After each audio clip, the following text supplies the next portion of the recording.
Welcome to MINDSHOCK. This is your host, Bruce McGuire, and you are listening to the most legendary MINDSHOCK podcast series in history. Possibly the most legendary podcast series of all time. Of the century, of the millennia, of the entire epoch.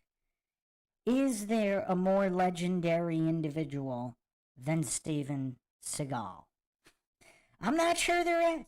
If you've watched the previous 5 parts, I mean, we're well over the 20th hour in Steven Seagal analysis. Logical and objective. Unlike anyone else out there, obviously, unlike anything in the mainstream. If you want to help support the podcast, help logic and reason return to a world where it is quickly going extinct, as is evident with all of the anti-Seagal propaganda out there. The Illuminati cabal putting out a bounty on the reputation and good name of the one and only Sensei Seagal. So you can support MINDSHOCK, donate to our PayPal, check the link in the description. You can also become a YouTube member right here on YouTube, help support the channel that way. Make sure to subscribe, like, and share Twitter, Facebook, Reddit, Patreon. Patreon do get priority for case topic, logical analysis, co-podcast, or requests. You could also be a guest on the podcast depending on your tier. So the first order of business here is to wish the one and only, the man, the myth, the legend, the best there is, the best there was, and the best there ever will be, Steven Seagal, a happy birthday.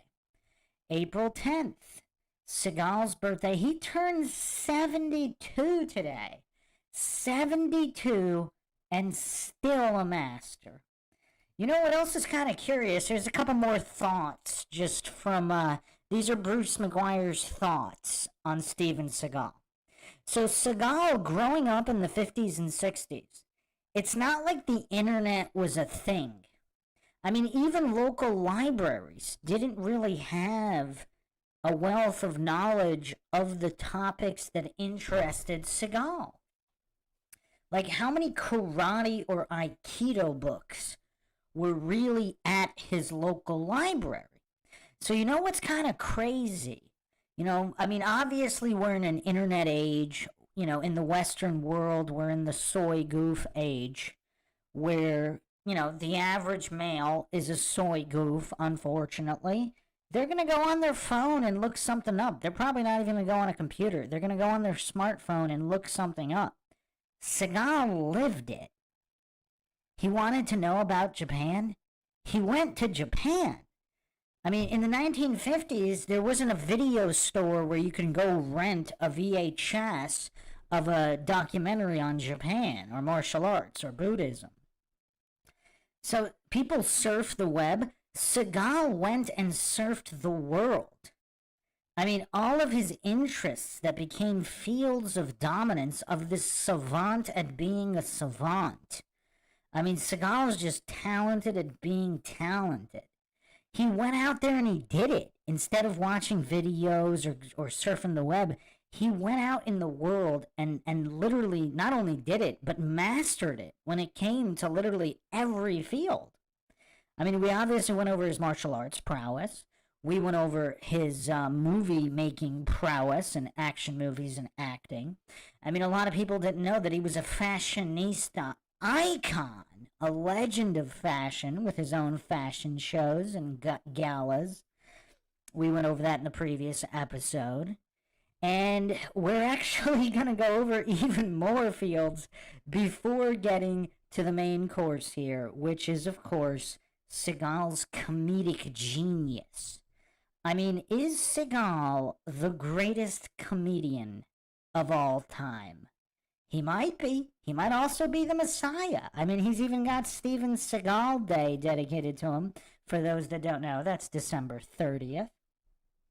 We went over that on the previous episode. So we're going to start off with some more receipts here. I mean, are there any undrowned Seagal haters? Undrowned in just the endless plethora of receipts that we've been going over. I mean, we're over hour 20 of Seagal receipts, and oh wait, there's more. So, to all the MINDSHOCK listeners still doubting the greatness of Seagal, I mean, is there anyone else left doubting the greatness of Master Sensei Seagal? Anyone in the chat? Anyone? Bueller? Is there anyone still doubting the greatness? On episode 1, I actually mentioned that there was a Steven Seagal game in development for Super Nintendo that was never released because he was just too deadly. Well, guess who got some footage of this unreleased game? So here, you guys are in for a treat. We are launching this with more receipts, because some people might not even have believed that a game was ever in development. Not only was it in development, but there was actually a version made. And I have the gameplay footage, my friends.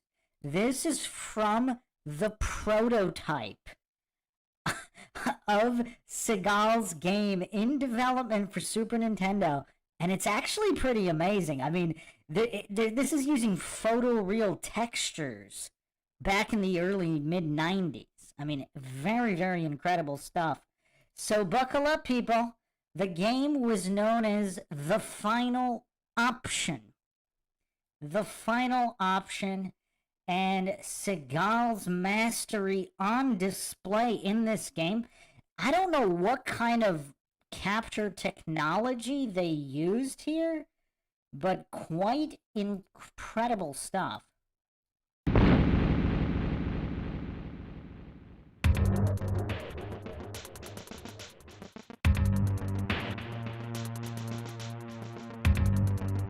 I don't know if this is kind of based on his background in the CIA or whatnot, top secret missions. I mean, when all else failed, did the CIA have to bring in Seagal as the final option?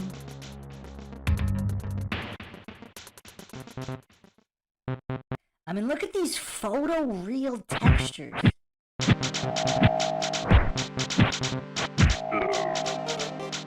Really catchy soundtrack.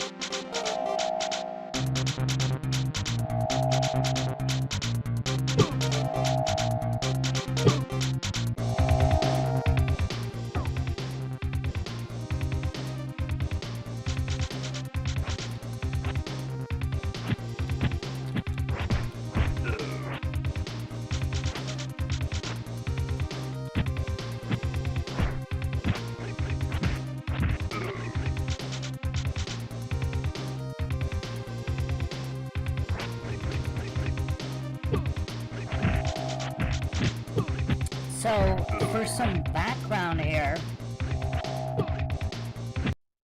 on this game, Tech Magic Entertainment of Redwood City, California partnered with Seagal September 1993.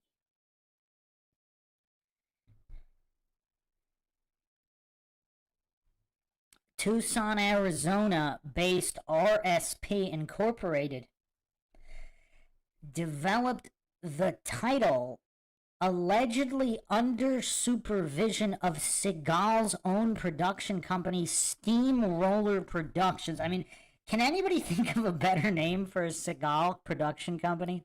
Steamroller Productions. But look at these photoreal textures of the characters, at least. I don't know why. They should have made the environment photoreal textures as well. That would have been cool. But I mean, this is just a prototype of the game.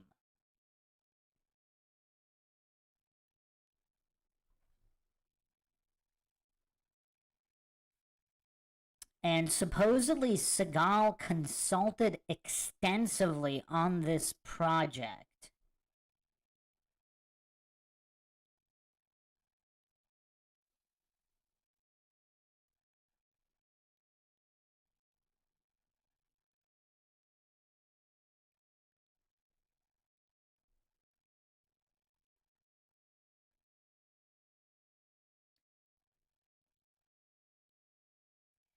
So here's an excerpt here from NintendoPlayer.com. TechMagic shot much of the game at a Santa Monica studio using technology developed for compact disc platforms and a Hollywood-style production team that included a director, producer, actors, dancers, a choreographer, and a costume designer.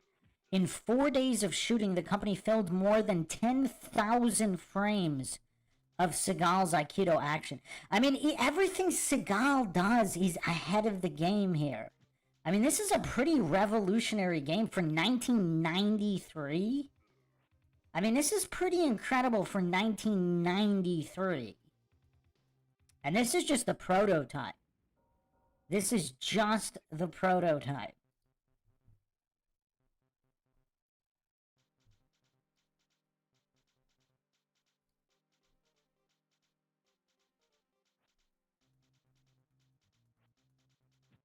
So it was slated for a spring 94 release on both the Super Nintendo and Sega Genesis.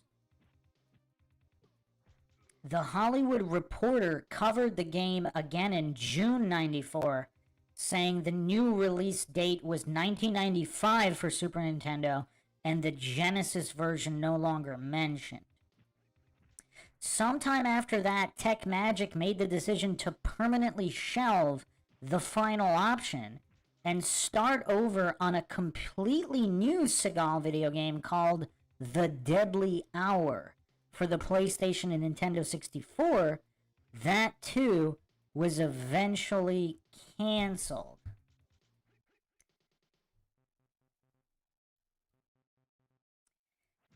I mean, Seagal would have definitely revolutionized video games if these projects weren't canceled. I mean, we only have to wonder why they were canceled. I mean, Seagal shot 10,000 frames over a period of 4 days for this video game. And it doesn't specify what or how much was shot for The Deadly Hour.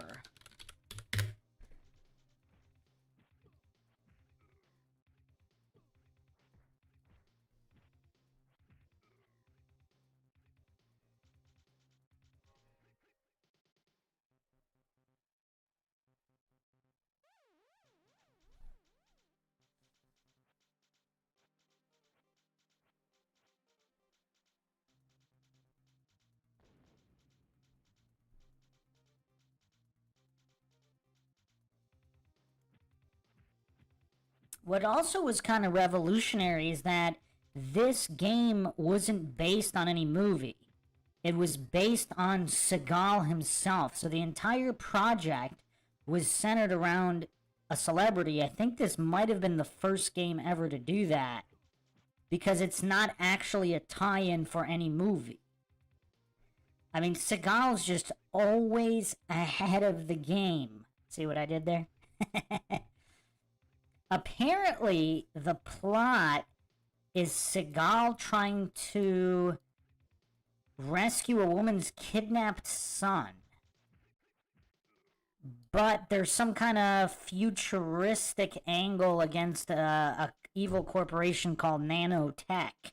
Nanotech, as in nanotechnology.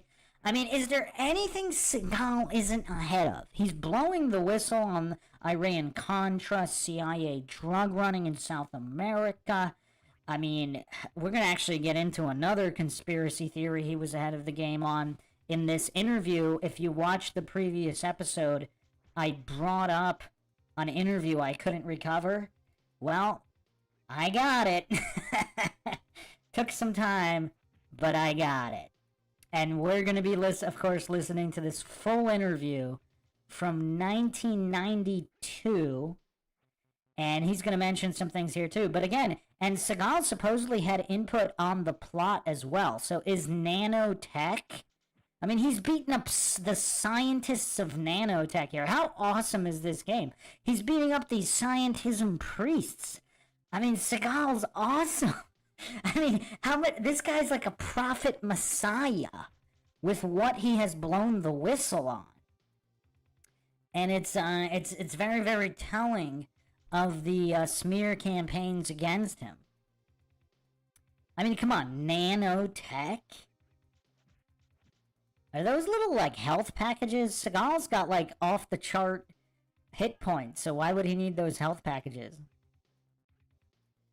You know, the other thing, the thing that strikes me as a little weird, though, he's not really doing... He's not really doing any kind of Aikido moves. But yes, Steven Seagal always ahead of the game when it comes to everything, including video games. I mean, this guy's absolutely incredible. And eventually, Tech Magic actually folded.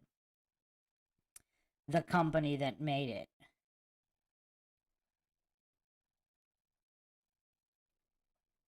So that was Steven Seagal, the final option. What probably would have been one of the greatest video games of all time.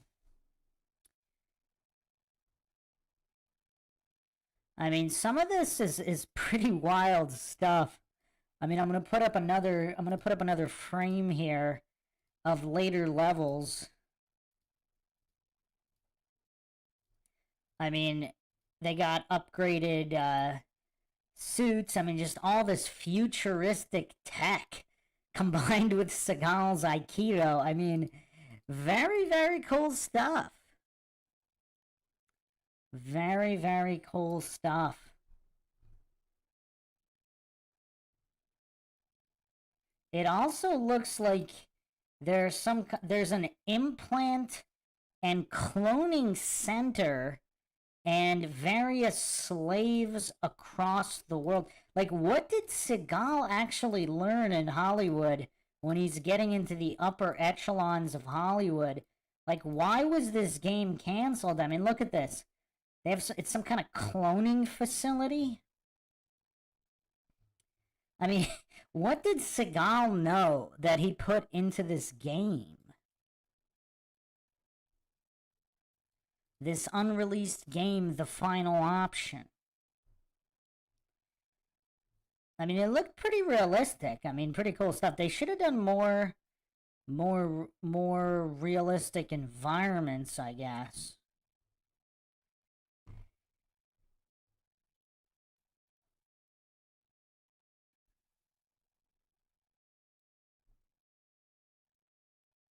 There's actually an interview up on NintendoPlayer.com with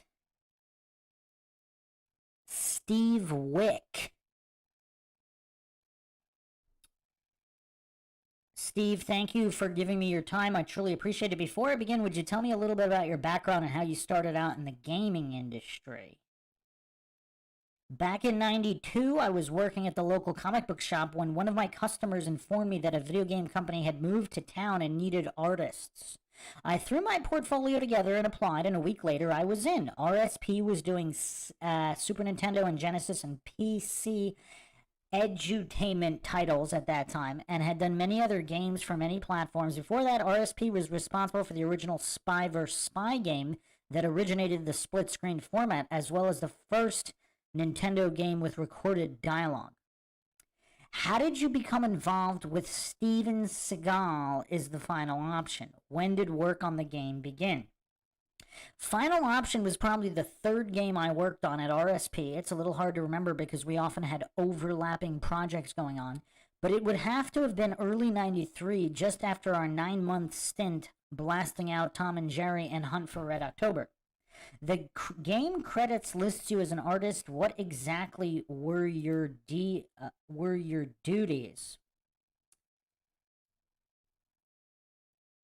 I'm going to load another image here comparing what's going on in this game and how they modeled Seagal. I mean, is Seagal going to have the record for best unreleased video game of all time as well? I mean, is there anything this guy doesn't have a record in?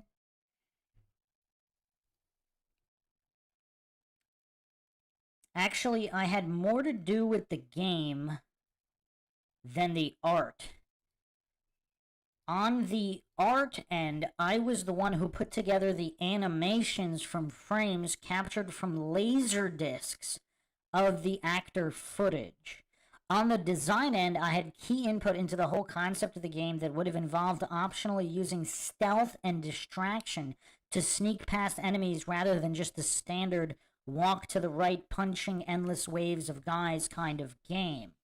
I was simultaneously working on cinematic screens for Bobby's World. Wow, that's a blast from the past. Wow, Bobby's World. I probably haven't even thought about that since it aired. I remember Bobby's World on TV. Wow. Wow, that is truly a blast from the past.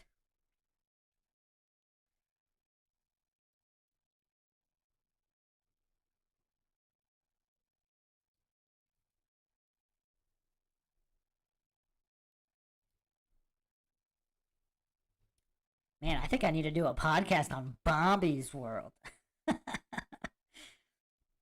And also leading the design for a math-oriented edutainment title I'd created that would sold to Philips Interactive for their CDI platform. We were keeping a lot of plates spinning in those days.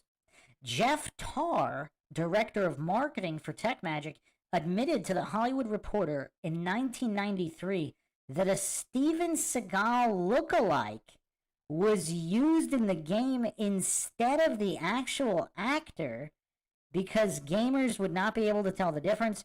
Tarr insisted that the star consulted extensively on the project, having input into plot progression and final approval.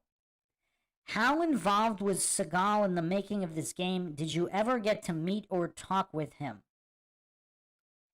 So this is his response here. As far as I know, Seagal had no interest or involvement in this game. The real reason Seagal did not appear in the game was that TechMagic was too cheap to pay him. I never heard about him having any sort of approval on anything. As far as I was ever told, he sold his name and likeness, and that was the end of it. We certainly never had to pitch our design to him, and never saw any feedback from him about it. But I suppose that could have come later after the prototype stage. I understand that much of the game was shot at a Santa Monica studio. A director, producer, actors, dancers, choreographer, costume designer were hired. 10,000 frames of Seagal's lookalike were filmed. Were you present during any of this? If so, could you describe the scene and what that whole process was like? It would also be interesting to know more about the actor who played Seagal. The actor who played Seagal was just some guy we found at the audition. He was tall enough and knew something about Aikido. But I'd need to see the prototype you're looking at because at first we were using footage of our art director, Randy Briley, who used to compete in martial arts competitions and knew Aikido. I don't know for sure when or if the final Seagal footage got implemented. This is kind of weird. Like, what's going on with the Deadly Hour, the game that got started from scratch? Because if this isn't Seagal, I mean, from the photos I found, if this is the actual Randy Briley, I mean, he doesn't even have long hair or a ponytail, and he doesn't really look like Seagal unless he's really tall, but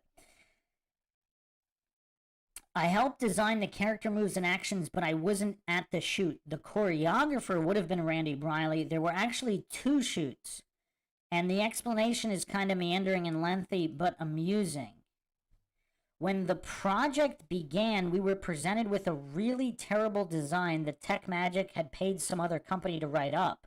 It was based on a driving game engine that TechMagic happened to have access to.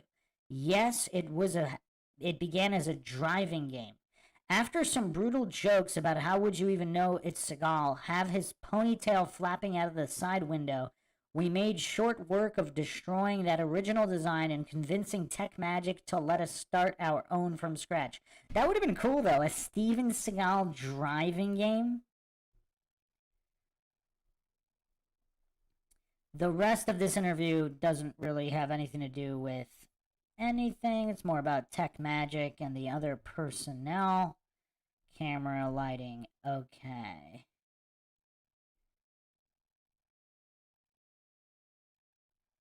Okay, here we have more on the plot.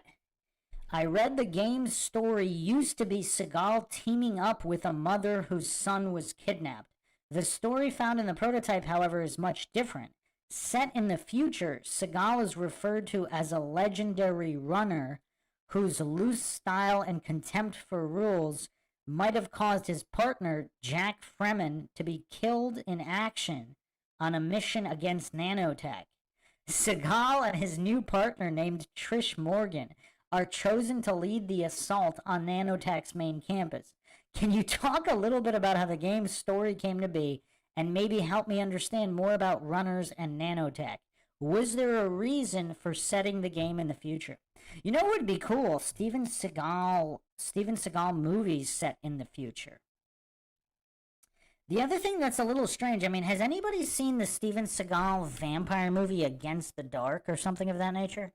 I think that was around 2009. I don't believe I've seen that one. I mean, Steven Seagal should do futuristic horror movies. That'd be cool. Or can you... A Steven Seagal zombie movie would be kind of cool. Him just Aikido wrecking all the zombies. Okay, continuing the interview here. I'm actually not sure about the story. Where I was involved, we were only concerned with the actual gameplay. I suspect that some elements were retained from the original Tech Magic design, and then Randy Briley and Mike Rydell added to that. Trish Morgan hadn't been developed in much depth. I think the plan was to get beyond the prototype stage before putting effort into her. We were focused on getting Seagal himself playable.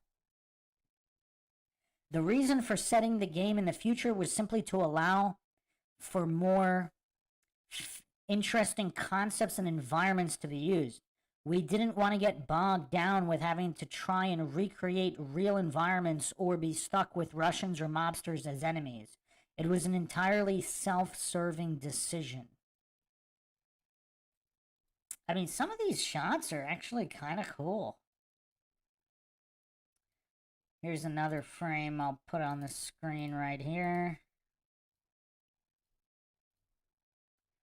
I mean, I don't really know what's that cool purple looking thing, but it looks kind of cool.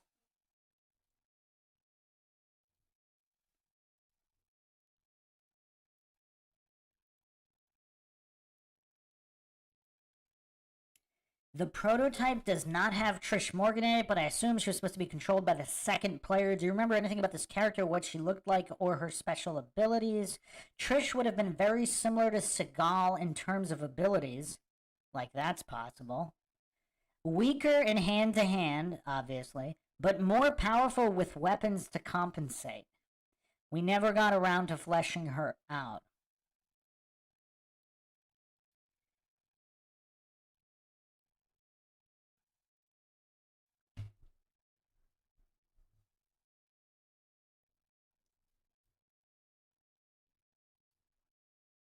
Alright, hold on a second. I'm going to see if I can get another audio clip here.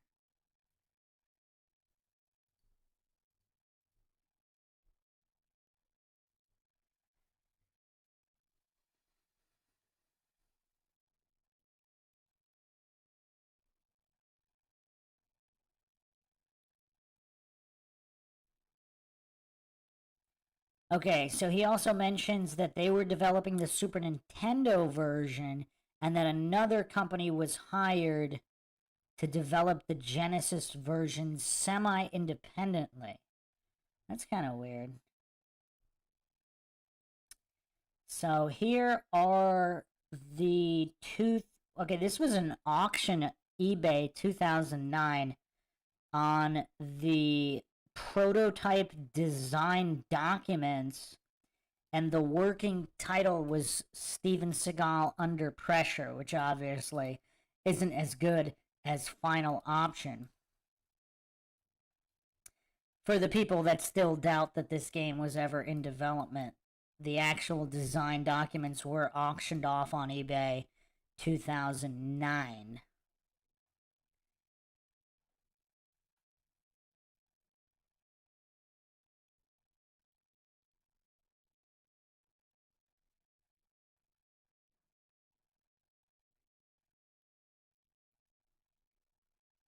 So he just mentions that Tech Magic ran out of money.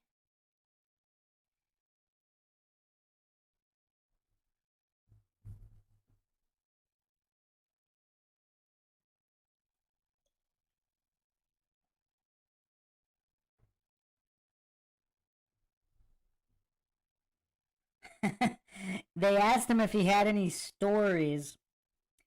This is his story. We heard a story about the guy who played Seagal apparently ran into the real Seagal at a convention and told him, "I'm playing you in a video game. I'm an Aikido expert." And Seagal said, "I'll be the judge of that," and twisted the guy's arm around until he cried like a girl. Wow. Wow.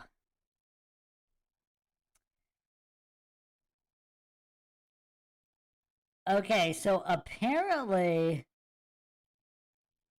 they actually tracked down this guy that played Seagal in the video game.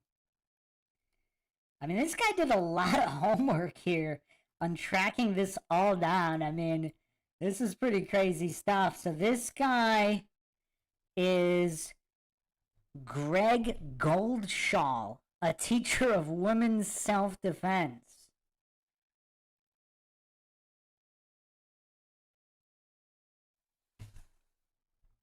So in his brief interview, he said, "I've always been a karate guy, student and teacher, always a student. The video game was just something I heard about. I had already been teaching the last resort women's self-defense with my brother Sean. At the time of the audition, I was teaching 5 to 15-year-old students, several hundred of them, in Santa Monica, Monterey Park, and 3 locations in Canyon County. That's why they had me shoot separately. I told them I could be there after my Saturday class." I mean, this is totally low budget stuff. "I don't know why I remember it being Saturday, but it was. My formal training had been in Ishin Ryu under Shihan Ed McGrath. American Karate under Ed Deitch, and Chung Do Kwan Taekwondo under Master Duke Sung San, Shorin Ryu, and anything else anyone would teach me. The list continues to grow."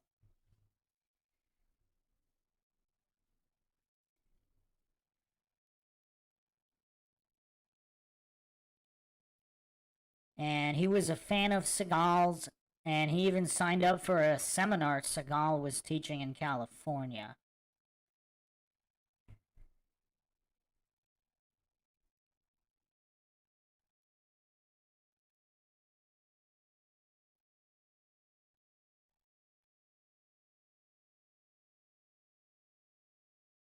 They asked him if it was a green screen. He didn't really know what the technical, anything regarding the technicalities of capturing the footage. Interesting.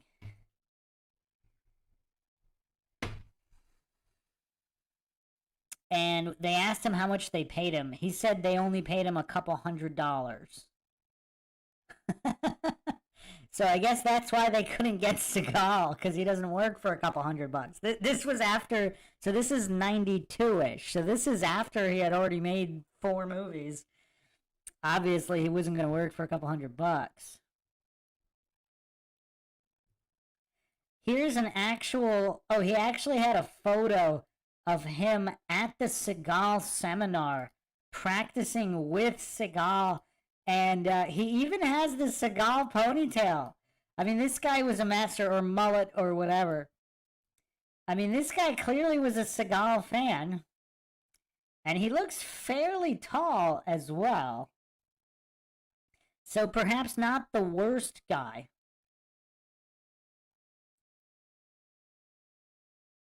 He mentioned that Seagal said that he hadn't approved the game and they weren't supposed to do it. That's interesting. So is there a whole conspiracy behind the entire game?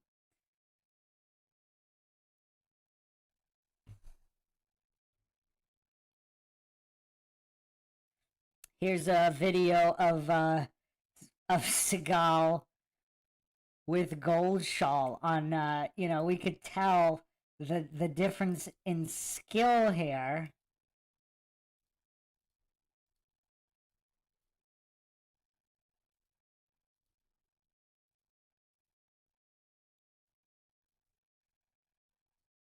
I mean, Seagal handling him quite easily. I mean, I bet you guys were not expecting the track down of not just the prototype footage of the Seagal video game, but the guy who played him in the video game and footage of Steven Seagal with the guy who played him in the video game. Incredibly comprehensive stuff here on the most comprehensive Steven Seagal podcast in existence.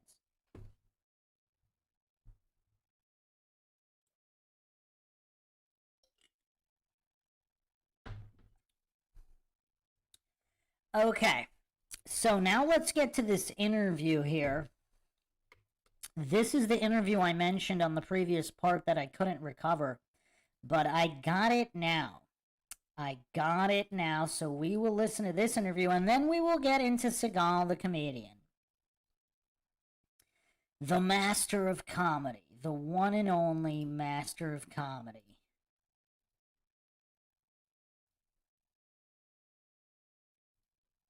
So this is from an album released in 1992, Music from the Films of Steven Seagal, David Michael Frank. We're talking to Steven Seagal. And let's just double check that everyone can hear this. The volume might be slightly low. We're talking to Steven Seagal. Can everybody hear that?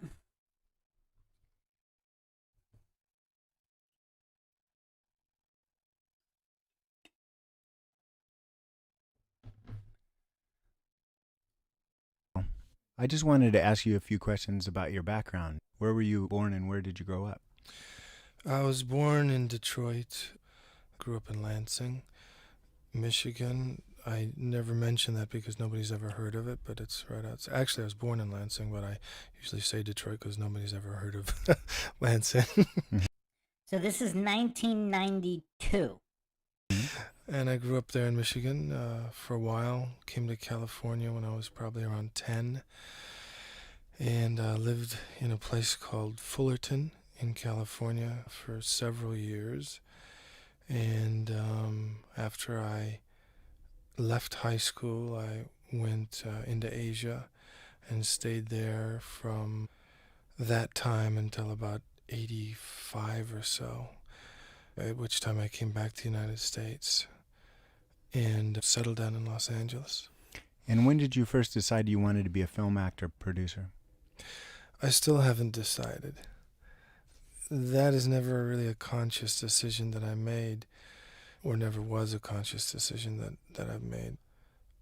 I had loved writing, and writing was something that I really wanted to do. And to me, I felt that the most important element, first of all, was a good story. And I had lots of good stories from my running around in Asia and just lots of things that I had done and been a part of. And lots of things I've done and been a part of.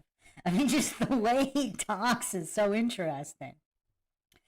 So keep in mind, this is 1992, and he's already talking about how the story is incredibly important.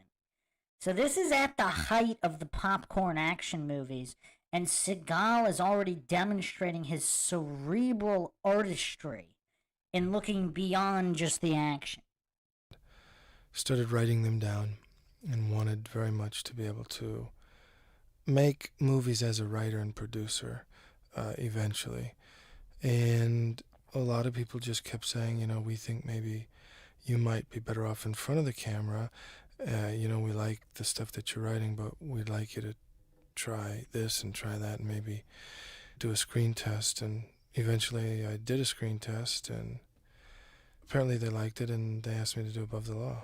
I remember with Errol Flynn, they had a similar situation where he was projected into a big movie right away, and they ended up reshooting part of it. Were you comfortable right away in front of the camera, or did it take you a little while to adjust to it? I was completely and absolutely comfortable. What were you doing just before you were making films? I was teaching the martial arts. Mm-hmm. And that was in the Orient? Mm-hmm. And where did you really learn the martial arts? I learned them all over the world, but Started out in America and then started learning them in Japan, primarily Japan. Mm-hmm. And did you find that you had a need for that when you were a kid? Well, more than a need, it's a strange thing with me in the sense that I'd seen the martial arts done by a great master in my early youth. And just in seeing it, I knew that that was something that I was meant to do. At an early age, some children just know, they have a feeling for what's in store for them in their life. I mean, look at just the prophetic ability of Steven Seagal. Is he the Messiah? And that strong feeling led me to make that a very big part of my life. And do you feel it's kind of an art in itself? Absolutely. Mm-hmm. It is an art. Where have you been living recently? What area? We live between New York. I also spent a lot of time in my younger days in and out of New York, and we have a lot of family there. So we live in New York part of the time, Los Angeles part of the time, and Santa Barbara part of the time. Mm-hmm. And where would you like to live in the future? I hadn't really thought about it. We also have a ranch in Mendocino. The crazier the world gets, the more you want to get away. We don't really like the craziness of the big cities, the smog and the cars and the pollution and the crime and the drugs. And we're not crazy about any of that stuff. So I mean, look at Seagal prophesizing. This was back in 1992, where some could argue it wasn't really that bad. I mean, compared to now. But yeah, I mean, Seagal always ahead of the time. So I seem to find myself constantly contemplating going farther and farther away from all of that. And we're fairly isolated up in Santa Barbara.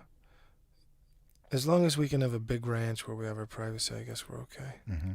And what are some parts of the world that you find most interesting? Well, I love Africa. I love the culture and the look, and I just find it very, very fascinating and interesting. And I would say that African music is probably my favorite music in the world. So here's Steven Seagal revealing in 1992 that African music is actually his favorite type of music. I love so much of the world. I love Italy and have a strong connection with Italy. I mean, I love Europe in general. There are many parts of the world that I enjoy very much. And interestingly enough, having lived in Asia for half of my life, one would think that I love all of Asia because I lived there, but some of Asia I didn't really care for. I liked Japan quite a bit. But I mean, look how honest Seagal is. I mean, he really didn't care for certain parts of Asia. He didn't really reveal which parts, but... And would you like to see your children be exposed to all those different cultures as well? I don't think it can hurt. I think it can only help. I think the more exposure one gets to different cultures, the more diversified their thought process can be in dealing with life and art in general. I've really enjoyed your films immensely. How do you maintain the tight, action-packed quality that never lets up throughout? Well, I think the key in being able to do that is trying to, and I'm not saying that I've succeeded, but I mean, look how humble Seagal is. It's kind of crazy how he's always attacked for, being egotistical or thinking he's the best. In our 20-plus hours of fact-checking and receipts, he always comes off as so humble. I mean, he's not even claiming to have succeeded at anything.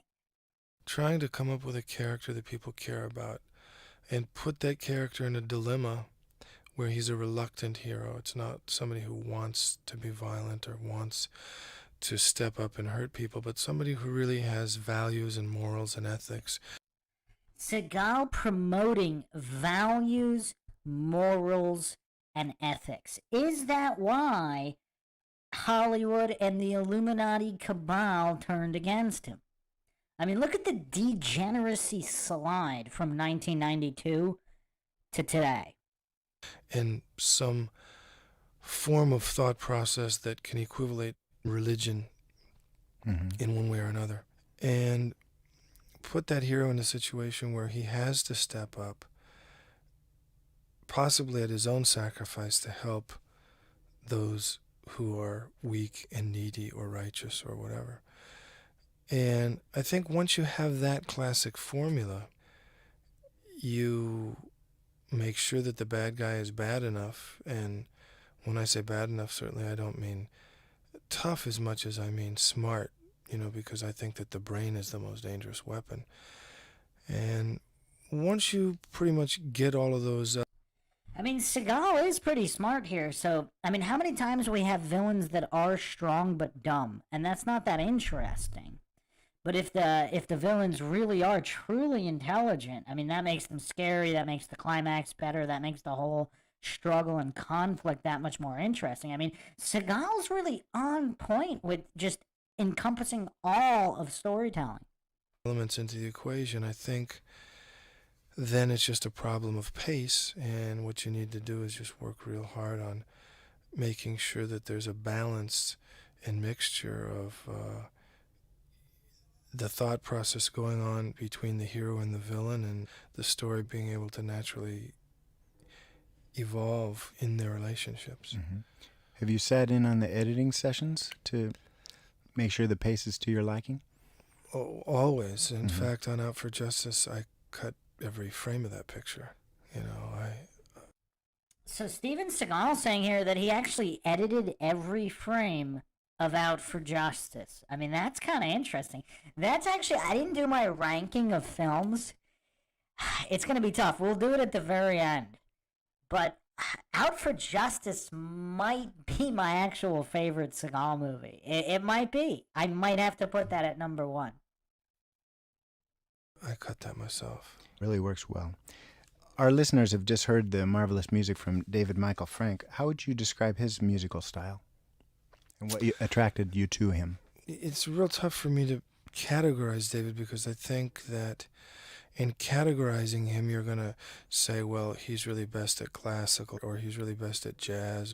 I think David, the thing that's appealing to me about him is that he has a strange ability to be able to do some of the hippest, modern, hard-hitting music that there is, and at the same time do something that would make you think that it's Williams or somebody like that. I mean, he can do wonderful orchestral stuff, he can do wonderful jazz, he can do great rock. Mm-hmm.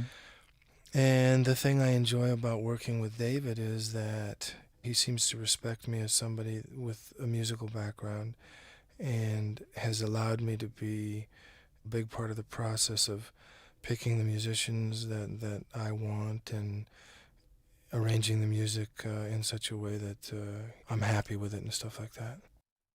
I mean, I'll ask this question again.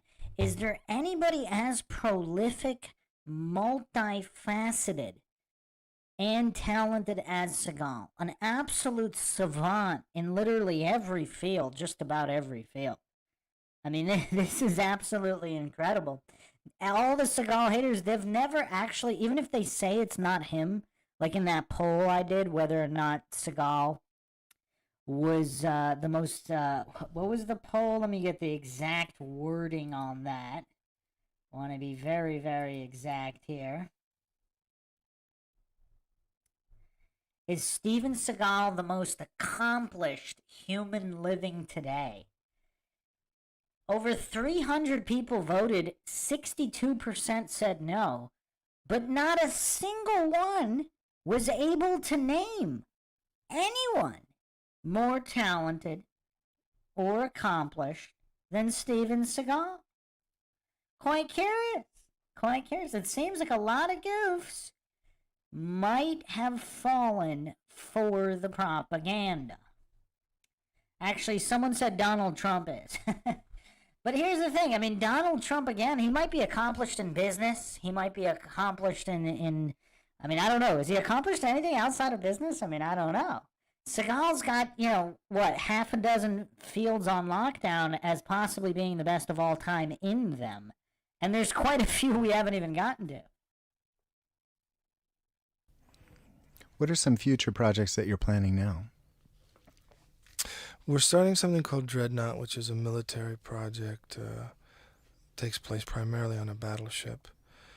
And that ought to be challenging because the music will be unlike anything we've ever done. That's Under Siege. He's talking about. Dreadnought was the working title. And I have some exciting pieces in the future, like this Man of Honor, which is a mafia piece. And those kind of dissident yet melodic melodies that come forward, like in The Godfather, are very fun to create and deal with. And I just think it's fun to be able to do different kinds of music from different cultures. Like in Marked for Death, I wanted to bring in African and reggae together. And even though I was inhibited in that process by who we hired to compose it, the time will come again for me to be able to get involved in some of the mediums of music that I love the most. I was really excited when I first heard the cassette of this music. It really stands on its own as well as working great with a picture, so that's a true testament to David's talent. I agree. What do you usually do for recreation when you're not filming? I ride horses. We have a lot of horses. And that's another thing, too. I mentioned how great Seagal is as a horseback rider that he doesn't really get credit for. I mean, I don't know if he's the best of all time as a horseback rider, but I've never seen anyone, absolutely anyone, other than Seagal. Other than Seagal, I'll put the image on the screen here that we went over in the previous episode of just seemingly never-ending receipts. Just never-ending Steven Seagal receipts. Oh, now YouTube's getting funky again. Man, YouTube does not want the truth out regarding Steven Seagal. I'll get the image in a second. Alright, here we go. I've never seen anyone other than Seagal play guitar while riding a horse. I mean, think about the level of skill as a horseback rider one must be. And then he's also apparently took up archery at some point. It would be interesting on whether or not he practices archery on horseback. At the ranch, I shoot guns. You know, I'm an avid shooter. I like shooting. I teach Aikido. I practice Aikido. I'm training a few people in boxing and Tai Chi and stuff like that. So he's even training people in boxing and Tai Chi. So we didn't go over some of his other arts. I mean, I didn't give him, I don't know if he has an official belt in any of these other styles, but he seems to be an expert in both boxing and Tai Chi as early as 1992. And I write. Spend time with the kids. And what are some other goals and accomplishments that you have set for the future? Well, I'd like to be able to make a movie that I think is about something that everybody cares about. I'm particularly concerned about the environment. It's one of the most important issues in my life. I'm very concerned about AIDS and all the people out there that are stricken with this disease that I think is probably not something that came from the green monkey, if you know what I mean. Did everybody hear what Steven Seagal just said about AIDS? Something that probably didn't come from a monkey. If you get what I'm saying. I mean, how ahead of the time? This is 1992, my friends. There's some internet and BBS boards online, but this is 1992. And I'm pretty sure he just didn't figure that out that year. Again, how in the know is Seagal regarding a lot of things in the CIA? Like, he seems to know quite a bit. He seems to know quite a bit on so many different topics. Like, forget his skill set. Just the amount of knowledge he appears to have seems to be unnatural. It seems to be unnatural. Where did he get all of this information? Like, he was talking about Iran-Contra before anybody else was.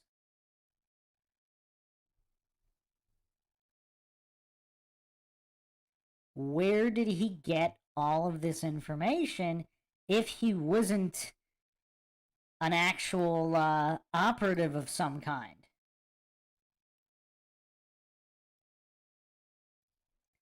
I mean, look at his stone cold look here. I mean, are people actually willing to bet money that Seagal wasn't involved in some kind of intelligence operations? And I've written about all of these things, and I hope to be able to someday make movies about these subjects that are controversial, not because they're controversial, but because people really care about these things and I think deserve to be able to see these things in the media. I don't think everybody should be afraid of them all the time. I mean, those are some haunting words there. I mean, he basically revealed in this 1992 interview that he wants to make a movie about the real cause of AIDS. I mean, is it a wonder? I mean, it's no wonder, he was kind of ran out of Hollywood, so to speak. I mean, he seems to be incompatible with the Illuminati cabal. Did you ever work for any law enforcement agencies? No. No.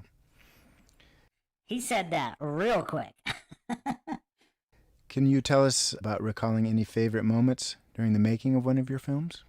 Also, recall that by the time Lawman came out, so that was 2009-ish, he said he had worked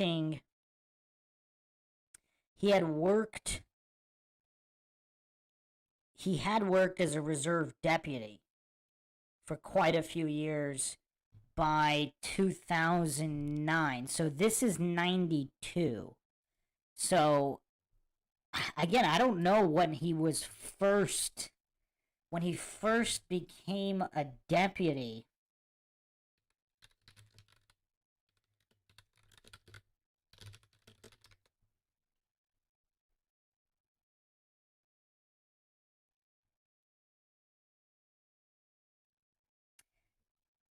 So it says here that Seagal was a reserve deputy chief at the sheriff's office.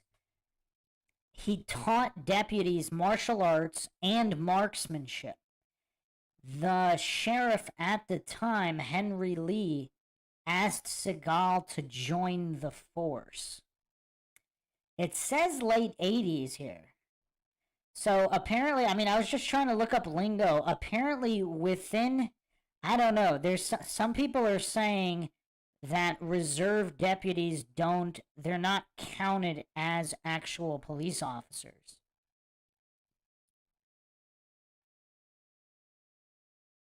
And he also apparently has a home in that area as well. Actually, it also states, from what I found here, he graduated from a police academy in Los Angeles as well, and he has a certificate from Peace Officer Standards and Training. Interesting. So a reserve deputy, again, depending on the area, is classified as a volunteer and not someone working or employed by the department.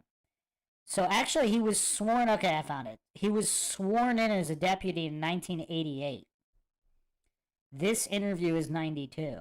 So even though he was sworn in as a deputy, he's saying he never worked. Now, Seagal's a very interesting guy. He's quite literal. So I don't know what he classifies as work, but yeah, I mean, if he's not taking a paycheck, I don't know. He said that awfully quick, too. I mean, I don't know if there's some kind of connection to him not wanting to reveal anything about the CIA, so he jumped on that real quick to say no. But apparently, he was sworn in as a reserve deputy 1988. Gosh, I mean, to me, every moment is wonderful in these films. There are so many. I loved making the bar scene in Out for Justice. I enjoyed that very much. I enjoyed on the spot writing, I wrote the scene where I'm talking about when I'm a child and my uncle is taking me to the movies in Out for Justice, and he sees somebody stealing candy in the candy store. I wrote that scene on the spot because we needed something like that. And I can remember writing it and doing it. For me, that was a kind of a touching scene. I like those kind of out of character things. So you do a little improvising with every film. And which part of the production process of your films do you like the most? I like writing the most. I like acting the least. Mm-hmm. And I like producing. I like editing. I like editing a lot. Would you like to direct also, ultimately? Warner Brothers has certainly given me that opportunity, Mm-hmm. and I will be directing. So he said that in 1992, and of course he did go on to direct On Deadly Ground in 1994, which was released in 94. So again, every time we seem to fact check him, everything either checks out or there are things that we don't have receipts for, but they could be I mean, everything that we actually do have receipts for, it's checked out. I mean, 99% of his claims, I mean, I've buried everybody in receipts for the past 20 hours in this series. I mean, absolutely incredible. So, yeah, again, if people say he lies about everything all the time, I mean, even when we check the timelines here, he said he's going to direct a movie, and he did 2 years later. So he really was in talks to direct then, huh? And do you find that when you have success, you start to get carte blanche, or is it still hard to launch certain ideas that you have? Well, it's very hard still. I mean, I wanted to make Rainbow Warrior, which is an ecological piece that was turned down. Mm-hmm. I wanted to make Pandora, which is a piece on AIDS, which was turned down. Wow, so he really wanted to make this movie on AIDS. I think Rainbow Warrior might have eventually become On Deadly Ground. I'm not sure. Because I think that was a Native American movie. But it's kind of crazy that he even tried to make a movie on the true origin of AIDS in 1992. So I don't think there's any star in the business that can just do what he wants, particularly in this day and age when the economy is so horrific and there are very few pictures getting made. So they don't want to take any gambles on things like that. They're interested in commerciality primarily, right? I think that they don't want to take any chances at all right now. Do any stars like yourself ever invest in paying for projects like that themselves? Sure, absolutely. Yeah. You've played some really strong, independent characters. Who are some of your real-life heroes? This answer is going to be very interesting. Just give me 1 second. The connection's getting a little... It's dropping. Just give me a second to tweak this.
Okay, I think we should be good to go.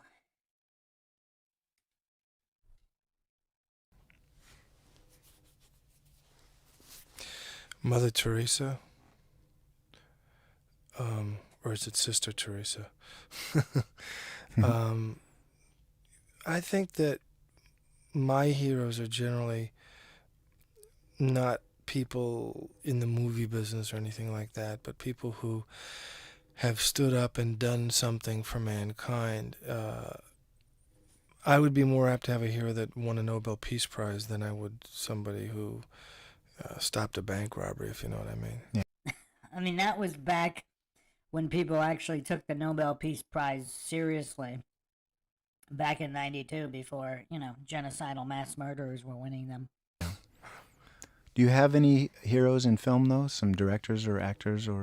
Well, there are plenty of actors and directors that I admire tremendously. Any that you'd like to work with? Maybe this will get to them. Well, I mean, I'm a very big fan of John McTiernan, of Jim Cameron, of Sidney Lumet, of Sidney Pollack, Dick Donner. These are all directors that I'm a very big fan of, and there are innumerous actors that I'm very, very impressed with. Tell you what, I'd like you to finish this sentence for me. I am most happy when... I would say on a quiet day with my family up at the ranch. Okay. Do you have any advice to aspiring filmmakers or martial artists? Well, I would say to the martial artists, keep it up, you're in the right spot. To the aspiring film stars, I would say you might want to think about another career. Wise words from Steven Seagal. Wise words. This one is it's a tough career. It's based on rejection and deceit and politics and Deceit and politics. Wow. I mean, he's blowing the whistle on Hollywood early. It's a very, very difficult business. Everybody thinks that it's a glamorous, wonderful, happy life, but it's surrounded and shrouded in a lot of deception. Surrounded and shrouded in a lot of deception. So this possibly former CIA intelligence operative is telling aspiring filmmakers to find another career because Hollywood is shrouded in deception. And the perfect example for me is you might find somebody that would go up to read for a role and their performance is absolutely the best there is. Their look is absolutely perfect. They are the role, and there are 352 billion reasons why that person will not get hired. It may be, that the director wants to hire his girlfriend. I mean, he's blowing the whistle early here. It could be anything. But in this business, you do not get hired for a role because you're right for it. And that's how important the politics are. It's a rough business. But as your box office cloud increases, you can insist upon things that you want, right? Yeah, absolutely. Yeah. Would you be interested in opening your own restaurant or nightclub like a few other stars have done? Yeah, I think that I wouldn't mind having a small Italian restaurant that I could cook in once in a while. So this is Seagal. So his culinary prowess is something we haven't really gotten into yet. But his culinary prowess, quite incredible. I mean, he was even thinking of opening up a restaurant where he would be cooking himself. This is before Under Siege ever came out. I mean, obviously he played the cook in Under Siege and Under Siege 2, but I mean, apparently in real life he's also a master chef. This is 1992, by the way. How did you happen to get involved with David Michael Frank? Well, I think probably, as I said to you earlier, he's somebody that I found had a really wonderful understanding of modern music and modern musicians, and could really, really write some stuff that I thought was really hot and really hip, and at the same time really understood instruments and orchestral stuff in films. Right? Stuff that's really hot and hip. So does Paris Hilton owe her catchphrase, "That's hot," to Steven Seagal. Steven Seagal is talking about non-humans being hot, music being hot, back in 1992. I think Paris Hilton has some royalty checks to write.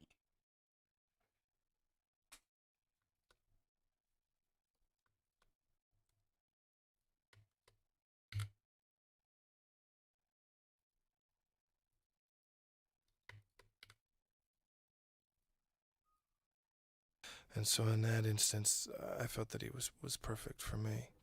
I understand you really get heavily involved in the music. You want to talk about that?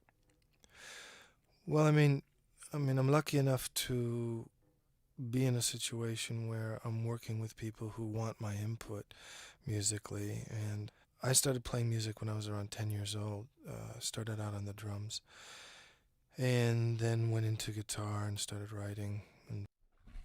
So here in this interview, he actually reveals that he's also a drummer.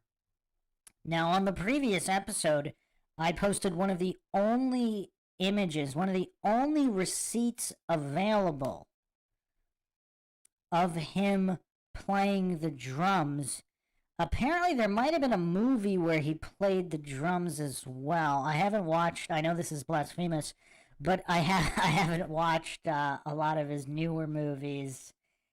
They're just not his fault, but, some of the individuals involved with those cheapo, straight-to-video movies were just not quite up to snuff. Not up to the Seagal quality of the 90s. But here's this image of him playing the guitar, the drums as well. He doesn't just play guitar. Bass and stuff like He plays the bass too. that. So I write a little bit, and I have an idea of what I want. And with David, we're a good team in the sense that I'll tell him what I want, he'll tell me what he wants, and we'll both show each other. And usually, the proof is in the pudding. I always spot with David. I come down to the recording session. Sometimes I play an instrument. I work with the musicians. Usually I will pick the musicians, and I keep most of the same musicians. Of course, David and I, interestingly enough, agree on all of the people that we are crazy about. So here's Seagal revealing his role in even selecting the musicians that record the soundtracks to his movies. I mean, just absolutely incredible stuff here. Rhythm section, we use Vinnie Kelly and John Robbins. We call him JR.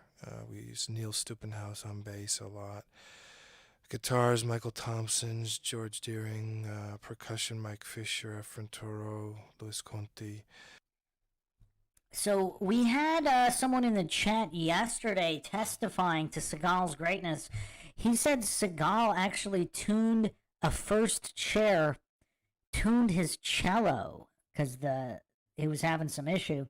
After listening to this interview where he's actively involved in the orchestra and all the musicians involved in recording the soundtracks at the studio, like how many actors are this involved?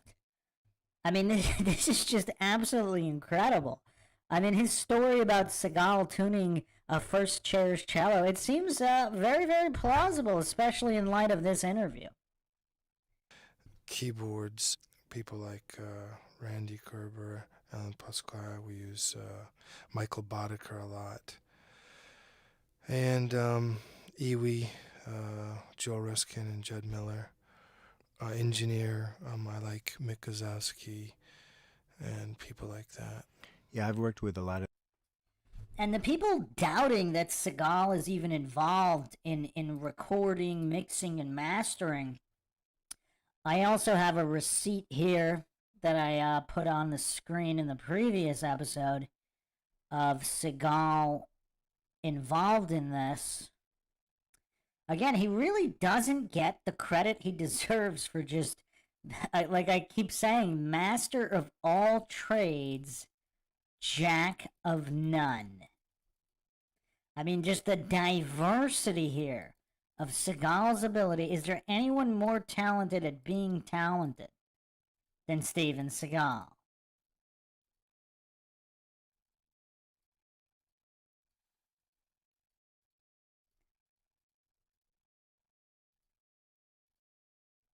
If YouTube will let me put this image on the screen, again, there seems to be a concerted effort to shut down anybody revealing the truth about Steven Seagal. Is it time to start the conversation about him being the Messiah?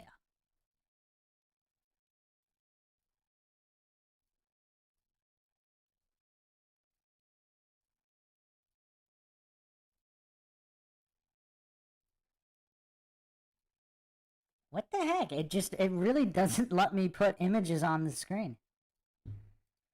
Okay, finally.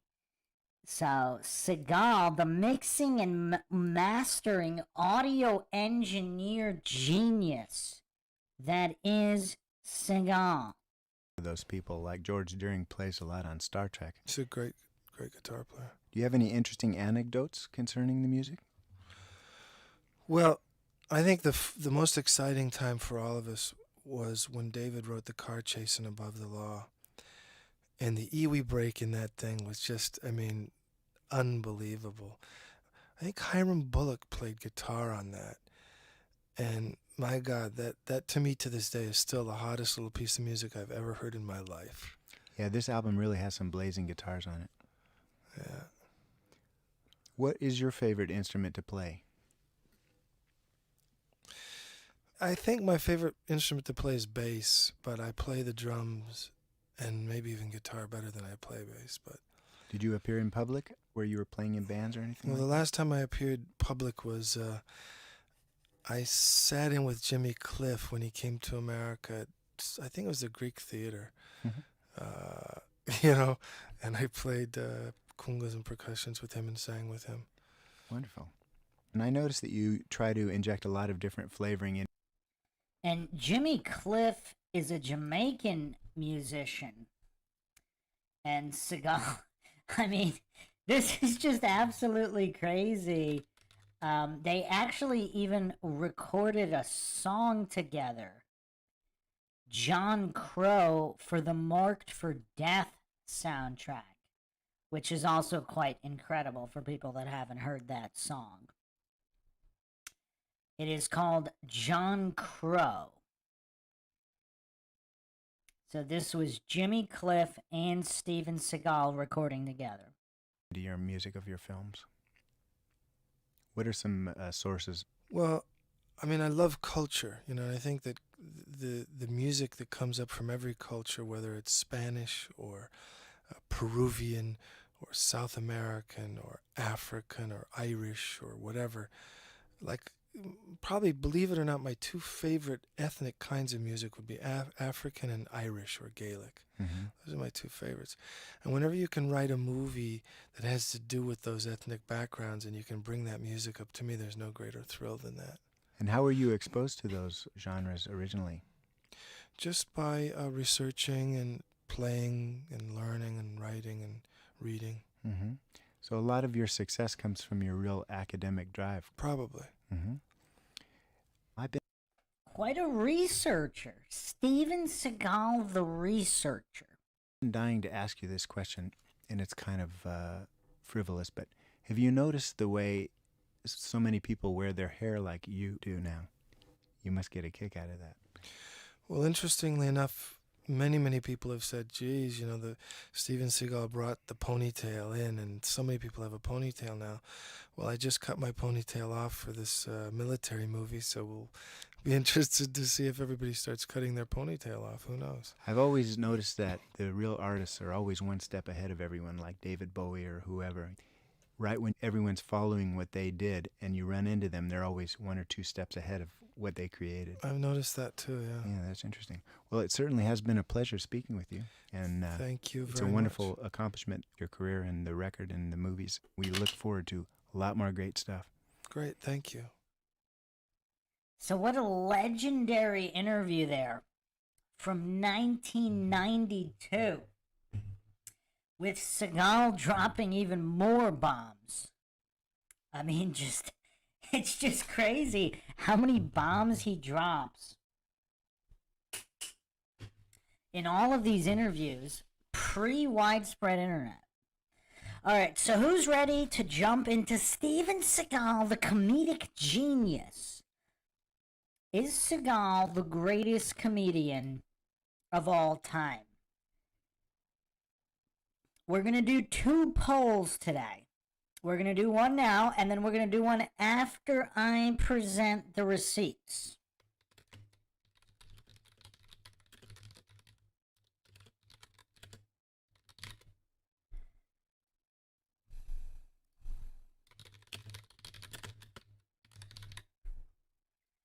So place your votes, people. Is Seagal the greatest comedic genius ever?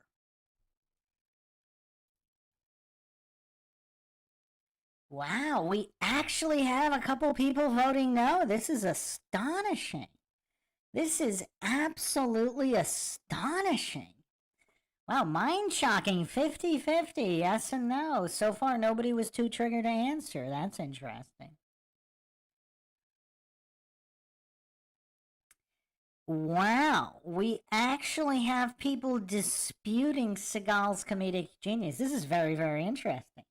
All right, we'll do another poll at the tail end of this epic podcast on the birthday of the one and only Steven Seagal, possibly the Messiah. I mean, from all we've been learning here, I mean, is there anyone more talented? All right, so actually now it's shifted to 57% yes. 57% yes. So let's everybody memorize this poll. Actually, I'll make a note of it here. I will make a note here that it was at the beginning, the poll was 50% yes, Seagal, the greatest comedic genius.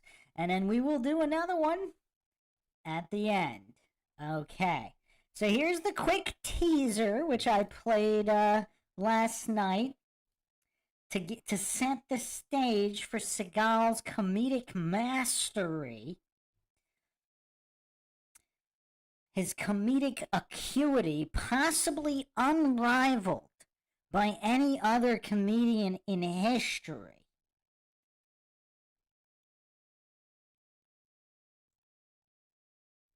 So I'll play the brief intro, and then we'll go in chronological order. Actually, we went free for all yesterday. Today we're gonna go in chronological order of Seagal's comedic mastery.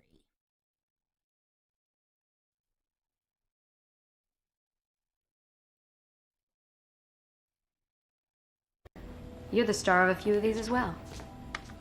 This is from Exit Wounds. In the chat, Kill the Bank said, we just watched Exit Wounds again last night. Pretty good. Exit Wounds, I have to see.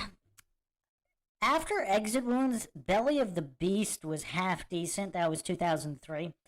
And then supposedly Attrition 2018 is actually pretty good. It's got a kung fu flavor. I haven't seen it yet, though. I know. Highly blasphemous. Mr. Boyd. Oh, let me go. Go. Ah, shit, man. Ow. What? Oh, come on, man. Lucky move. Unlucky face. That gets me every time. Look at the deadpan delivery. I mean, I don't think anybody could argue that Seagal's deadpan delivery is better than anybody ever. But we're going to be examining comedy as a whole. It's like a monkey trying to fuck a football now, really. This whole thing, it's just a fucking mess. Wow. I think that kind of behavior is an embarrassment to the human race. Just the delivery of these lines. I want results, or I'll take these fucking rose clippers and bury them in somebody's motherfucking eye. Did you ever kill anybody? Oh, man. So when I came back to America... And his inflection on some of these words, I mean, when it came back to America, I mean, has anybody ever produced this level of originality in inflection? And we're just getting started here. And I believe this is from True Justice, his TV series. Pay attention to what he calls this guy. How's the view? What the fuck are you doing in my place?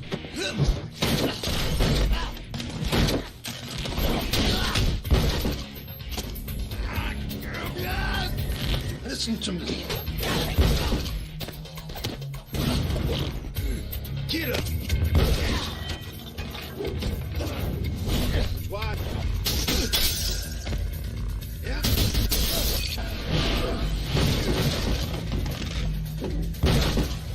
Come on, white trash. Oh man, calling that Asian guy white trash, I don't know why I find that funny, but that's just hilarious.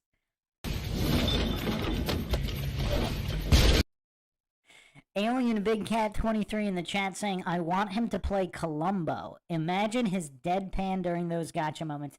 Steven Seagal would probably be the best Columbo ever. Are you guys aware that Seagal was actually considered to play Batman? Did we go over that? Does that surprise anybody?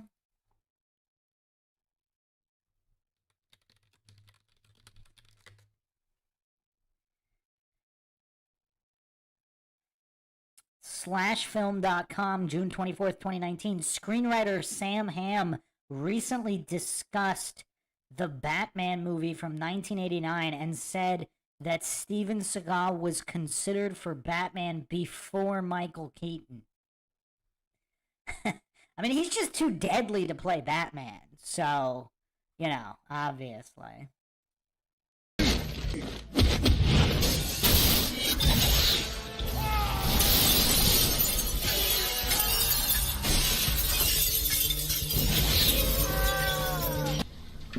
What's on your mind, baby? There's just something about the way he delivers pretty much any lines. It's just hilarious. Are you really as good as they all say you are? Every once in a while. I mean, I don't know why this is hilarious, but it just is. I mean, it just is. All right, so who's ready? That's just a little teaser. That's just a little teaser. But we are going to go through chronological order now of Steven Seagal's comedic receipts. So, I mean, he's always done funny stuff. His sense of humor is also pretty unique. He does things that a lot of people take seriously that aren't meant to be. Like, he's got his own style of sarcasm that people just don't get. I think that's one of the issues. But he's very diverse in his comedy, just like everything else. I mean, just look at this event he's involved in here. I mean, I believe that's Holyfield. I think that actually is Evander Holyfield right there. And Seagal is going to teach him a couple moves here in these gigantic boxing gloves. I mean, just Seagal's comedy is just really, really interesting and diverse, like everything else he does. Justin Johnson asking if Seagal does stand-up. You know, I actually couldn't find any receipts on Seagal doing stand-up, although I wouldn't be surprised if if I can find a receipt run one day of Seagal actually doing stand-up comedy. But his comedy is still pretty extraordinary. So, let's go through this in order here. In 1991, he hosted Saturday Night Live, and we're actually going to go through the whole episode. This episode has been absolutely scrubbed from the internet, but obviously, your boy Brucey was able to find it. I always get the goods. So, without further ado, this is Steven Seagal hosting the 18th episode of the 16th season of Saturday Night Live. And a lot of people hate him for it. And here's the thing. They don't get his comedic genius, and he's so, like, they view him as this martial arts guy. The fact that he's so much better at comedy than all of them, obviously, they're going to be jealous of this guy. Obviously. I mean, I think that's the main issue with everybody. I mean, when you're this good at everything, I mean, how would people not be jealous of you? Hard bus. Gotta watch this far in the truck. Be prudent. You better watch it. It's gonna be funny. And welcome again to Pumping Up with Hans and Franz. Some of these clips are available online, but the episode as a whole, I don't think anybody can find it anywhere. The informative training program for the serious weightlifter. All right, welcome. We're back. Once again, I'm Hans. And I'm Franz, and we just want to pump you up. All right.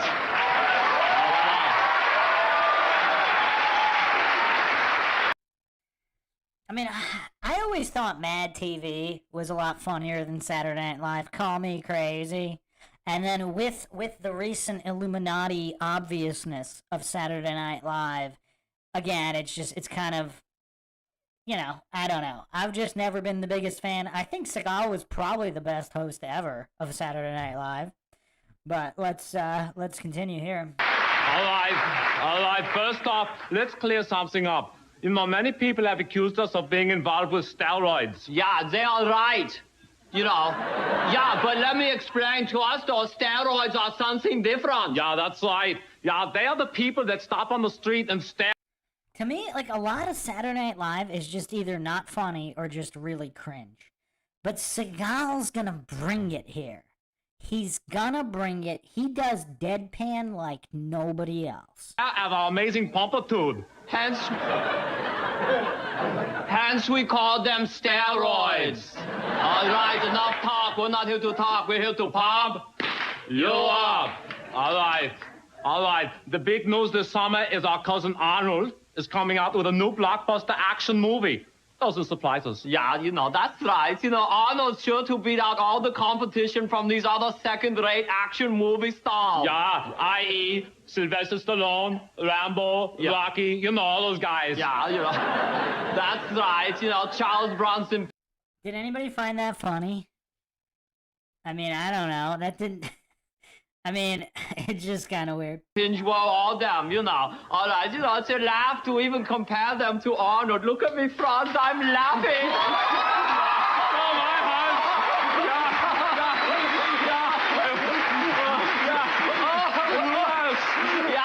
Yeah, we're laughing. Now, what about this guy, Steven Seagal? Yeah, hear me now and believe me later. Arnold could easily rip Steven Seagal's skinny little arms off, and he could use them as dental floss. That's right, unwaxed.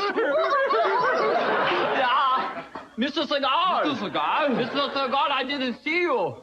I couldn't help overhearing what you guys were saying, you know. Oh, well, you were so quiet, you know. How long were you back there? We were just talking, you know. Yeah, you know, that's just, you know, tuna fat. Look, fellas, let's not confuse the issue here. I don't want to compare myself to these other stars. They're great and everything like that, but what I do is unique, you know what I'm saying? That's absolutely, that's right. Yeah, I got a point. Yeah. See, I follow Zen. Oh, yeah, sure, we know Zen. Yeah, that's right. First we lift the barbell, then we lift another. Yeah, then another. Then another. Yeah, and then we are done. That's right. I don't think you guys understand what I'm talking about. Maybe I could demonstrate. I like to hold my little finger out and let you guys push on it. Oh, well, before you make this rash decision, you know, perhaps you should see what you're up against. Yeah, take a gander, Stephen.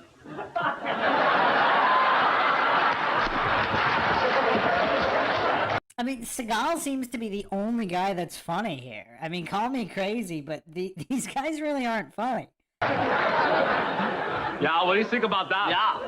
Looks to me like you guys are, like, really constipated, you know? Maybe, you could drink some prune juice or something. I don't know who taught you that stuff, but it's kind of silly, you know what I'm saying? Yeah. All right, let's see. All right, put it out. Okay, here we go. All right.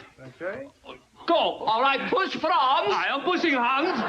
But Steven's baby finger is too strong. It's a super baby finger. Oh, that's very good. I'm very impressed, Mr. Seagal. Maybe we misjudged you. Yeah, maybe you're not a girly man after all, Mr. Seagal. Yeah.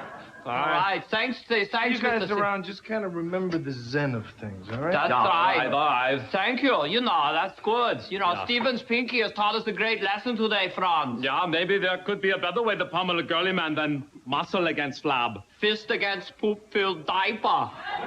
Yeah, perhaps there is something to this. Fist against poop-filled diaper? What? I mean, is there a joke in there somewhere? Mind over matter. Yeah, are you thinking what I'm thinking?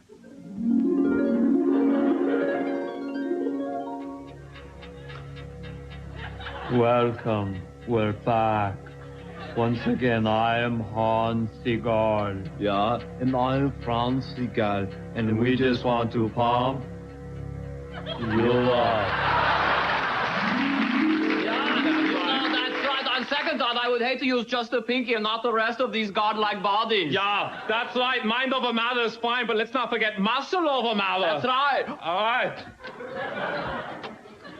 Live from New York, it's Saturday night. I mean, I don't know. It just, they're not really that funny. I mean, obviously they're making fun of Arnold's accent, but...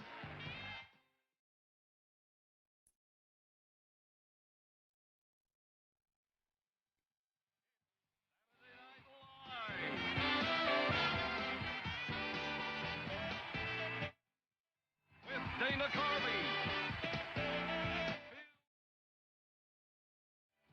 Jan Hooks. Victoria Jackson. Dennis Miller. Mike Myers. And Kevin Nealon. With Chris Farley. Tim Meadows. Chris Rock. They're so young, it's hilarious. And featuring Adam Sandler, Rob Schneider. I think this might be why Schneider has this long-standing feud with Seagal. I mean, something must have happened on this set. And starring Steven Seagal.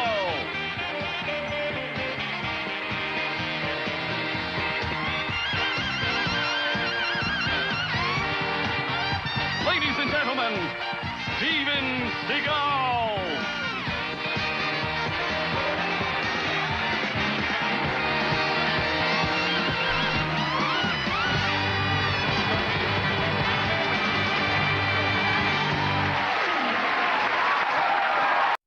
I mean, look at how well dressed he is. I mean, this fashionista icon. Thank you. Thank you. Thank you. Thank you very much. Again, just think about this for a second.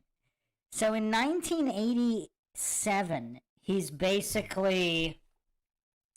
goes from complete obscurity in terms of Hollywood obscurity. I mean, obviously, he's well connected, you know, which might be due to CIA or otherwise. He just happens to be buds with the top agent, top movie studio head. But anyway, so he's basically comes from obscurity to the biggest world stage. To the biggest world stage, and look how comfortable he is in front of just gigantic audiences on what's probably the top comedy show at the time. And supposedly not his field of comedy, but we'll see. Thank you. Thank you. It's great to be here in New York, and it's great to be opening up Saturday Night Live. Most of you probably know me from my action-adventure films, Above the Law, Hard to Kill, Marked for Death, stuff like that.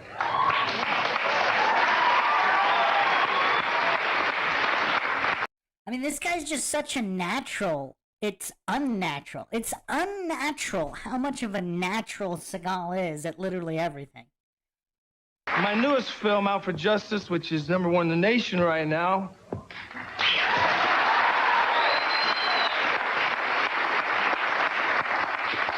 But my movies are more than just action, and I like to try to explore the mythical poet and the warrior that has all but vanished in modern society. I mean, look at him dropping these philosophical bombs on Saturday Night Live, practically designed for NPCs. The relationship between man and God, the struggle of the common man against politically corrupt systems. I mean, has anybody dropped this much Illuminati exposing on Saturday Night Live as Seagal? No wonder they tried to remove all this. I mean, who talks like this on Saturday Night Live? I hope you'll forgive me for being a little bit serious, but it's important to me to let you know that there's a lot more to Steven Seagal than the martial arts. I mean, look at that swag and strut. Now, if you don't mind, I'd like to sing and play and hang around.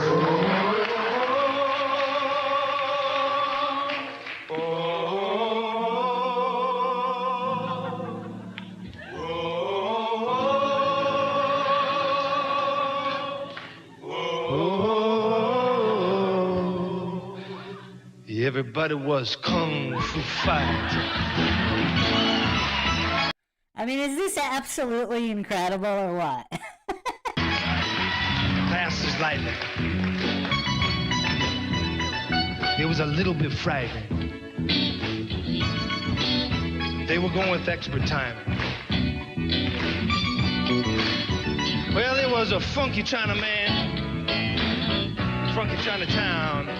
They were chopping them up, chopping them down. There was Funky Billy Chin and Leno Sammy Chung.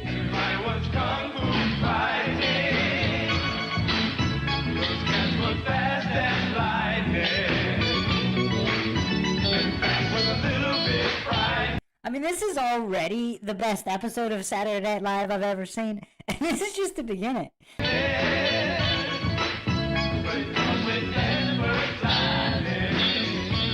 We got a real great show tonight. Michael Bolton's here. We'll be right back.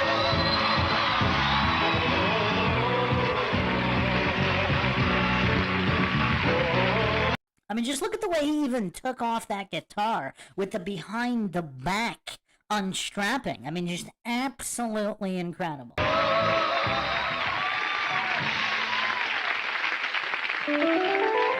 Care, compassion, dedication. These are the things we can promise you at Winston McCauley Funeral Home. And there's one other thing we can promise, that we will never have sex with any dead body. How can we guarantee this level of service? First, we rigorously test our applicants for...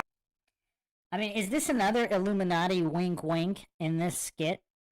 I mean, like, because in 92, I don't know if there were that many news reports of that going on, but, I mean, seems nowadays, I mean, there's something about that like every couple of weeks. Aptitude and intelligence, and also to make sure they don't have the urge to have sex with dead bodies. And if any of our employees fails to live up to our standards, or is caught having sex with a dead body, he can be suspended without pay for up to 6 months.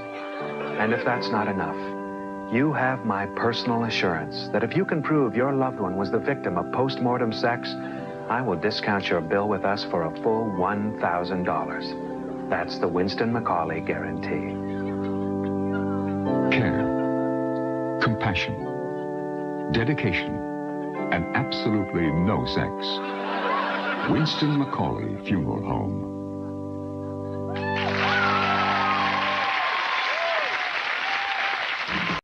People actually cheer for that? That's just so weird.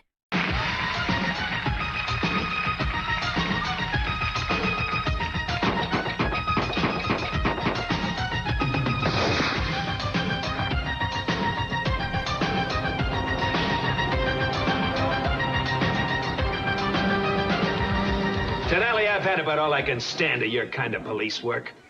Improper searches beating suspects. Ever hear of a little thing called the Bill of Rights? Now I've got the ACLU up my behind, and the DA has to throw out these indictments. I caught these two guys with 3 kilos of cocaine. What do you think they were doing with a making shock for girls' softball games?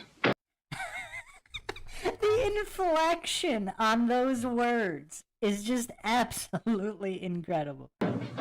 Nico, as long as I'm running this department, everybody has civil rights, including drug dealers. And just to make sure you get the picture, Tonelli, I'm taking you off the streets. I want your badge and I want your gun. We'll see how tough you are sitting behind a typewriter. Is that clear? Yeah, Mr. 1-to-1 in the chat saying, if you search for this episode's, it said he is the worst host ever. Damage control for sure. Yeah. And also notice how nobody was talking about how he's the worst host ever until after the Illuminati campaign against him, which we went over in episodes 1 and 2. Give me 1 second. The signal's getting a little iffy here. They don't want the truth coming out on Seagal. They're on to us. Give me a second. Let me control. I think I can get it back up.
Okay, we should be good. Is everyone still with us?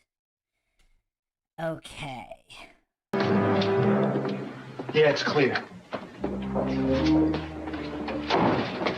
Imagine how awesome a Steven Seagal cop show like this would be, set in the early 90s. Or even late 70s, early 80s would be cool. Welcome to the trenches, Nico. Well, a little less action than you're used to, huh, Nico? Yeah. I mean, how does anybody not find that funny? Benjamin Coist in the chat. Are you new here? Check out the previous episodes.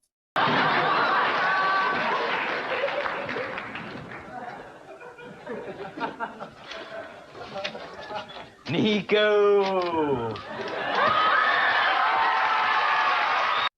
I think we're about to see.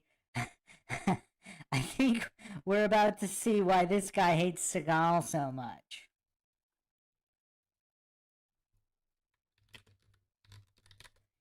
I think we went over his made-up stories about Seagal, because we fact-checked the timeline that Schneider alleged, and it did not match up. Tinelli, the Tinelli Meister. All right. Detective Tinelli making copies. The Tinellinator. Hey, Rich. Tinelli Tola. The guy who breaks the rules. The rule breakster. Yeah, I'm just trying to make a couple of copies, you know what I mean? Nico Nicopolis. Do me a favor. Shut up, all right? Nico, the lone wolf. El Lobo Solo. I'm not in the mood for this, you know? All right, Nico. Not in the mood. Bad mood for the Niguana. Listen to me, I'm serious. I think you better shut up now, you know what I'm saying? Next game! Come here, man. Come here. I just want to show you just what I'm thinking. He did that so violently. I mean, we also don't know the environment behind the scenes, because all these guys are probably so jealous of Seagal's comedic prowess, because they kind of view him as this martial arts guy, and he's actually funnier than all of them, and this is their full-time job. Oh no, the Rich Meister thrown through the copy machine. Possible concussion for the rich man. Nico losing control. Now listen to me. Got me by my ankles. Nico, the ankle meister. Listen to me carefully. I don't want you to talk about anything to me anymore. I don't want you to say my name anymore. You hear me? Everything's upside down.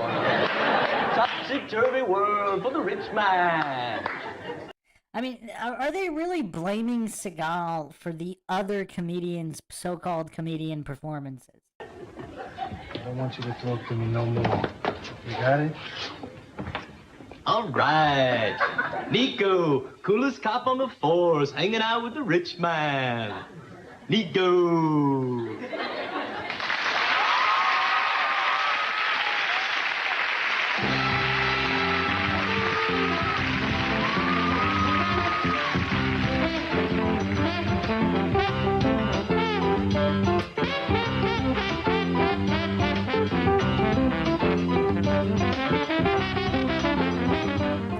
Company, serving America.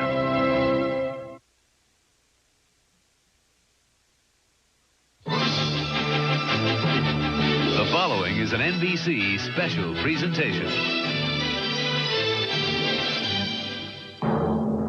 Live from the Grover Cleveland Civic Pavilion in Palm Springs, California, it's time for another in our continuing series of individual tributes to each and every soldier who served in the Persian Gulf. Tonight, an all-star celebrity tribute to Private First Class Reginald Lee Adams, starring comedian Louis Anderson, illusionist Doug Henning, and Jillian, Barbara Mandrell, Tony Orlando and the Yellow Ribbon Dancers, the People's Republic of China gymnastic team, Kuwaiti Prince Balhid Al-Sabah and his wife, the Denver Symphony Orchestra, and many others.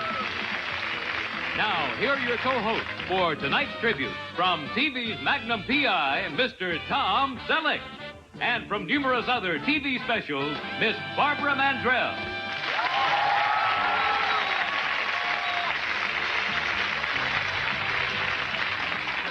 Hello, Barbara. How are you tonight? Well, Tom, I'm still a little pooped after last night's all-star salute to Lieutenant Jeffrey Acker. I know what you mean. That was some salute. But hang in there, because after this show, we'll be 2/5 of the way through the A's. All right!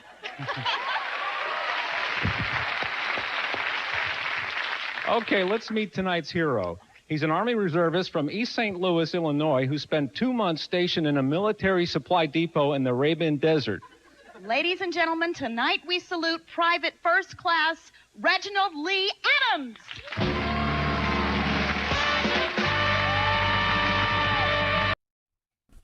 I mean, this stuff's kind of stale without Seagal.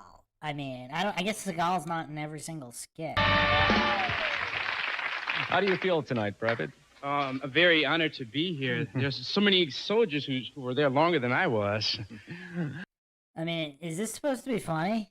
Don't worry, they'll each get their own tributes, too. Oh, yes, they will, because Every single soldier is a hero. Every single one deserves a cheero. I mean, does anybody find this funny? No wonder they all hated Seagal, because he upstaged all of them. Everyone will get a show. The stars are out, so let's go. I mean, what was funny about that? let's go, Private. We've been keeping a seat warm for you over here. Come on. Oh, sure, why not? Anything for you. Come on. All right. Fair use. This is all fair use. Here we go. All right, and now to...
Okay, so let's see let's see what's going on here.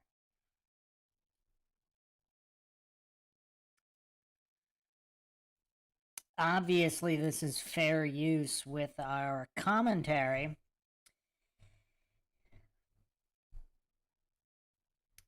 But a lot of times this needs to be appealed, so I'm assuming the other stream probably won't be available until after I appeal it again, so it can be a process on YouTube.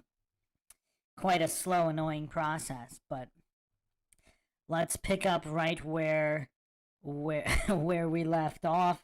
And if it goes down again, we'll just go part 8 until we finish this. Start things off. Is the audio working? Private Adams. Fair use. Someone I think that you'll recognize has something he wants to say to you, Mr. President. I mean, we'll probably have to do, I mean, I don't know, this might turn out to be 100 parts. I mean, how many Steven Seagal receipts are, I mean, how many receipts are possible? I mean, I don't know. We've been digging them up for over 20 hours now.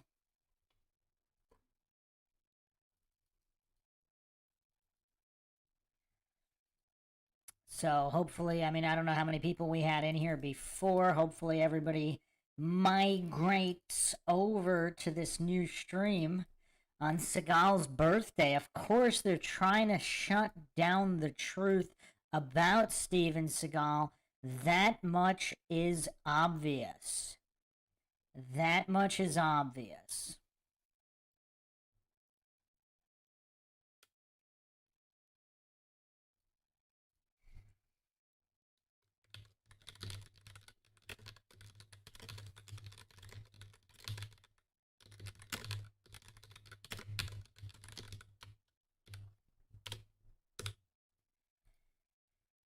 This might end up being the longest running series in MINDSHOCK history. Alright, so let's continue here. I mean, this skit does not seem funny at all. Good evening. I'm honored to have this opportunity to personally thank Private Reginald Adams. I mean, I don't know. Did people think this was funny back in 1991? I mean, most of Saturday Night Live stuff today is not funny, so it doesn't really seem like there was a huge difference. Mad TV was kind of funny, though. For your effort in the Persian Gulf.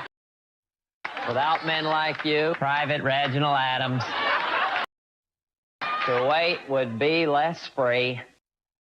Fair use. They'll probably still shut it down, even if I say fair use every 3 seconds. And let's not forget the courage of your fair use. Beautiful wife, Mary. Fair use. Is this funny? Does anybody find this funny? No. I mean, obviously they got that applause screen that pops up so all the NPCs can laugh, but... Children. They waited faithfully at home in East St. Louis, Illinois. I mean, he's mostly just making fun of the way George W., or actually, this is George Bush Sr. This is George H.W. George H.W. Bush. Obviously, he did have a weird manner of speaking. I mean, this one looks even more satanic than the actual George H.W. Bush. Well, the reason I don't want to skip... First of all, I don't know which parts are Seagal parts or not. So, yeah. Also, you know, now they made it kind of personal. Because, you know, shutting this down with fair use. But we do want to do a comprehensive examination. But yeah, everybody be prepared to switch over to a new stream if this one also goes down. Happy that you've returned unharmed. Thank you. God bless.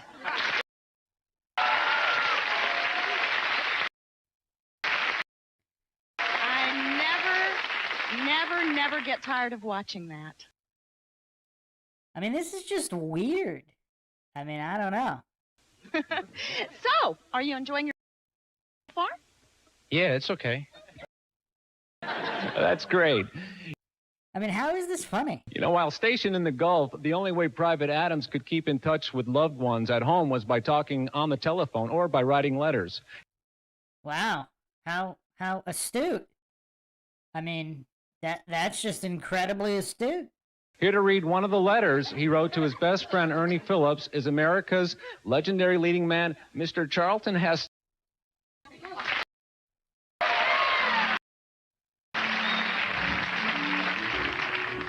December 12th, 1990. I mean, maybe they call... I mean, this might... I mean, the non-Seagal parts here, I mean, these are really, really cringeworthy. Dear Ernie, 3 months in the Arabian desert. There he is. And man, am I... Did I mention this was Fair He Is? I horny. This is Fair He Is. I think I'd lose my mind if it weren't for masturbation. At first, I tried to hide it. But now it's so out in the open, there's no point. Everyone's doing it.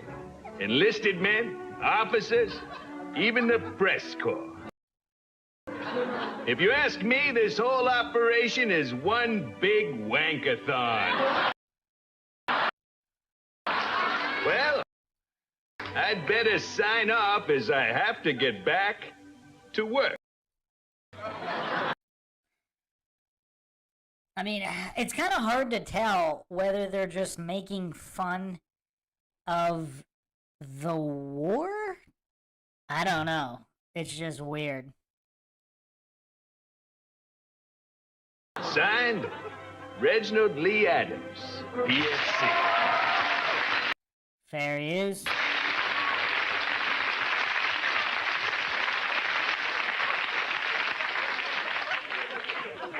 It's also kind of interesting because Seagal mentioned morals and ethics at the beginning and real warriors.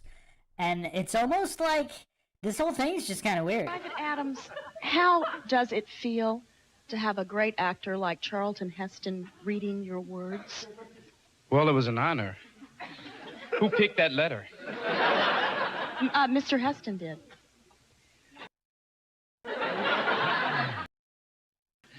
I wonder how much Seagal... I wonder how much he knew, because I don't think he ever really even...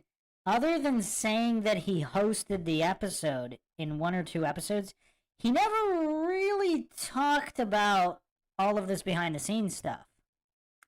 Heracles in the chat says, I think they just want to besmirch all that Seagal stands for. It is interesting. Was the smear campaign... This is actually before the interview we went over. The interview we went over earlier was 92. This is 91. Right after Out for Justice... Or Out for Justice is currently in theaters, #1 in theaters, at the time of the airing of this episode. So, yeah, it is interesting if they were plotting his downfall because they couldn't control him. Guys, he's not going to wear their dresses. When our friends, the Kuwaitis, heard we were doing this tribute, they asked if there was any way they could participate. So here to present you with a gift is Kuwaiti There he is. Prince Fahid Al Sabah and his wives. Fair use. Did I mention this was fair use, YouTube?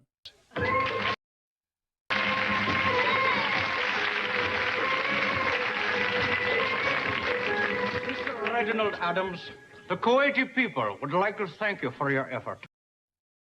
While I was in exile at the Sheraton Hotel in Monaco, I often thought of you fighting on my behalf. I mean, do people really find this funny? I mean, do NPCs just find this funny because they were told to find it funny? Therefore, in recognition of your efforts, a concrete step in the freshwater jacuzzi in my newly constructed winter palace will bear your name.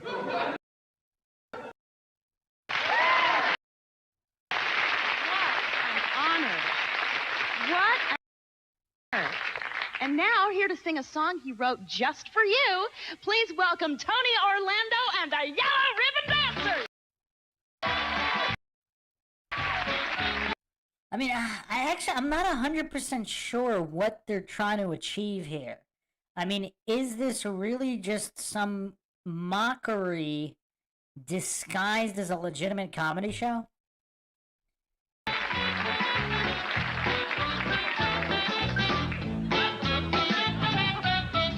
I'm Private Adams and I'm back. I mean, it really does make sense why all these people hate Seagal. Because he actually stands for something. He actually has character and integrity and, of course, comedic ability that they can only dream of. I'm 24, 5'9", and I'm black. There he is. I've got 20/30 vision, and my blood type is AB. I can't wait to see my old friends at 320 East Boulevard. I mean, how is this funny? It's just weird. I mean, this whole thing's kind of cringe. And they think Seagal's not funny? In East St. Louis, everybody, come on! Taya, yeah. And for Private Reginald Adams. I mean, these people all probably really hated Seagal because Seagal can't be manipulated. He's not in their club, and he doesn't want to be in their club. He is 5'9" and allergic to penicillin. Come on! Because as we went over, you know, obviously Hollywood is, you know, they pursued Seagal, not the other way around. Because Ovitz, the #1 agent in Hollywood, just happened to be buddies with Seagal and basically said that, you know, he was just so impressed with Seagal, he thought he would make a good movie star, and then he introduced him to the Warner Brothers head of the studio. They wanted to make the movie with Seagal. I mean, how is this funny? Fair use. Fair use. This is extremely fair use. Be a material This couldn't be any more fair use than it is. transport specialist, fix armored personnel carriers, and get married at 17. Get married at 17? Yeah, that's absolutely hilarious. I mean, how could that not be funny? If I don't see a yellow ribbon for Reginald Adams, PFC. I mean, what? What is this? I mean, Seagal is literally the only funny guy in this whole thing. I mean, actually, Chris Farley's not in this skit, but Chris Farley's actually really funny. Return with the gymnast from Republic of China and the illusions There he is. of Doug Henning when an all-star celebrity There he is. tribute to Private First Class Reginald Lee Adams continues. There he is.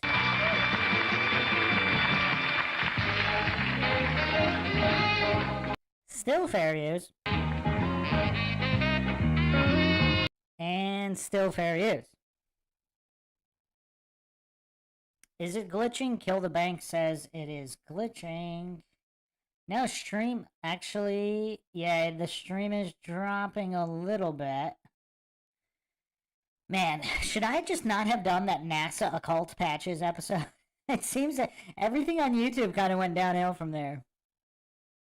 Mr. 1-to-1 is in the UK, doesn't know what Saturday Night Live is a comedy skit show. If you've heard of Mad TV, it's kind of the unfunny version of Mad TV. Fair use. Still fair use. And believe it or not, it's still fair use now as well.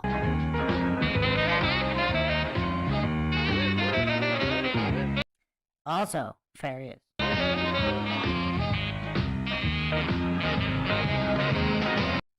Vanilla Ice? What?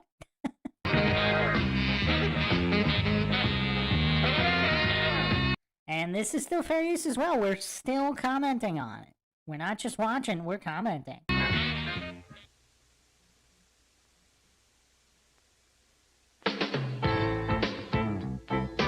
Live from Compton, California. Still fair use. BET-TV, that's Black Entertainment Television, presents The Dark Side with Nat X. The only show on TV written by a brother, produced by a brother, that's strictly for the brothers. Still fair use. Now get ready for a man who's so black, he sweats oil. Step back, 'cause here comes Nat. Still fair use.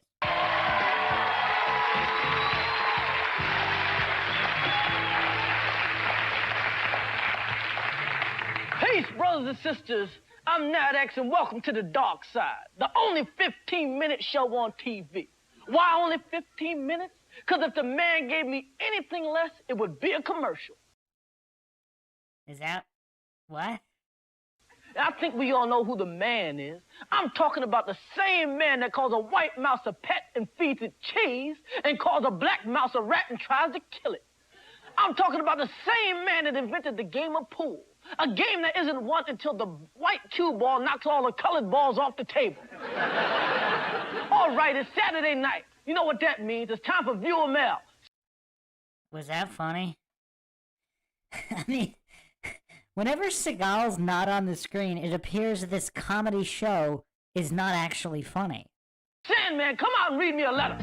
I mean, no wonder they all hated Seagal and thought he was the worst host, because he exposed them all as the Illuminati shills they are. I mean, I'm not 100% sure about Farley, though.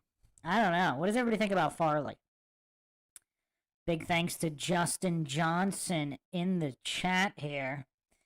Gifting out the memberships, helping promote MINDSHOCK, the greatest podcast in the history of existence, no doubt.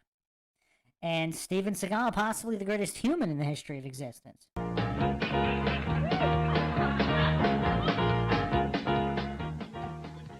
Tonight's letter comes from Eliza Cooper of Oakland, California. I mean, I just said I'm not sure about Farley, and now he comes out in a clown costume. Clown. Clone. I'm not going to get over that coinky-dink. Why does clown sound exactly like clone? I mean, I just do not believe that is coincidental. I do have a podcast coming up on clowns and all of the Illuminati symbolism connected to clowns. And she writes, Dear Nat, you seem like a very tense man. What do you do to relax? But controlled or not, Farley was actually kind of funny in general. I mean, obviously I haven't seen all his skits. Well, little girl, when I have time off, I like to go bowling. I mean, this just really isn't funny. I mean, call me crazy, but I don't know. This is just weird. You see, there's nothing I like better than taking that big black ball and throwing it into those 10 white pins with the red necks.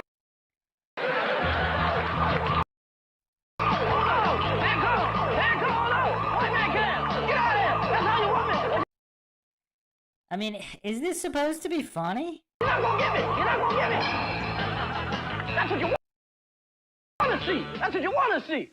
Boy, haven't had that much fun since Aunt Jemima took that rag off her head. All right, now it's time for the top... Fair use. Still fair use. 5. Top 5 list. Why 5? Because 10 would make the man lose sleep. Tonight, the top 5 reasons the LA cops beat up Rodney King. Reason number 5, they hate paperwork. What? Reason number 4, thought he was Mexican. That's an interesting reason. Reason number 3, trying to impress Jodie Foster. What? Reason number 2, upset over the portrayal of white people on In Living Color. And the number 1 reason the LA cops beat up Rodney King, they just saw New Jack City. Fair use. Fair use.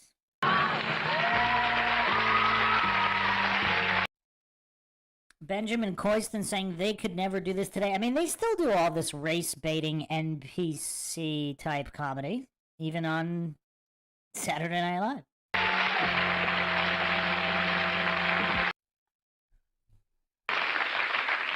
And that's the top 5. Now let me hurry up with the show before the man pulls the plug on me. My only guest tonight is one of the most controversial comedians in the country. Please welcome Andrew Dice Clay. Fair use. Still fair use. We're still commenting here.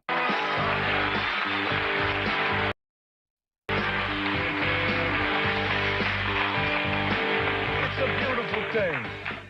Sit your white ass down. What? How you doing, Nat? It's nice to be on your show here. mean, it's like Seagal is hilarious whether he's trying or not, unlike all these other comedians. I'm glad you could make it, Mr. Dice. I understand you got a lot of free time on your hands since Ford Fairlane. What are you talking about? Fort Fairlane was one of the best movies ever made, and I kick any movie that you could say that didn't make that kind of money. Well, I'm not saying it was a bomb, but last week the Ku Klux Klan tried to tie one of these under my car. It wasn't my fault. It was the critics. You know, the critics, they're just a bunch of overpaid. So what's up next for the Dice Man? You got a movie coming out this summer? No. I mean, his delivery really is something else. Like, I don't think anybody can deliver this kind of deadpan. How about next summer? No, but I'm amazing anyway. Just because I treat the chicks like the pigs that they are. So are you gonna go see a movie? Hey, I ain't see you any movies, and what's the afro anyway? You look like Link from the Mod Squad. Oh, it's 1991. Oh, it's 1991. I mean, Seagal really could play any character. You know, why don't you cut it square? Bada bing. Oh. All right, cracker boy. I got a nursery rhyme for you. There once was a whitey named Dice who looked like Fonzie on steroids. Blah, blah, blah, blah, blah, blah, blah, blah. My big black foot in your ass. I mean, it is kind of hilarious that Steven Seagal's funnier than Chris Rock, and Chris Rock is the supposed comedian. I mean, the way Seagal delivers literally all the lines, I mean, it's just hilarious, just his delivery. It almost doesn't even matter what the line is. Still fair use here. Oh, hey, Dice, maybe you'll be in Grease Part 3. Tune in next week for stupid white people tricks. Peace! Still fair use.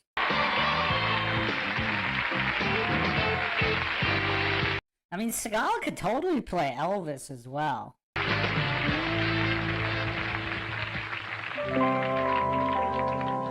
And now, Deep Thoughts by Jack Handy. Still fair use.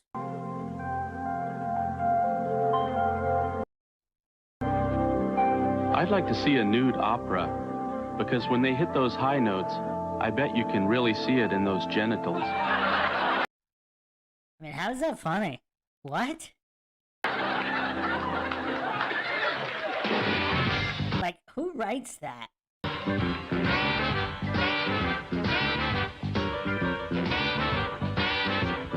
Still fair use. This is fair use. Life After Desert Storms. Still fair use. Sunday on the Night Beat at 11. Ladies and gentlemen, Michael Bolton. I mean, the inflection even on Bolton. I mean, Seagal was just born to be entertaining. He should get in a fight with Michael Bolton. That would be hilarious. Denise says, degenerates write it. I mean, yeah, and degenerates seem to really hate Seagal. First love, I don't think twice.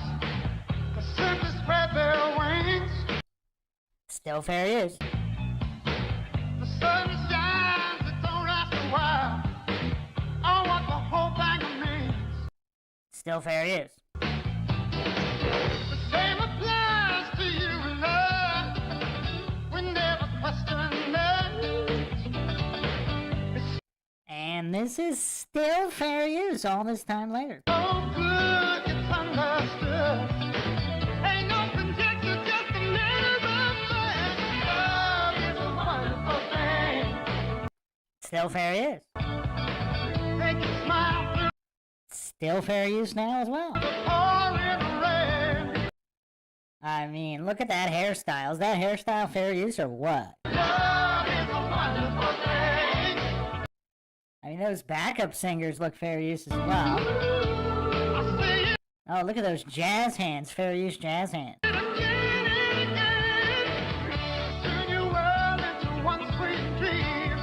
Oh, look at that fair use microphone. I mean, it's all fair use. Even that window in the background's fair use. Look at those microphone stands are also fair use. Look at that fan in the background, has to be fair use as well.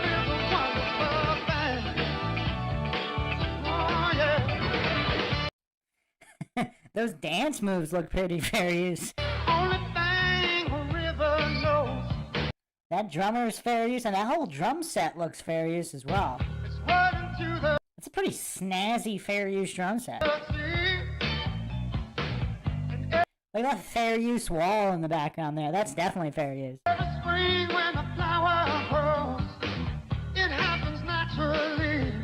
Those window panes are all fair use.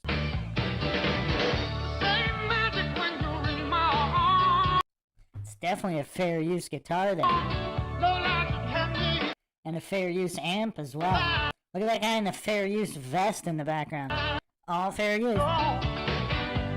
It's all fair use.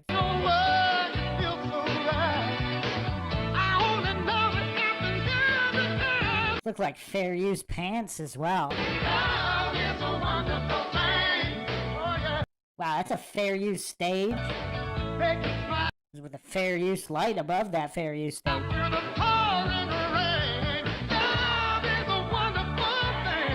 Is there anything that isn't fair use about this? I mean, we're at the point now where we have to figure out what isn't fair use, because this is all fair use. All those speakers are fair use. I mean, everything's fair use. Even the fair use of the fair use is fair use.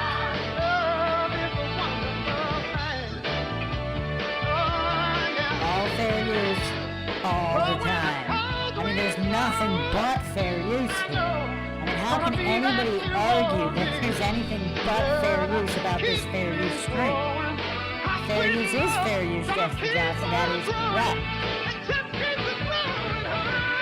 And that saxophone is definitely fair use. I mean, look at that sax. I mean, does it get more fair use than this? Is it possible to have more fair use than this fair use, fair use?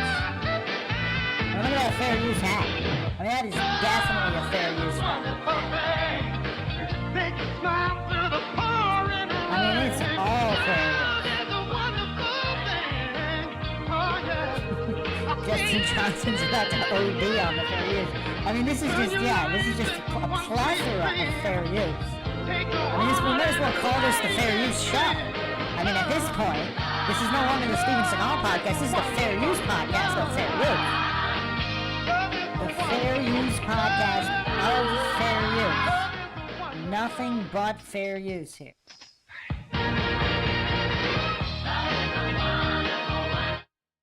All fair use, all the time. Welcome to the Fair Use Podcast. This is Bruce Fair Use McGuire, and we are discussing fair use and using fair use on this Fair Use Podcast. It is all fair use, all the time.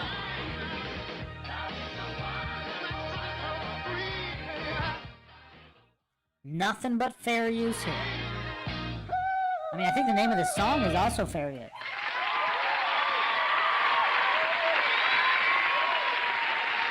I mean, look at that applause. Even the applause is fair use.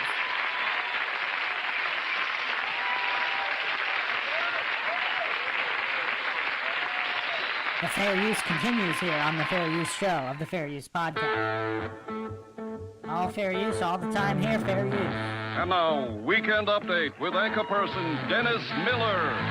Here's the Fair Use Weekend Update with Fair Use Dennis Miller. The subject is fair use.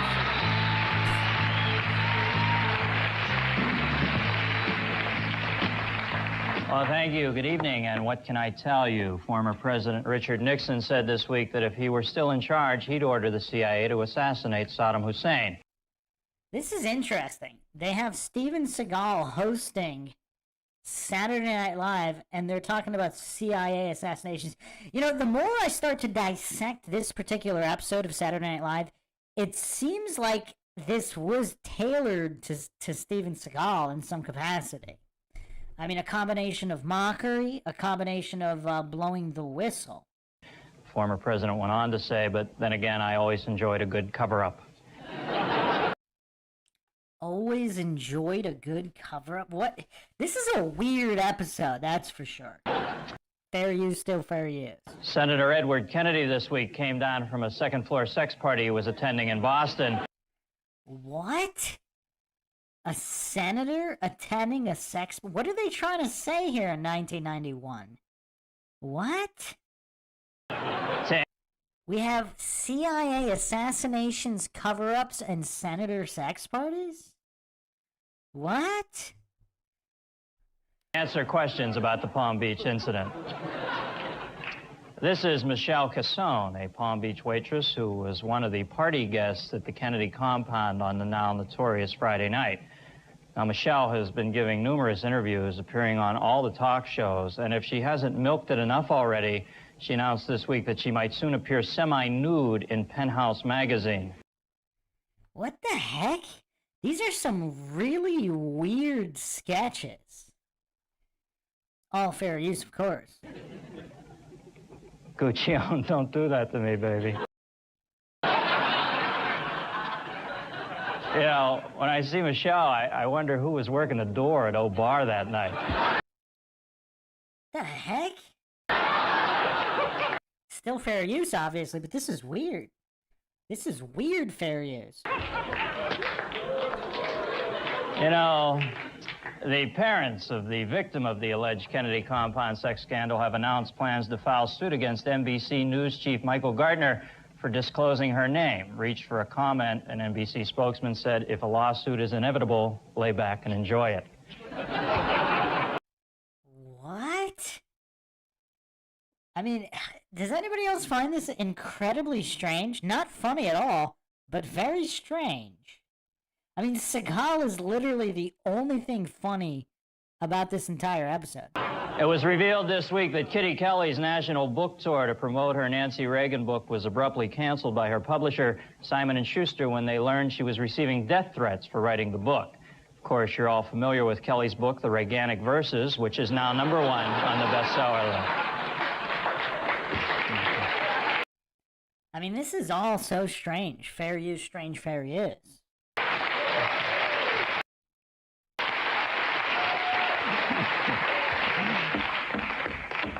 Frank Sinatra told a concert audience in Phoenix on Thursday, I hope the next time Kitty Kelly crosses the street, 4 blind guys come along driving cars. What? Who finds that funny? 4 blind guys driving cars to kill somebody? I mean, who finds this funny?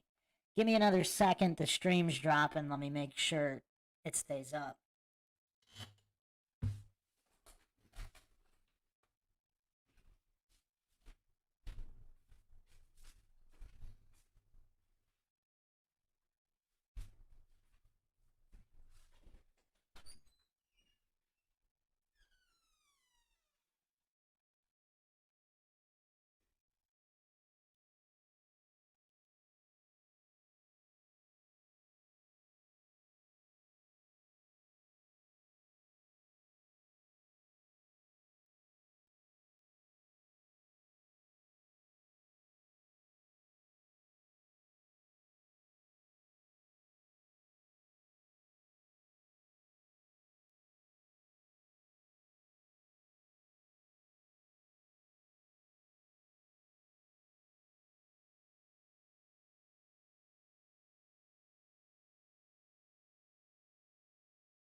Okay, we should be okay.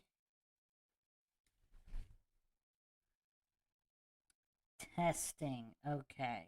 Sinatra denied any connection to the quote to the fact that on Friday he bought Lincoln Town Cars for his friends Ray Charles, Jose Feliciano, Stevie Wonder, and Ronnie Milsap. I mean, how is that funny?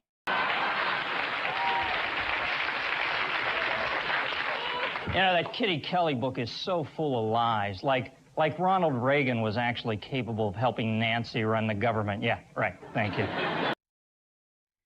Wow. This is weird stuff. Fair use, fair use. Now with an editorial on the Nancy Reagan biography, here is Mr. Subliminal. Welcome, Mr. Subliminal. Mr. Subliminal, as in subliminal messages? I mean, they got CIA assassinations, cover-ups, Mr. Subliminal. I mean, can they make it any more obvious?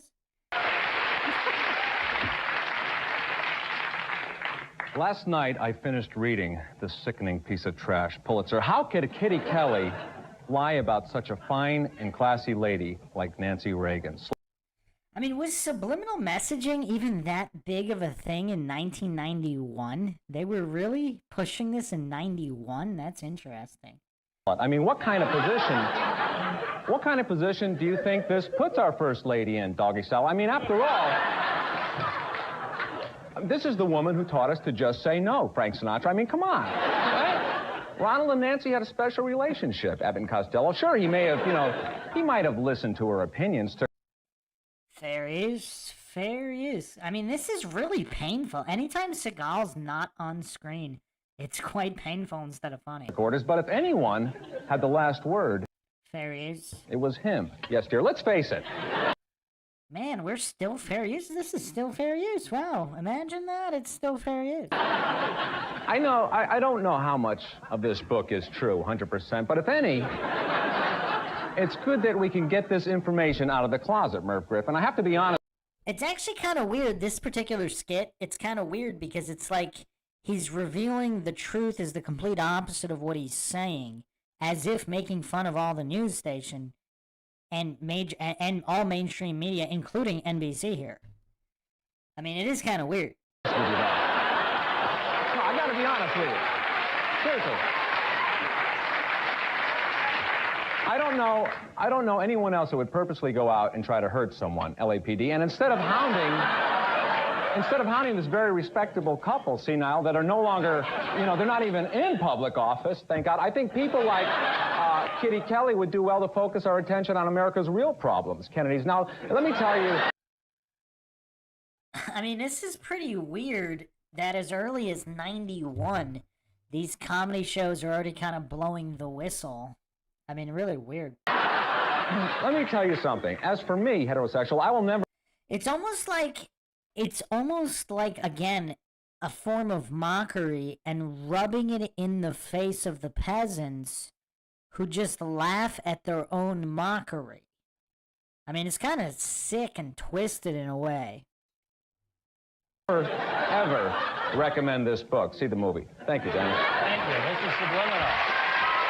Fair use, still fair use. All fair use, of course. Fair use.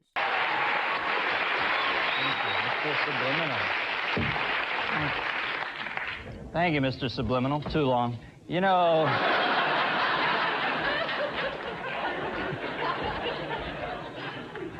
Did he just break character there?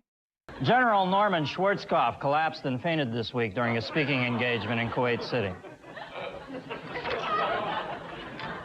Secretary of Transportation Samuel Skinner held a news conference outside the U.S. Capitol after speaking with legislators in Washington. He told the crowd if Congress didn't agree with his views, he would swat them all with his giant hand. Is that supposed to be funny? What? What? Just because he happens to have his hand up? What? I mean, this is painful.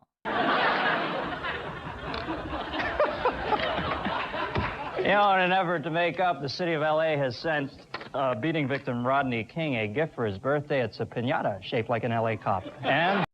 Man, how much did they milk the whole Rodney King thing for? Seems the media was oddly obsessed with that for quite a number of years. Now a visit from Saturday Night Live's travel correspondent, his first visit, so please welcome Adam Sandler. Adam! He looks like such a goof. Look at this fair use goof, fair use. I mean, that's a fair use goof if I've ever seen a fair use goof. Still fair use. Hello, everybody. Saturday Night Live recently sent me to Greece to see if it's a good place for our home viewers to spend their summer vacation. I gotta tell you, I had a blast there. I stayed at the Sheraton Socrates. Now, we really have to, I can't fast forward because we have to really illustrate the comedic genius of Seagal and why all these other comedians hated him and said he was the worst host ever when there's really nothing funny going on whenever Seagal's not on the screen. In downtown Athens, just 5 minutes from the Acropolis, and whoa, man, my room was just unbelievable. I had like everything, a colored TV, and 2 twin beds, and big bathroom with a phone right next to the toilet, and just a cool refrigerator. How is this funny? What? Like, how did people find young Sandler funny? I mean, Happy Gilmore is a pretty decent film. I mean, I'll give him Happy Gilmore. Billy Madison's also kind of funny. But I mean, not too much else. I mean, Happy Gilmore was kind of a quality comedy film, but I mean, how is he funny here? Like, who thought he was actually funny here? There were like sodas and candy in it, and I mean, oh wow, the hotel room had beds and soda and candy. Wow. People in Greece really know how to treat you, so right away I started jumping up and down on the beds, you know, and they were like extra springy or something. I mean, I was getting great height. I was really, like my face was coming inches from the ceiling. Wow. I mean, that's a knee slapper right there. And these are the people who think Seagal was the worst host? It was getting scary, man. I probably could have hurt myself, but I figured, hey, you know, how often do you make it to Greece, right? So, then, you know. What? You know what I did? I went into the bathroom and I took one of those little sample shampoos and the free shower cap they give you, and I made like a paratrooper out of it, and I named him Captain Prell, and I just threw him out of the window, man. Wow. Wow, this is the most unfunny fair use, unfunny skit I think I've ever seen from Sandler.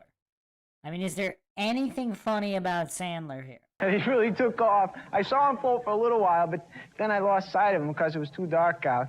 The next day, I went down to get him, but I couldn't find him. Maybe someone else picked him up or something, but I'll never know. Wow. Wow. I mean, there are people that are actually fans of this guy in this era? It's weird, you know. It's weird. Yeah, it is weird. Fair use. This is all fair use. Getting back to Greece, when I came back towards still fair use. My hotel room, there was this guy in front of me who kept turning around and looking at me, right? Is the bit that he's not funny? Is that what's supposed to be funny? How unfunny he is? I mean, I'm not following here. Is there anybody in the chat following? Like, what's the actual bit here? His room was 2 away from mine, so he thought I was following him. It was fun to watch how nervous I was making him because I was behind him. So then I just started following people throughout the whole hotel, you know. That's supposed to be funny? What is going on? Follow them to the pool or the sauna or something. I'd just sit next to them. I'd stare at them. When they leave, I'd follow them back to their rooms. I did this to like 8 people. One lady snapped at me and yelled at me, "Will you get away from me?" It kind of frightened me a little, so I didn't say anything back. But... Is this really supposed to be funny? Like, what's the gag here? I just went up to my room. I watched Bull Durham on a pay-per-view channel. It was pretty good. I've seen it before, but not in Greece. So I think I liked it better over there, which I don't know what it was. Anyway, after the movie, I started getting real hungry, so I got a Milky Way and a Coke out of a little refrigerator. I love Milky Way. Like, what's the bit, though, that he's just not funny? The chocolate and that caramel, and I just watched MacGyver, and it was a great one. Still fair use. MacGyver got trapped somewhere, but then he got out. You know, he always does, man. Yeah, that's hilarious. Wow. MacGyver gets trapped and gets out. I mean, that's a good one. Makes weapons out of nothing, this guy. He's pretty cool. You gotta... Then I fell asleep, but when I woke up, my final morning, the TV was still on, so I caught the tail end of Hawaii Five-0 and... Oh, man. I mean, this is rough. This is rough. Went down to check out at a hotel, and I stopped at the lost and found desk before leaving, and I asked them if they found my paratrooper guys, but they didn't have it. Even so, I had a really great time at Grace, and I recommend it highly to all of you. Dennis? Thank you, Adam. Thank you, Adam. Thank you. That might have been one of the worst bits I have ever watched. Thank you, Tyler. Maybe I was a little hard on Mr. Subliminal. Still fair use here. We are still fair use. Here we see 4 nuns, members of a religious order who were caught smuggling 22 pounds of cocaine in Ecuador last Tuesday. Talk about your nasty habits. I believe on the right, that's Sister Guadalupe Scarface. Okay. They smuggled the blow. I'm the bad guy. All right. Still fair use. The McDonald's company this week announced plans to cut back on its garbage, a 40-step program that will reduce its daily generation of 2 million pounds of garbage by 80%. The company plans to trim the size of its paper napkins, replace ketchup packets with stainless steel dispensers, introduce refillable coffee mugs, and, quote, begin to make our milkshakes with a... Heracles in the chat saying, this feels like a high school talent show with mandatory participation. Oh, my friend, you're giving them too much credit. I would put them at middle school. This seems more like a middle school talent show with mandatory participation. Liquid from our own planet. And firefighters in Kuwait who are still putting out the hundreds of burning oil wells claim the Iraqis are not fully to blame. They suspect Donnie Wahlberg started the fires during the New Kids last tour. Guess what?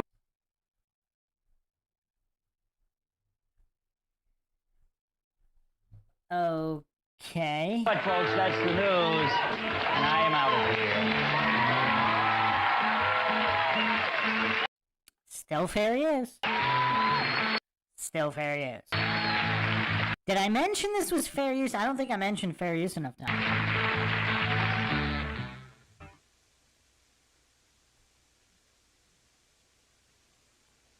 Hello, I'm Casey Kasem.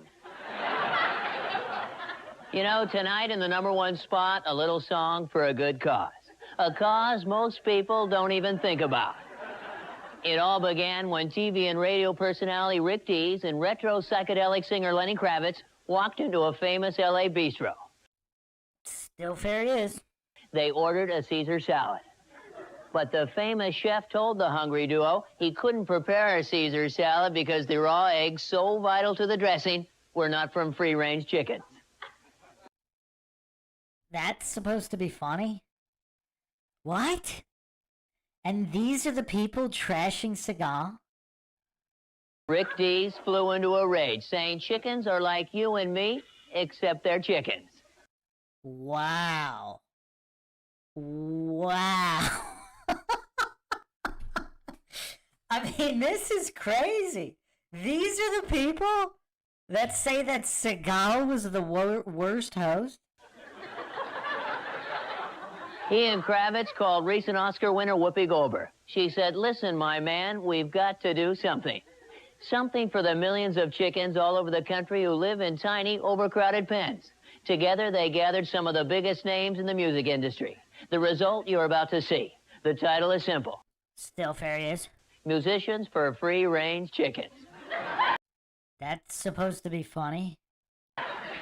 Okay, everybody, let's do it. Is that Chris Rock in drag? No surprise there. Still fair use. That's too long. We see that something's wrong. Still fair use. There needs to be some... I wonder if they asked Seagal to wear a dress, and there should have been there should have been a video camera on what happened to the individuals that asked. Changes made. Now we just can't ignore Still fair use, especially that guy's shirt in the back there. the wrongs we've done before. Still fair use. To you and every egg you lay. Still fair use. Did I mention this was fair use? I don't think we mentioned this was fair use enough times. I think some people might have forgot that it was fair use. The fair usage of this fair use. Oh, that's hilarious.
Who's back? Who's back here?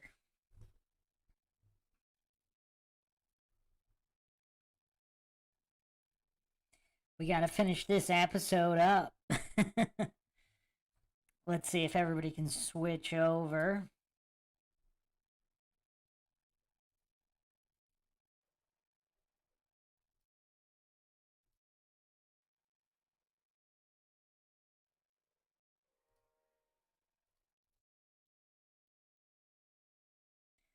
Obviously, we are going over the fair use, Saturday Night Live fair use episode in fair use and fair usage within the fair use.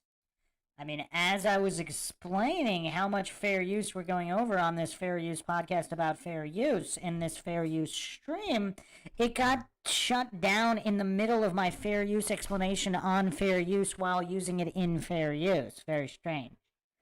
Very, very strange. Very, very bizarre stuff here.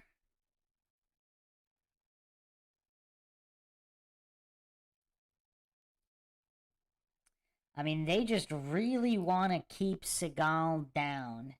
Everybody, there's clearly a concerted effort in this propaganda campaign against Steven Seagal. Fair use. This is all fair use. It's still fair use. And it's still fair use. I mean, do I have to stop it every half a second? That was way too Still fair use. Still fair use now. you. And still fair use. It's also still fair use. I mean, look at all this fair use. Has anybody ever seen this much fair use about fair use? Now we understand. Still fair use. All about the fair use. I mean, look at all this fair use. Is it possible to have more fair use than the amount of fair use here about fair use on this fair use podcast about fair use using the Saturday Night Live episode in fair use? Now, is any of this funny? I mean, I don't think this is funny.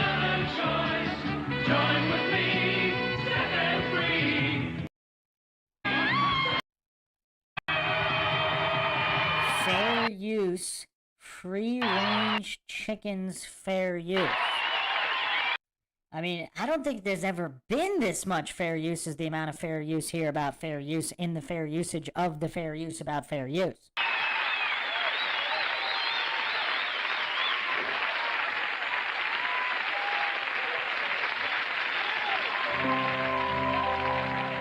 And now, Deep Thoughts Who thinks this one's actually going to be funny? by Jack Handy. Still fair use, by the way. Anytime I see something screech across a room and latch onto someone's neck, and the guy screams and tries to get it off, I have to laugh, because what is that thing? Really? I mean, this is what passes for comedy? And people think Steven Seagal's the one that's not funny? All fair use, by the way. Still fair use. I mean, look at this black screen of fair use. I mean, that's just all fair use there. And still fair use. I mean, look at all that fair usage. I mean, it's just non-stop fair use.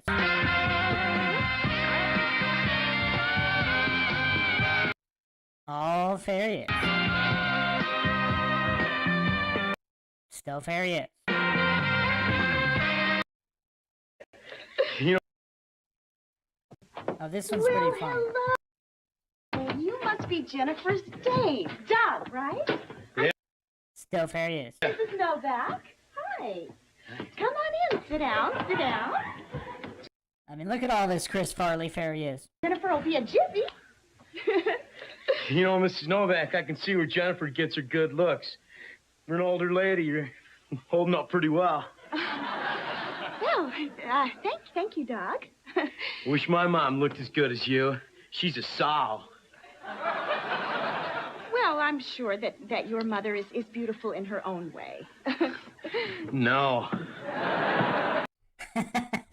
Chris Farley is kind of funny. Well, uh-huh. Oh, honey, hi. I mean, Seagal just kind of takes all the screen presence. He just steals it all whenever he's on screen. Hey, look, this is Jennifer's date, Doug. This is Jennifer's dad. Mr. Novak? I think this kid needs an ashtray. Okay, I'll go get it. So, you're graduating this year? I might.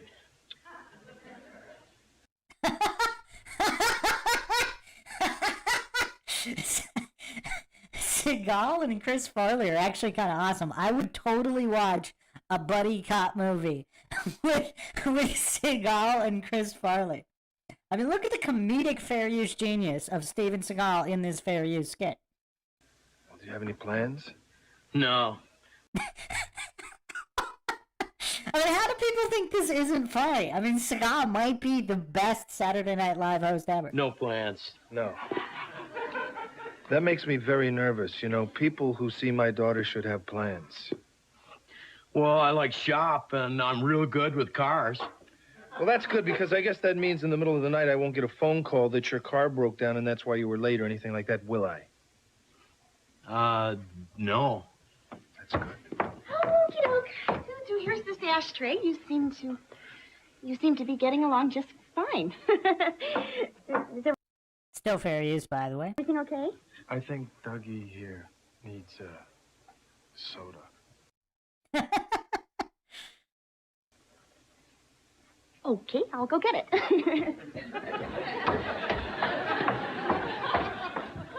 I mean, just look at the tension here that Seagal is able to command with literally any actor.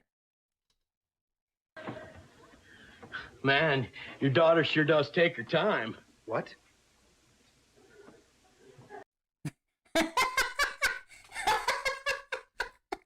Oh, man. I mean, Seagal's literally funny no matter what he's doing. I mean, this level of comedic genius, I don't think anybody can accomplish this like Seagal can. Does that bother you? No. No. It's a nice watch you've got there. Yeah, my grandmother gave it to me last year for graduation. I mean, this is actually kind of funny. I mean, how do people think this isn't funny or Seagal isn't the greatest comedic genius of all time? Well, I'm glad she did, because I guess that means that I won't be getting a phone call from you that you lost track of time or anything like that, will I? No, probably not. Not with my new watch. Whoa, Doug! Hey, Doug, you're looking good, man. Still fair use. Hey, Randy. I heard you might graduate this year. Might.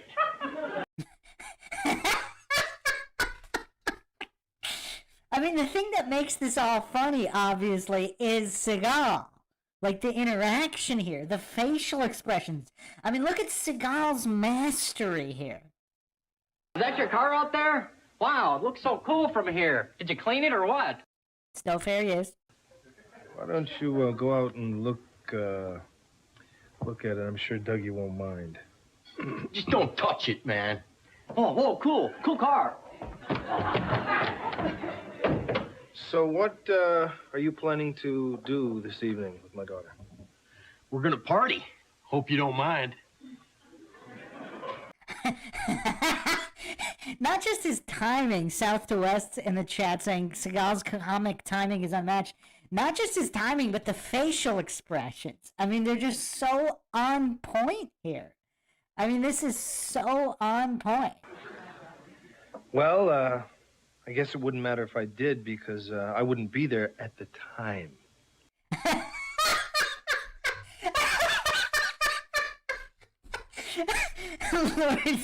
Lord said in the chat saying Seagal would crush a De Niro meet the parents type role like this where he's the chick's dad. Yeah, no doubt. No doubt. I mean, it should be a sitcom. Can you imagine a meet the parents sitcom with Seagal? I'd be here waiting.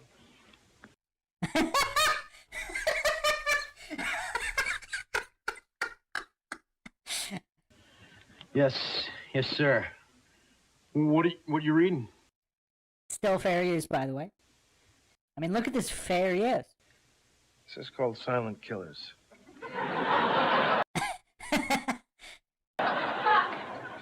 Is it any good? It's very informative.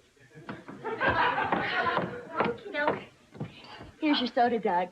Hey, honey, how about some coffee? I've got some decaf back there. You want some? Herbal tea, honey. Herbal tea.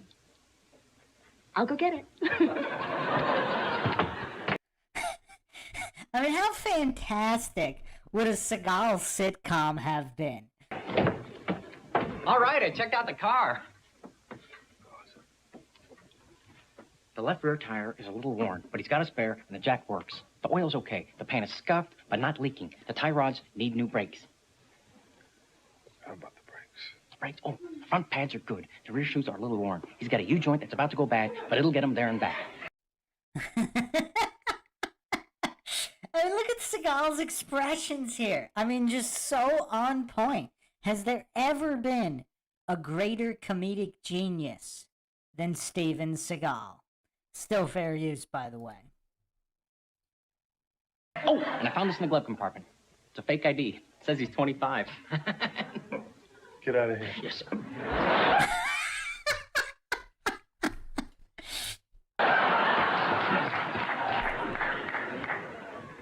Listen, son, I know that you think that I may be a little bit old-fashioned or something like that, but I have something that I'd kind of like to show you that has great significance to me. Oh, it's a tattoo. Yeah. Something, just a little something that I got overseas.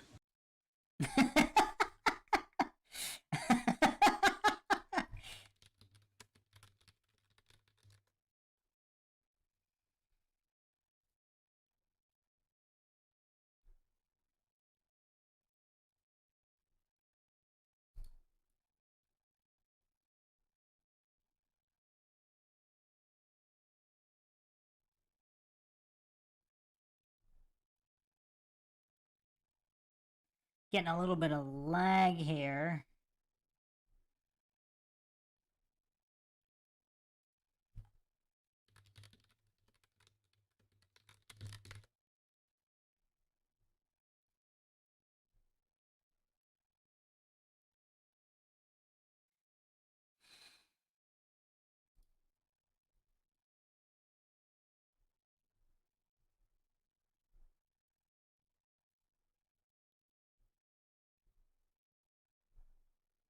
Alright, should be good to go.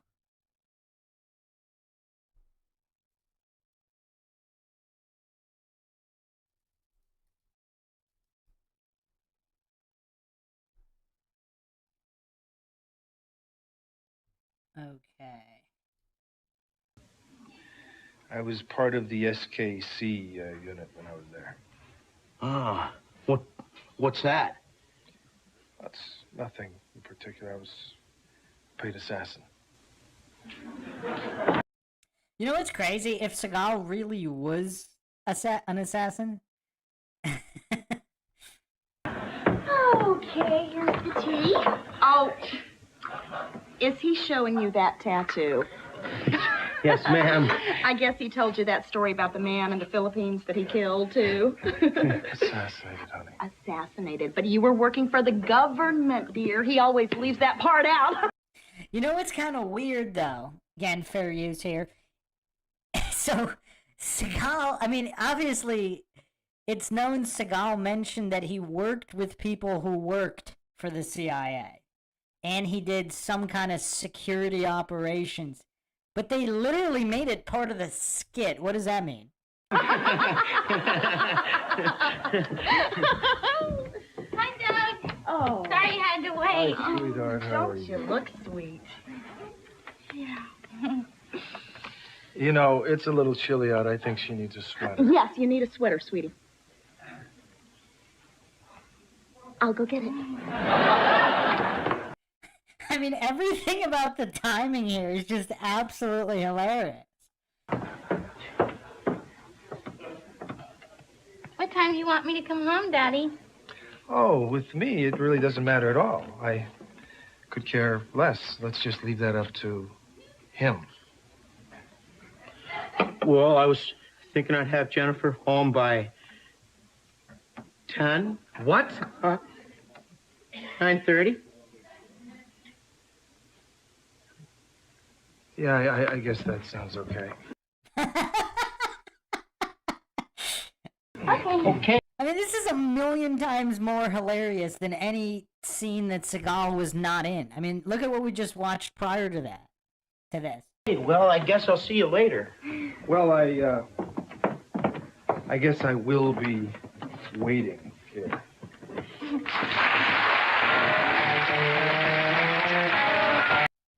Still fair yes.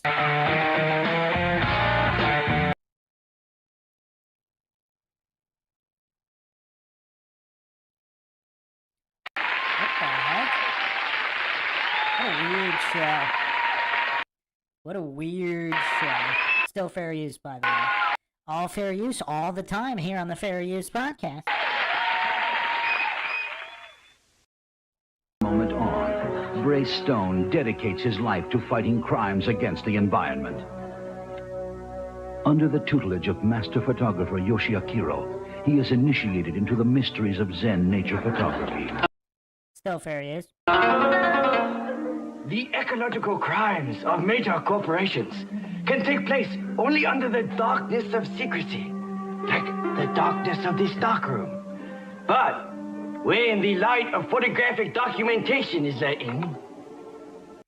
I mean, everything is made funny by Seagal just being there.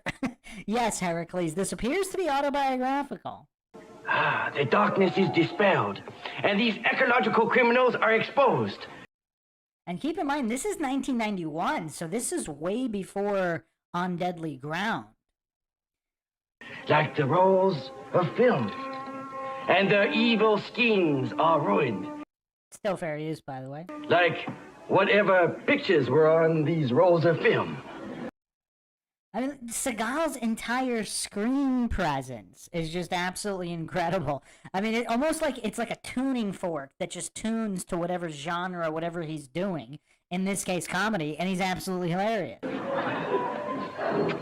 Those pictures were of my vacation in Swahili land. Ah, you are angry at me for ruining your vacation photos, are you not, my son? Just a little bit, yeah. Do not give in to anger, my son, for anger leads to violence, and only the path of non-violence leads to ecological wholeness. I mean, just look at his expression. I mean, this is incredible. I understand. From that moment on, Bray Stone ceases to exist. He becomes Bray Steel. Can you imagine a nature show with Seagal? I mean, and if the odd bear or crocodile does get out of line, I mean, obviously Seagal can handle him. Greenpeace photographer, using his camera to document crimes against the environment. I mean, this is why they hated Seagal as the host, because he actually tried to implant legitimacy, morality into the show, which it's clearly incompatible with. Still fair use, by the way, all fair use, all the time.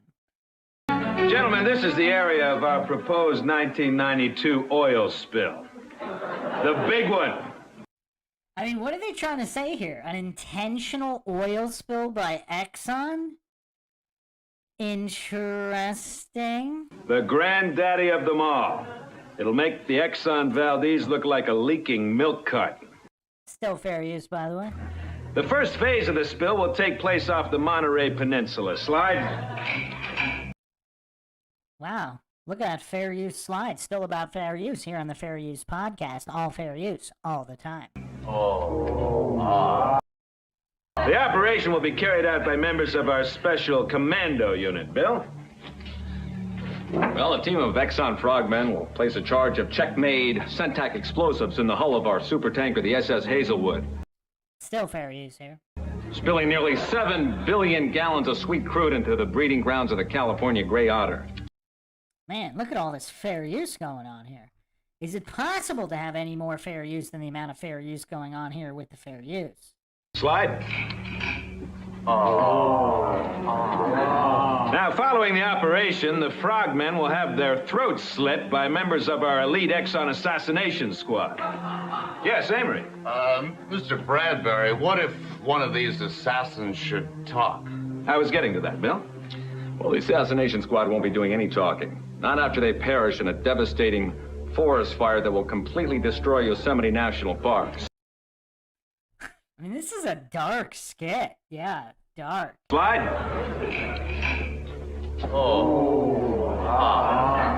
Bradbury. I mean, look at all this fair use going on here. I mean, is it possible to have more fair use? Yes. Mr. Bradbury, it's President Bush on the phone. I'm in a meeting. He's been waiting over an hour. Well, okay. George. Mr. Bradbury, thanks for picking up here. I know you're busy. I just want to tell you I'm at your disposal. You tell me what you want me to do. Shane187 in the chat here. This skit reminds me of the government in real life. I mean, they're definitely doing a wink and a nod here. Definitely. I'll do it. Well, nothing yet, George. By the way, I got you on the speakerphone, so if you hear an echo... The speaker? Yeah. That makes me a little nervous, you know. If word were to get out that I was nothing but a lackey of the big oil companies, well... It's a little late for that. Why, if it isn't Bray Steel, Greenpeace photographer. I mean, there's about to be a lot of fair use breaking right now I mean, there's going to be a lot of fair use bones getting fair use broken. I'm sorry to spoil all of your fun. Oh, you won't be spoiling our fun, Mr. Steele. We'll be spoiling yours. You see, you don't have a thing on us. Oh, no? I've got evidence. Photographic evidence. And what might that be, Mr. Steele? I've got a picture of you saying that this oil spill will be the granddaddy of them all. I mean, his delivery is just so on point. I mean, how could anybody argue against the comedic genius that is Steven Seagal? I've got a picture of you talking about Exxon hit teams and assassinations. And perhaps the most interesting, a picture of you listening to the President of the United States on speakerphone as he reveals his part in the conspiracy. South to West in the chat here. Future law students will study this stream as a prime example of fair use. Indeed. Indeed. You'll never make this stick, Steele. It won't hold up in court. Oh? I think it will. I'll just say we were talking about something else. Such as? Exxon Company business, drilling for oil, something like that. Maybe. But the press will be very interested to know why the President of the United States was talking to you on the speakerphone. Well, I'll just say it wasn't the President on the phone, but somebody else. Such as? An Exxon Company employee, an oil driller, say. I mean, look at all this fair use going on in this incredible fair use skit about fair use and the environment.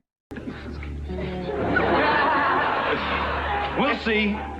In the meantime, Mr. Steele, the only crime of which we have any real evidence is your trespass on Exxon Company property. Maybe. I wonder what's about to go down now. I wonder what could possibly happen now. I mean, there's about to be a ton of fair use going on here. A ton of fair use. We'll be sending you on your way now, Mr. Steele, but not before we explain to you our company policy on trespassing. Wow, that's the most Seagal's ever been hit in any movie. I mean, look at this. This is incredible. I mean, he's breaking new ground here. What's the matter, Mr. Steele? Don't you fight back? Oh, I forgot. You Greenpeace types are all pacifists, aren't you? Yeah. We're all kind of non-violent guys. That's what I thought. Gentlemen, indulge yourselves. What's the matter, pacifist? You chicken? I mean, look at all this fair use going down here in this fair use stream. Hey, pacifist, how do you like this? Huh? I mean, this is the most Steven Seagal has ever been hit in all of his movies combined. You like that? Too bad you can't fight back. Remember, my son, only the path of nonviolence leads to ecological wholeness. Yeah, wussy queen. Come. Wussy queen? Come on, pacifist, come on. Yeah, come on, wussy. Still fair use. Look at all this fair use going on. Has anybody ever seen more fair use than the amount of fair use in this fair use stream about fair use? Wimp. Come on, Curly. Huh? What are you, big girl? Huh? What are you, big Yes. Thank Clearly, anybody claiming Seagal never gets hit is wrong. you, Judge. Nice work. You're a real team player. An Exxon player. Gentlemen, good news. The judge has just reduced our fine for the Alaskan spill from $2 billion to $160, payable in easy installment. What? That's right, Steele. You heard me. $160. Oh, Still fair use. Look at all this fair use going on. don't worry. It'll be reduced on appeal. Still more fair use going on here, and look at the just the political statement against these corrupt oil execs. Now that makes me violent.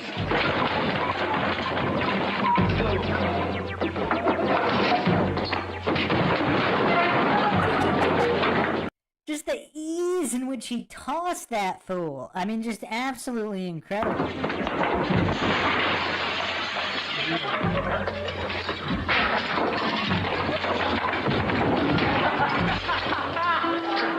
This is what happens when you pollute the planet.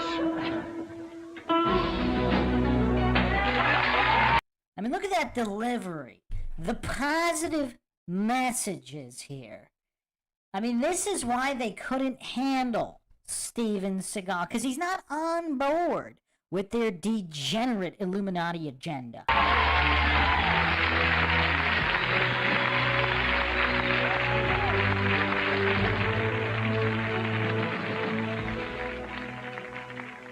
Still fair use, by the way.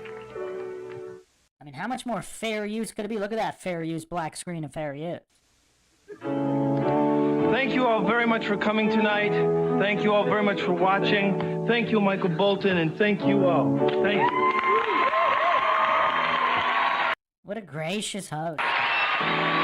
All fair use all the time here on the Fair Use podcast with Bruce Fair Use McGuire. I mean, look how honored they are to have Seagal there, only to backstab him after the fact and claim he was the worst host ever, where he appears to be the greatest host ever. I mean, is his comedic genius not unrivaled here? All fair use all the time, still fair use here. I mean, look at all these people honored to be in the presence of the great one himself, Steven Seagal.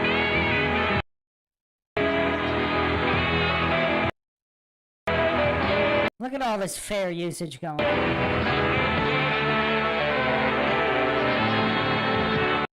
Just all fair use. All the time.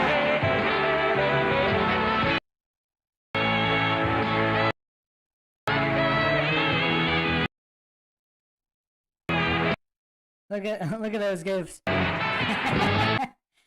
at those fair use gifts. I mean, there's just so much fair usage going on here with all this fair use. Could there possibly be any more fair use?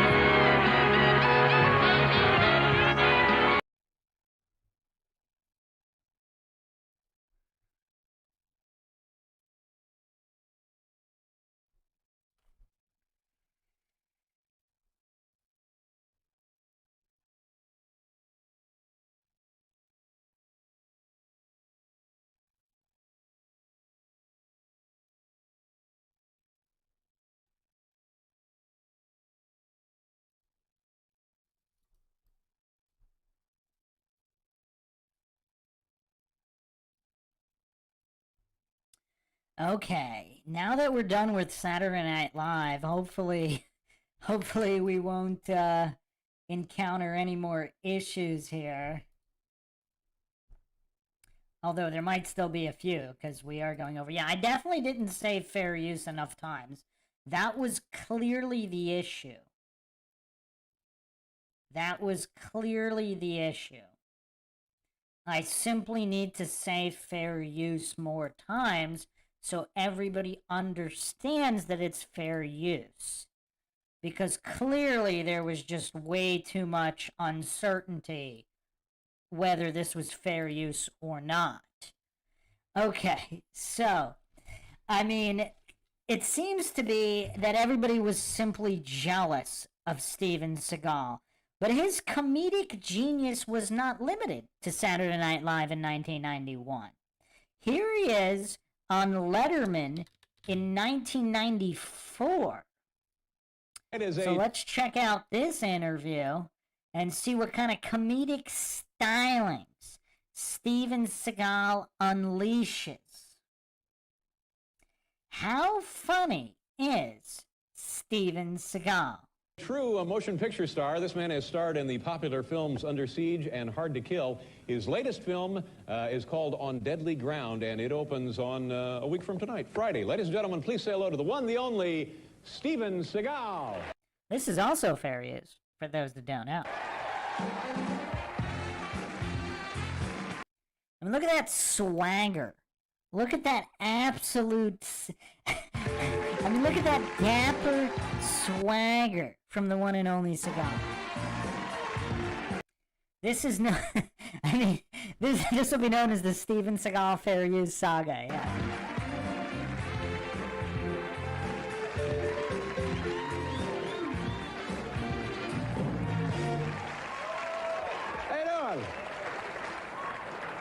Welcome to the program. Thank you, sir. Well, that's a beautiful coat. I'm guessing that's American Indian of some kind, is that right? Something like that, yeah. Where did you get that? We had a costume designer kind of have this stuff made for the movie, and I was kind of in the mood to, you know, talk about the movie and thought I'd wear something appropriate for the weather in the movie. Well, that's great. I was thinking that maybe a tribe somewhere in this country knew you and liked you and had made you an honorary member of the tribe. That's true. That is true. See, that's a much better story. And... you can use that on your next talk show. In fact, if I study you, I could, like, maybe even become a talk show host. Oh, no. They don't just give these to chimps. You got to really... I mean, this is a pretty hilarious conversation. I'm not a big Letterman fan, but their back and forth is actually kind of funny. I'm sorry, I guess... I don't know what I was saying. I'm upset with Paul. Please forgive me. With me? Yes. Yes, and I'll do Olympic fever. I have Olympic fever. Tell me something about yourself, your background. You've led a very interesting life, haven't you? Not really. I mean, he's just so humble. I mean, he's just so absolutely humble. Kind of a bore, Dave. Where were you That's from? why I'm here. I want a little excitement. Where are you from originally? Where were you born? Michigan. Great state, Michigan. Not too many people out there from Michigan, huh? And still be in this weather. And then you moved to California, and then you spent, was it 15 years in Japan? How did you get from Michigan to Japan? What took you there? When I was young, I saw the martial arts being demonstrated at a football halftime, and was fascinated with that. And decided that that was something I wanted to pursue, and got involved in that in my early youth, and then kind of kept trying to... How old were you when you went to Japan? Probably when I went to live there, I was about 17 years old. Wow, and this was all right with your family? Everything was okay? No problems there? Yeah. What was that experience like? I mean, 15 years, you are essentially Japanese after that length of time, I would guess, huh? I mean, you know... I mean, I was a little bigger than them, but I spoke like them and ate like them. Yeah. And did you have a job there, or were you just there studying, or a little of both? I started out studying martial arts, acupuncture, herbology, bone manipulation, things like that. Herbology? I mean, acupuncture? I mean, how many of these different, how many different skills has Seagal actually mastered that he downplays all the time? And from there I went into some writing and security operations and things like that. And security operations. Then I started teaching the martial arts. Yeah. And how did the people react to you? I mean, it's impossible, I guess, for a man of your stature to completely assimilate in that culture, but what was the interaction like with those people? Usually, you know, when I was first going to Japan, there weren't a lot of foreigners, and so it was kind of like, you know, disbelief. Sometimes some of the kids would look up at me and think that I was like one of those monsters from the cartoons they were looking at or something. I mean, Steven Seagal is pretty funny. And they have these strange names for them. They look up and they say, "Arewa Jiman Dana," or whatever. Yeah. And you go, "Yeah, that's me." It scared the shit out of them.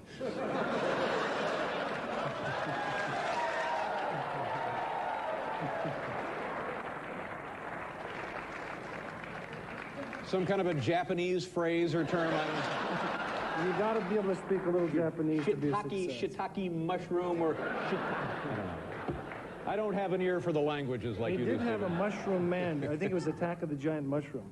Yeah. Attack of the Giant Shiitake. Did you or did you not work with the CIA? Did I make that up, or are people just saying that to be funny, or did you actually have a job with the Central Intelligence Agency? I like the way you say that. Well, you know, it's kind of a personal thing, Dave. It's a little it's tough to talk about. You can't talk about it? So that means you were with the CIA. Because if you weren't, you could talk about anything you wanted. Well, if you want to put it that way. It's pretty embarrassing, and I wouldn't like to talk about it because it's kind of a painful memory, you know. I'll ask What is going on here? you one more time, and then I'm going to hit you with a snowball. One time, when I had a relationship with those people, I was assigned to an airport in Miami, and I was there to monitor the movement of a certain faction of a very militant group from one of those Arab countries, and I had a desk there and wanted everything to be really tranquil so that I could, you know, have what we would call a calm theater for low profile, optimum operating conditions. Exactly. And an elderly lady brought a dog in. You know, they have those dogs in those little plastic the big cages. kennel flight carrier, yeah, sure. And she said, "Can I just leave this here for a minute? I got to go do something." And I said, "Sure," you know, nice guy that I am. And when I went to take the dog back into storage for a minute so that it wouldn't be there, I noticed that the dog had deceased and was dead. No more. The dog was dead. The dog was essentially now a little more than luggage. Yeah. So...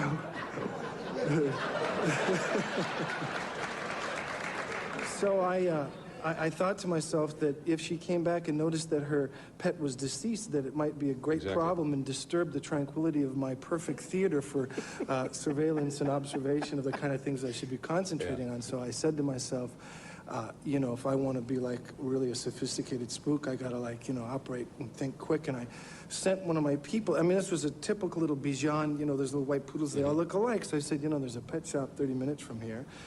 Go get a live dog, we'll swap collars, she'll never know the difference. It's a great move, excellent idea. And I figured this way I keep my job, you know, so that I can be effective, and everything was great. And we did it successfully. A couple hours later, she comes back, and I figured, well, let's make this a little theatrical. And I opened the cage, and the dog came running out with its collar on, looked just exactly alike. Yeah. And she sees the dog, screams and faints. And we went over and we started, you know, calling paramedics and stuff and revived her. And when I was talking to her, I said, what happened? And she said, well, I was bringing the dog back here for burial. I don't know how he came back to life.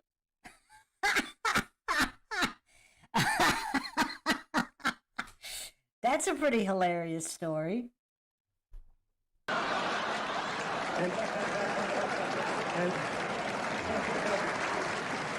then they fired me. They fired me. That never happened.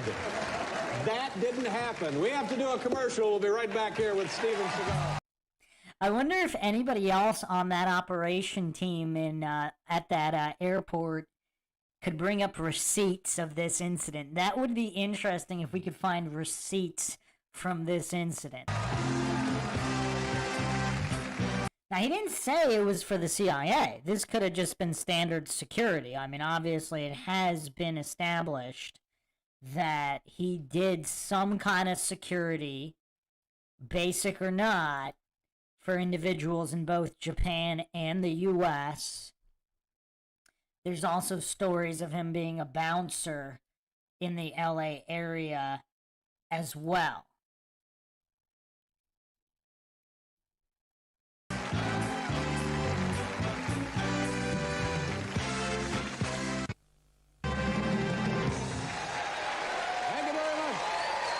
Steven Seagal is here, Salt and Pepper, and Jonathan Solomon. I just got off the phone with the Weather Bureau. They revised the forecast now. 100 inches.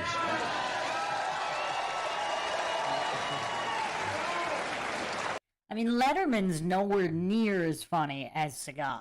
Do you miss anything about Japan? Do you get to go back there frequently? Are you still in touch with the culture? And do you have friends back there? I have friends and family there. I miss, you know, back in the olden days, you know, when you were a kid, we used to go to the public baths there, and I miss those. Those were really exciting. What were those? What were they like? I mean, is it just what Well, I you mean, said? back in the old days, it was like co-ed, you know, which was great, and that's when I was... Men and women and kids of the community all would go to one place and they would bathe. Yeah, that was great. And then, you know, later on they had these sort of pseudo partitions where you could sort of see everything on the other side, which was great. And you know, when you're a kid, that's wonderful stuff. And I remember one time, I'd just come out of the public bath. You're not allowed to walk in there with your zodi or your set or your slippers. And there were these two very elderly women, maybe in their hundreds, you know, looking at... Lord Zed in the chat says, every stand-up comic that shares the screen with Seagal is less funny than him. Truly mind-shocking. It really is. I mean, Seagal is a true savant of every craft out there, including comedy, of course. My slippers talking, and they're naturally, they never think that G-Man or any of these great, huge, giant foreigners can speak their language, and I spoke it very well. And they were looking at these slippers, and it just goes to show you that myths can be common all over the world. And they were saying, do you see the size of those shoes? And the other one said back, can you imagine the size of his genitalia? And I kind of winked at him, and I was so embarrassed I couldn't really come back with anything to it. It is. It must be a truly far more advanced culture than we here. Yeah. I'll believe the dog story before I believe that one. That's actually the truth. Yeah, that's actually Let's talk about your movie. You must be excited about this one. I believe this is your first time as a director, or at least at this scale, at this level. Is that right? Yeah, that's right. I mean, I did. Are you a good director? No. Look how humble he is. Look how humble Steven Seagal is. No, but That's refreshing. Listen, I just intimidated the hell out of everybody there. You know, I said, if you don't do what I say, we'll have you fired or beat up. Who else is in the cast? Michael Caine, Joan Chen, John C. McGinley, stuff like that. Michael Caine. Now, speaking of intimidation, here's a man who is the consummate actor, the consummate film actor. That's a matter of opinion. I thought he was horrible. Just kidding. No, he was great. It was good. Trying to help you out here with the film a little. Keep trying, bro. But so was it difficult for you, being a beginning director and also the star of the film, to work and direct Michael Caine? You know, I initially made my pseudo humble apologies to him and then started to abuse him, and it was okay. Abuse him in what sense? You just actually hurt the man? No, just direct him. You know? Yeah. And when you're a bad director, it's abusive, that's all.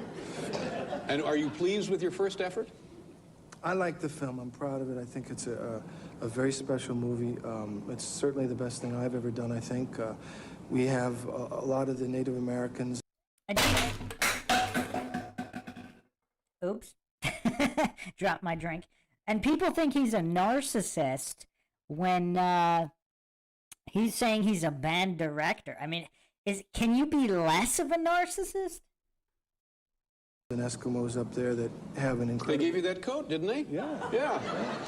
They have a very incredible way of life, and these people have protected, you know, wildlife and nature for the last several thousand years without abusing it, and we need to learn from these people. Great. And that message runs throughout the film. Yeah. Good for you. And always getting that positive message in there, unlike all these other Hollywood degenerates. Stephen, it was great fun to meet you, and good luck with your directorial debut. It opens a week from tonight, is that right? The 18th, I believe. On Deadly Ground. Yeah. Pleasure to have you here. Thank you. Thank you, sir. Steven Seagal, ladies and gentlemen. We'll be right back. Nice one. I mean, is there anyone left in the chat doubting the comedic greatness of Steven Seagal? Anyone? Bueller? Anyone? All right. Believe it or not, Seagal actually was on a sitcom. He was actually, of all sitcoms, he was on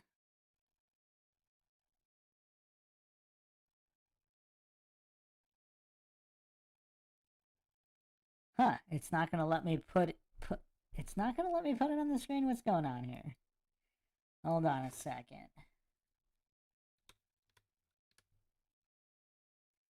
Oh, here we go.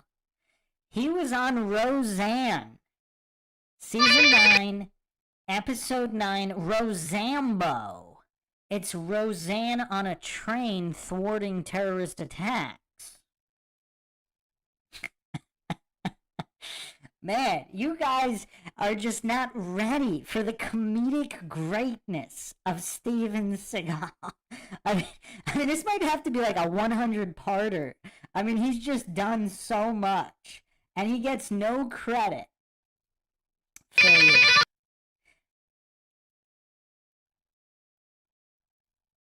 Hey! Don't crowd her. Give her some air. Fair use. Let's make sure we make it perfectly clear that this is fair use. I have good news. Your family is fine. A highway patrolman found them, and he's bringing them right over here. Good. And you, Roseanne Connor, are a hero. You have taken the American woman from housewife to international terrorist fighter. Still fair use, by the way. Was it made clear that this is fair use? All fair use all the time. So this actually aired November 19th, 1996.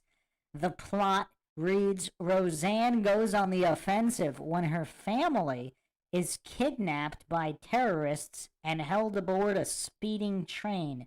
Check out all the fair use going on in this fair use analysis. All right. Yeah. So tell us how it happened. We want to hear all the details. Okay. Well, it was really weird because there we were headed to Washington, D.C., you know, with this friend of ours, Dr. Harundi V. Bakshi. And so we're just going to... Dr. Bakshi, really like to thank you for inviting us to come along with you to Washington, D.C. Yes. Little did I know that you'd actually accept. Well, hope we're not imposing, Doctor. I'll skip through this to the Seagal scenes. Tell me what you want from my... This is a lot more funny than Saturday Night Live. And his degenerate friends will all perish in 2 hours. Not to interfere with our internal affair. Get your heart out, Carrie Strug. Look at all this fair use going on.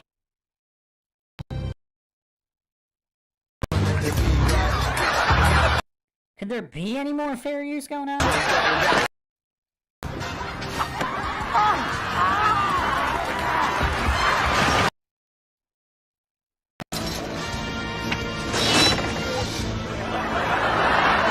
Fair use. But you're never going to make it.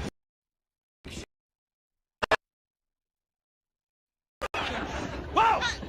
Someone needs to take control of this situation right now! So nice of you to join me on the veranda, Mr. Fresh. Look at all this fair use. Yeah. You people are barbarians! In our country, we don't need to spill blood to silence women. We do it with diet and fashion and psychiatry. Look at all this fair use. Every country should destroy their women in their own way.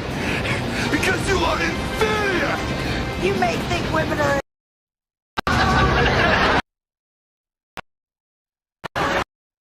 proud to call you my son. What the heck is going on here? Look at all this fair use going on in this fair use analysis of fair use.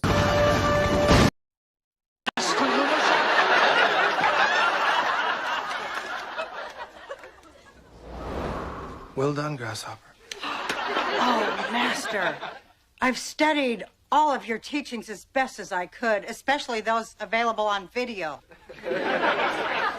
But you did resort to violence. And I think you need to realize that the only enemy is within you.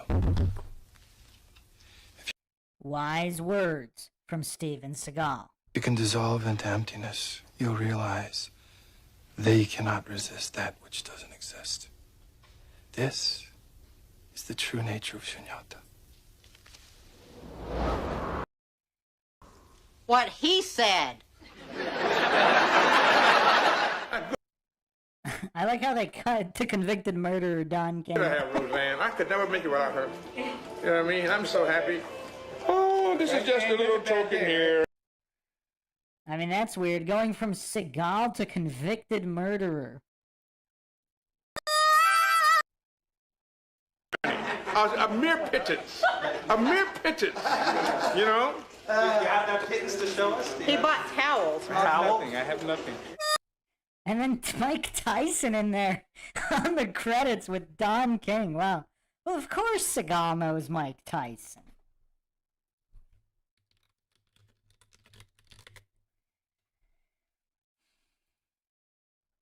They actually had a fight scene in the movie China Salesman.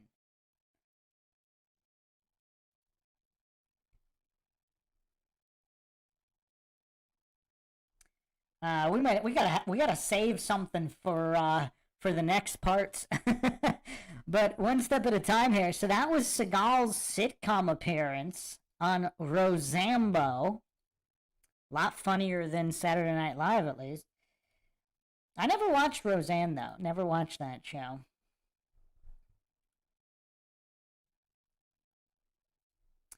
Alright, so now let's move on to this lost interview. This interview, it was a French interview here.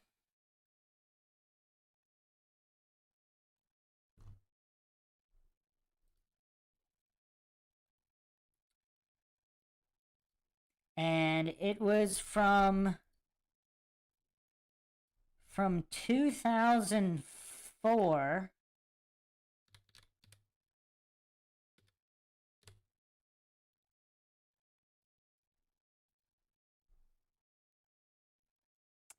Oh wow, it's not letting me put it on the screen. That is so weird. Oh, yes it is. Okay, cool.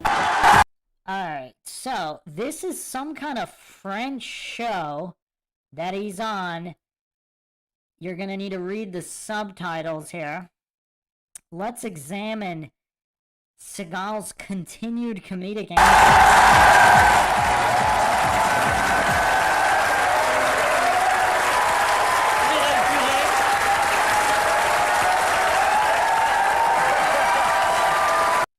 I mean, look at the dapper Seagal. I mean, does anybody do trench coat fashion better than Seagal?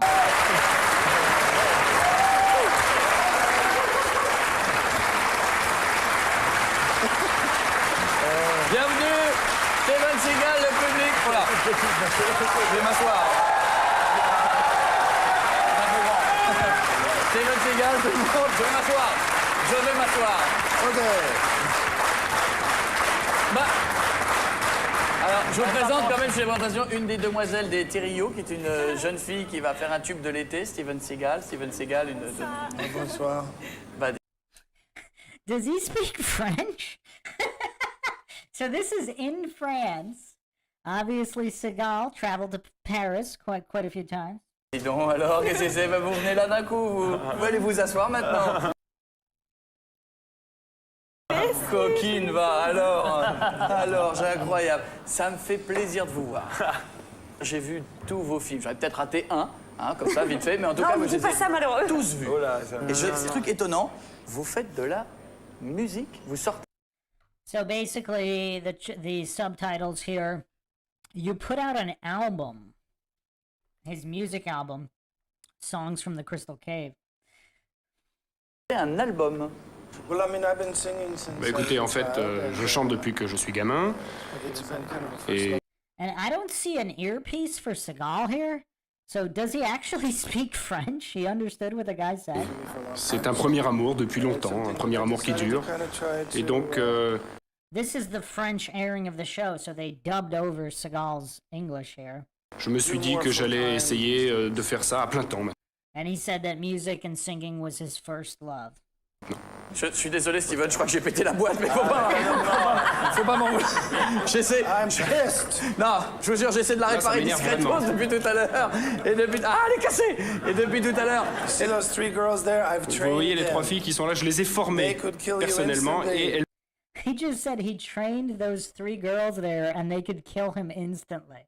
I mean, that's kind of hilarious. Ils peuvent vous tuer avec 2 doigts. make sure you Donc, Non, lui dit pas ça, malheureux. Ah bon? Ah ouais, parce que... Ah, c'est... Et moi, vous pouvez me tuer avec 2 doigts ou pas? Ah bah oui, vu la taille des doigts. So he said, I can kill you with 2 fingers, and then this blonde French lady says, given the size of his fingers, I think so. Je pense que oui.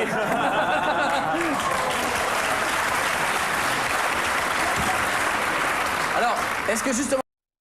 Parce qu'avant qu'on revienne sur l'album et qu'on voit un petit morceau du clip vidéo de la musique, l'album s'appelle Songs from the Crystal Cave. Songs from the Crystal... I don't see a teleprompter anywhere. Anybody see a teleprompter? Crystal Cave. That's right. Ah oui, c'est ça, c'est exact. Je l'ai dit 2 fois. Like an American. Impeccable, ou on dirait un Américain. Thank you very much. Thank you.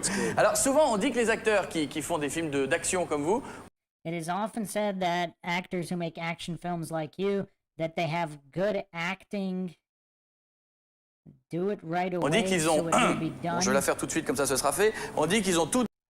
It is said they are all in the arms and nothing in the brains. I guess that's a rough translation of, you know, brawn and not brain. Dans les bras et rien dans le cerveau. Voilà. Yeah, I'm known all over the world. Écoutez, aux 4 coins du monde, on me connaît comme étant quelqu'un de particulier. He just said, I am known all around the world as being one of the most unintelligent people ever. I mean, this guy's hilarious. Particulièrement idiot, même la personne la plus idiote du monde entier, c'est connu. Donc, il y a... You won't have to worry about any intellectual sparring with me tonight.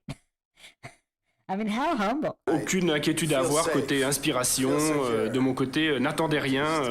Soyez tranquille. Pas d'inquiétude. Je suis un gars un peu simple. Oh, bon, ça va, il va pas vous comptez pas me mettre une claque dans les 20 minutes qui viennent. Vous êtes quelqu'un de calme au fond de vous, visiblement. Non. Le non m'inquiète un tout petit peu. Je sens une hésitation dans le non. He said me want to fuck you. Non. He told me to. He told me the same thing. No. You're nothing. You're like. It sounds to me like you have. Écoutez, j'ai un petit peu l'impression que vous avez un ami. I couldn't tell if they were saying... They were telling Seagal that this interview wanted to F him up or something, but I think they just said... they said he wanted to F you. Vraiment sympa, là, juste assis ici. Et je pense que... He said you have a very interesting friend there, not a staunch supporter of your well-being. I mean, this interview is absolutely hilarious, and it's just getting started. Il se préoccupe vraiment de votre bien-être. Mais bon. Ça va. Alors, avant qu'on parle de la musique, la carrière d'acteur, quand vous voyez l'évolution, par exemple, d'Arnold Schwarzenegger, qui a fait de la politique et de... He said you see the evolution of actors like Schwarzenegger who went into du politics. gouverneur. Ça Has it ever crossed vous est à un your moment donné mind? passé par la tête ou jamais? Well, I've been kind of apolitical all my life. Écoutez, je suis quelqu'un d'apolitique depuis toujours. Ce qui m'intéresse... He said he's been very apolitical most of his life and he's more interested in spiritual influence. Davantage, ce sont les questions physiques et philosophiques. Art and mysticism. I mean, how deep is Seagal compared to all these other superficial degenerates in Hollywood? Mais si on vous confiait une mission, quelque chose de totalement apolitique, on vous confiait une mission, voilà, dans le gouvernement, par exemple aux États-Unis ou ailleurs, une mission particulière, vous l'accepteriez et laquelle? Écoutez, ça dépend de la mission. Si ça avait quelque chose... The interview asked him if there was some kind of a mission that he would accept, and Seagal just answered if it had something to do with ecology. Chose à voir avec nature, la psychologie, la the arts, culture, helping to save lives. ou sauver des vies, pourquoi pas. I'd probably be interested. Il y a des connes aussi. Ruquier, t'arrêtes de me foutre dans la merde. D'ailleurs, tu vas t'en aller maintenant. Ça commence à bien faire parce que je crois que t'es attendu. Ah oui. Hein, on m'a dit, parce que là... Je vous laisse en bonne compagnie. Oui, parce qu'à cause de toi, je vais m'en manger une dans les 30 secondes. Donc, do you know Laurent Ruquier? Yes, I do. Oui, je le connais. C'est un bon ami.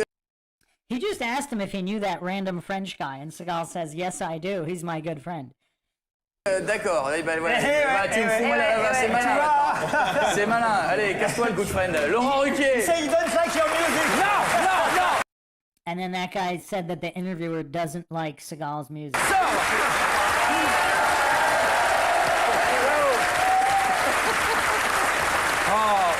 Maïté! Oh, wow, did that guy just run away?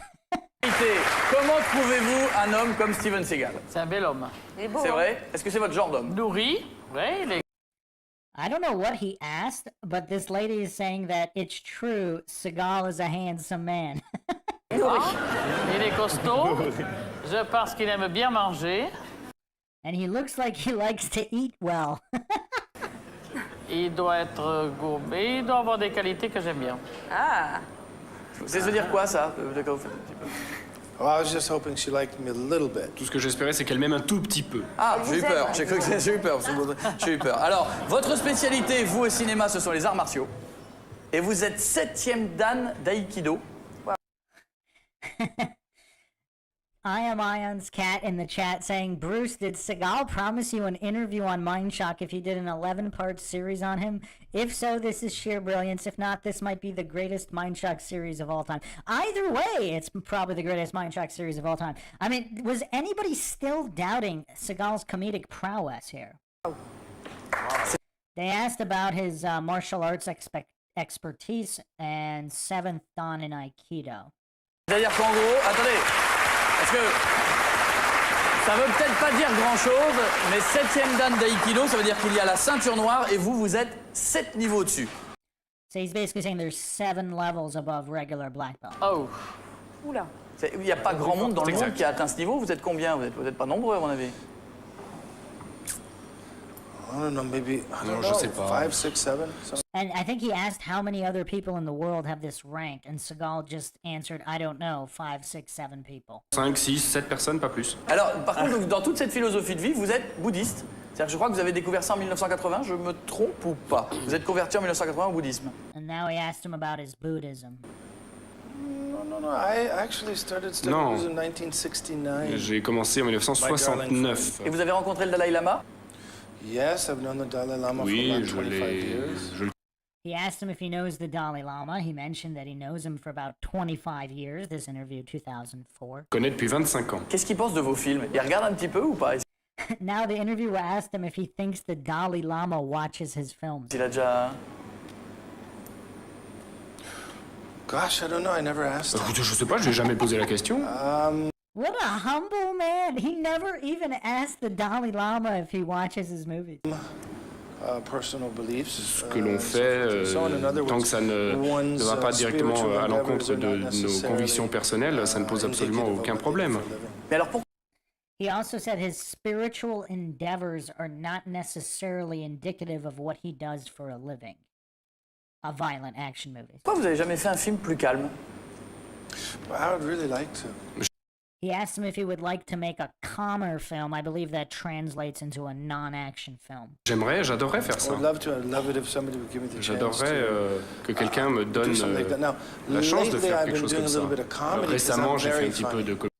He just said, I've been doing a little bit of comedy because I'm very funny. Can anybody dispute that now with all of these receipts? And there's still plenty more. Parce que croyez-moi, je suis super drôle. I could be a competition. If I could speak French, si je pouvais parler français, competition for you.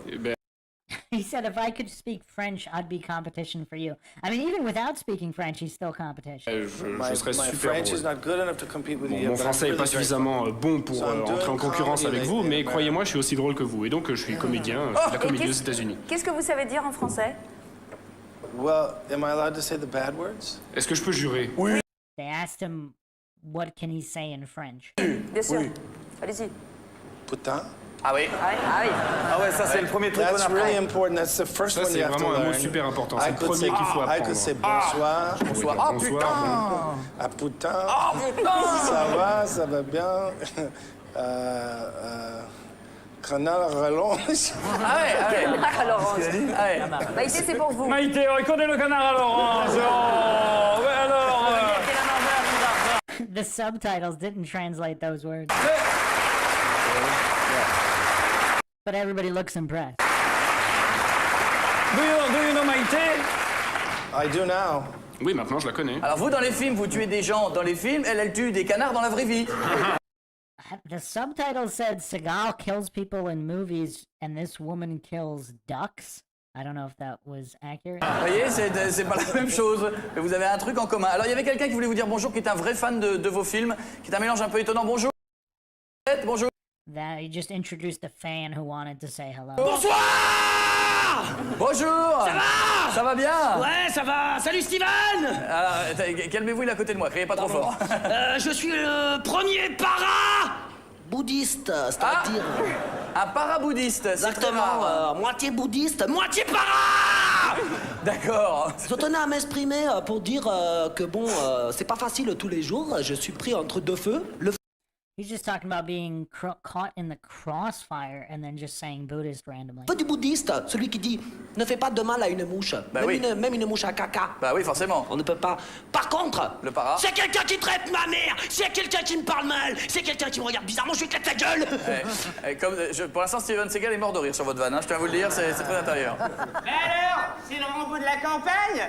On est toujours aussi petit, toujours aussi schizo? Fais pas de mal à une mouche. He said a Buddhist wouldn't hurt a fly, and then he just said, I'm gonna kill you with a knife. And then now they actually got a human dressed up as a humanoid fly. I mean, this is a very interesting show. Steven looks confused here.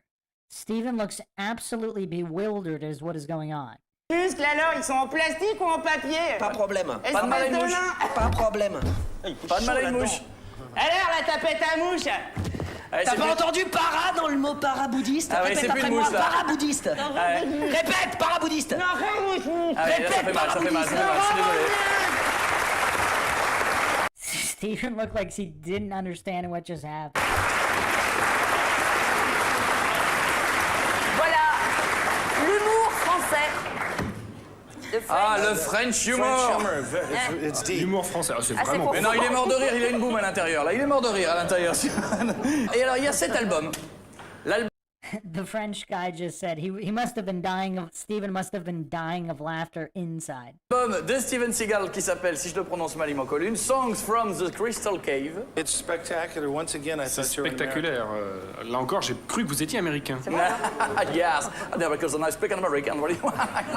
Avec à l'intérieur un poster énorme, when a gigantesque poster in inside. Alors, c'est un énorme poster hein, à l'intérieur. Voilà, c'est le poster à l'intérieur de l'album. C'est pas une blague, hein. C'est vraiment à l'intérieur. Et si vous ne savez pas ce que ça donne Steven Seagal en version artiste, regardez quelques images. Voilà ce que ça donne. And we went over this incredible music video from Steven Seagal in part 1. And now I have everything. I mean, he truly does have the voice of an angel. And I want you to stay. I mean, is anybody a better musician than Steven Seagal? And what we are discussing here, is anybody a better comedian? No matter what Is there anybody who's a better comedian than Steven Seagal? I mean, I don't know. How do you say fair use in French? That's a good question. Fair usage. Fair usage.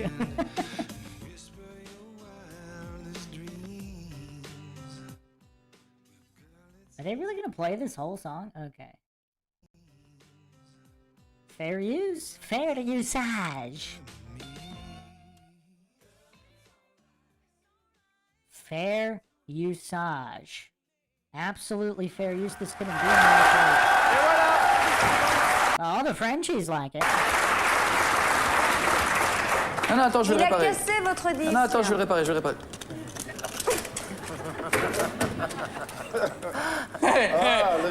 Alors, donc Steven Seagal, l'album de Steven Seagal. Alors pourquoi avoir attendu maintenant, alors que vous chantez depuis l'âge de 12-14 ans? Pourquoi maintenant?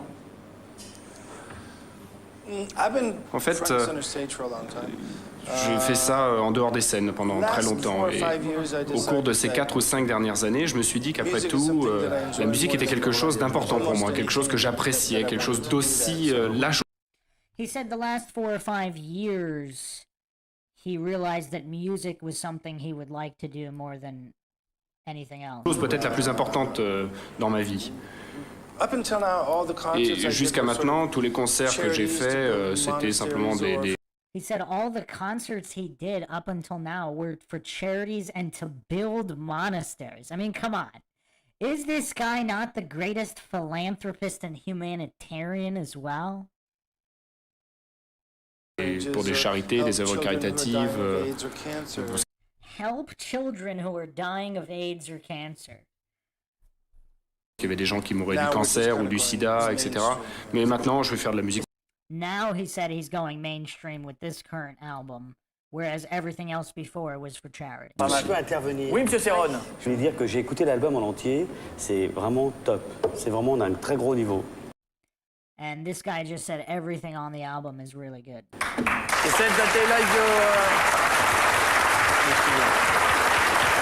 Alors que d'habitude, comme vous le savez, ce que fait Serron, ça ressemble plutôt à ça.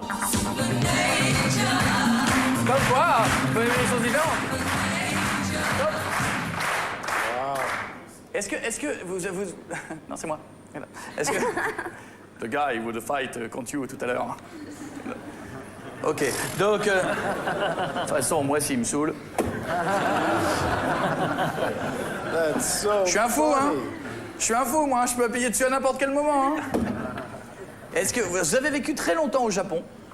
Now they're asking about living in Japan, opening up martial arts schools. Vous avez ouvert des écoles d'arts martiaux, ça on peut pas forcément le savoir sur vous. Oui, c'est exact. J'y ai vécu pendant 18 ans à peu près. J'ai enseigné les arts martiaux là-bas. J'ai étudié l'acupuncture. Ah oui. J'ai étudié l'herbologie et les arts martiaux également. Et vous parlez japonais, je crois. Oui. Attention, moi je suis totalement bilingue. Alors, Hanati wa Nihonjin desu ka? Oh là là, qu'est-ce qu'il t'a mis? Oh, quel déconneur! Je peux pas vous le raconter, il y a que moi qui peux comprendre. Mais... En fait, j'ai dit vraiment des vacheries sur lui. Oh, il a dit qu'il arrivait à faire des tours avec 50 fois le tour. Enfin, je peux pas vous le dire, c'est un truc de mec. Oh, c'est con. Oh. Konnichiwa. Konnichiwa. Qu'est-ce qui marche mieux? Vaut mieux être chanteur ou acteur avec les filles? Ah oui. I don't know what this translation is. She asked him, what do you like better, singers or actors with girls? God, I think it's probably a toss-up. Or maybe singing or acting with girls. Je sais pas, un mélange des deux. Eh bien justement, Steven, en allant très très vite, c'est une tradition dans l'émission, je vous demandais si c'est plus amusant ou parfois dans la chanson, vous allez me répondre chanson ou cinéma. Movie or song. Le plus physique. Acting. Cinéma. Ce qui paye le mieux.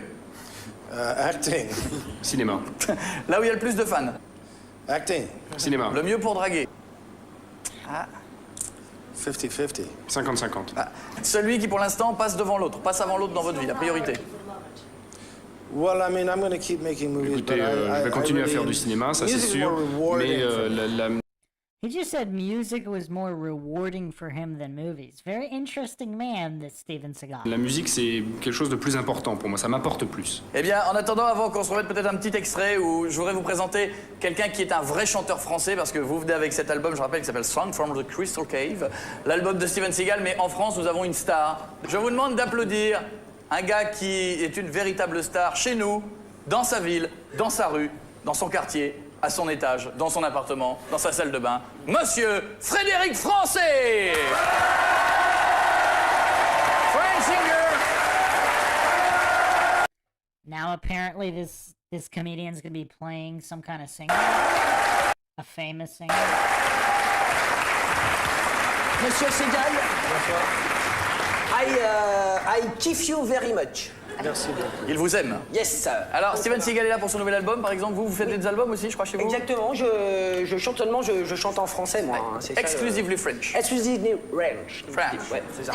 J'ai fait un petit effort. Ouais. C'est-à-dire, j'ai repris de l'américain. Ah. Qui à la base américain. J'ai fait la traduction en français. C'est-à-dire? C'est-à-dire, je sais pas, par exemple, I Feel Good. Vous connaissez tous James Brown. Do you know James Brown, I Feel Good? Love James Brown. Il love James Brown. Like he said. So in French? In French, je me sens bien avec mon pote Steven Seagal. Ouais, ma gueule. Non, ne touche pas trop parce que ça peut partir. Vous êtes d'accord? Méfiez-vous, méfiez-vous. Parce que le dernier qui a fait ça, il est mort. Donc, super dangereux. voilà.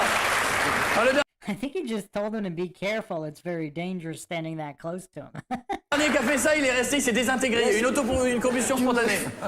Ok. D'accord. Non, ne reculez pas trop loin. Méfiez-vous. Alors donc, I feel good devient je me sens bien. Je me sens bien avec mon pote Steven Seagal. Il vous demande de vous reculer, monsieur. Frédéric Français, en live. Frédéric Français. 1, 2, 3, 4. Je me sens bien avec mon pote Steven Seagal. Oh la gueule. Je me sens bien.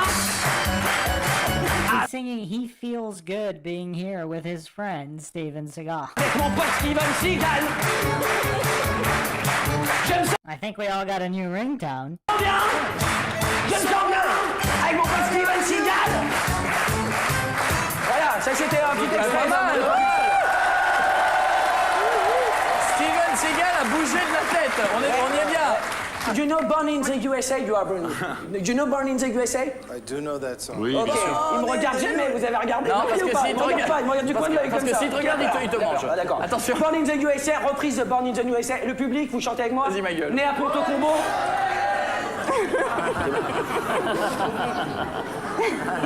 Non. I actually think Seagal can play the keyboards as well. Because il a failli faire comme ça. Et, non. Ça, c'est une super mauvaise idée. Non. Allez, vas-y, chante vite avant qu'il tue. Ok, on y va. 1, 2, 4. Allez, public avec moi. Attention. Né à Porto Combo, je suis à toi. I mean, is this not absolutely bonkers? I mean, he's even a comedic genius when he's not enjoying the comedy of others. I mean, he could literally snap everybody's wrists and neck in that entire on the entire soundstage there.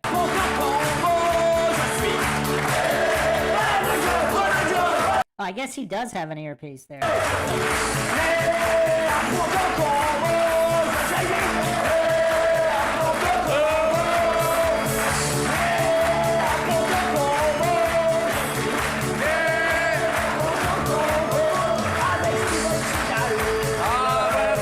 Did anybody catch that? He didn't let the guy be directly behind him. I mean, this guy's definitely CIA. Eric Français qui est en live ce soir. Allez, une dernière pour lui dire au revoir peut-être. Steven Seagal, tu t'en vas. Goodbye, Mr. Seagal. Au revoir. Allez, un petit coup, puis tu cours. Merci beaucoup. Et tu t'en vas en courant, hein. D'accord. C'est fou. This is one of the funniest interviews I've ever seen.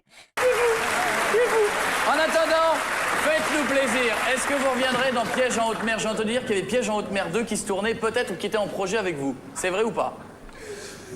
They're offering that. They're offering C'est quelque chose qu'ils nous ont proposé. To me, I'm thinking about it, but Ils me l'ont proposé à moi directement, mais il y a certaines parties que j'aime bien et je leur ai demandé s'il ne pouvait pas y avoir 3 ou 4 petites françaises qui pourraient danser I think he asked if he was going to do a French movie. pour m'accompagner pendant toute la durée du film, qui pourraient m'apporter à manger. So apparently this woman is volunteering to be one of the French girls. Et mes vêtements. Until they give that, I won't be doing it. Et s'ils n'acceptent pas cette condition, je ne ferai pas ce film, c'est clair. Ah, il aime bien la France, il n'aime pas que le canard à l'orange, hein, chez nous. Steven, il y a un producteur de film qui vous a demandé pour un film de maigrir. Vous vous souvenez ou pas? Il ne peut pas, c'est que du muscle. I think she asked if he would lose weight for a movie. This guy's saying it's only muscle. Eh bien oui, c'est que du muscle. C'est all muscle, all muscles. Well, I'll let you feel it later if you like. Mais plus tard, vous pourrez toucher si vous voulez.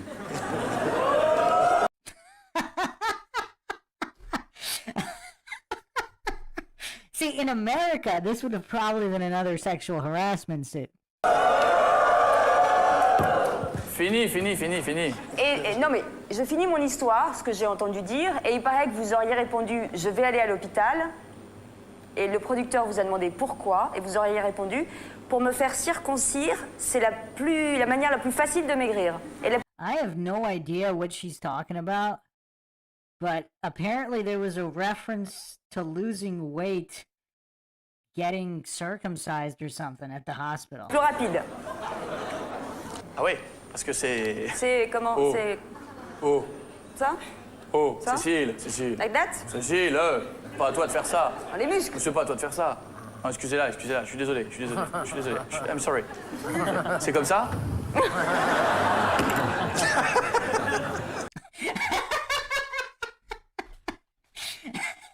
Is this not the weirdest, most bizarre interview? C'est que vous pouvez tuer quelqu'un avec un... And he asked if he could kill someone with something like this. Truc comme ça? Bien manié? With a penis? Avec un pénis? Yeah, I suppose I could.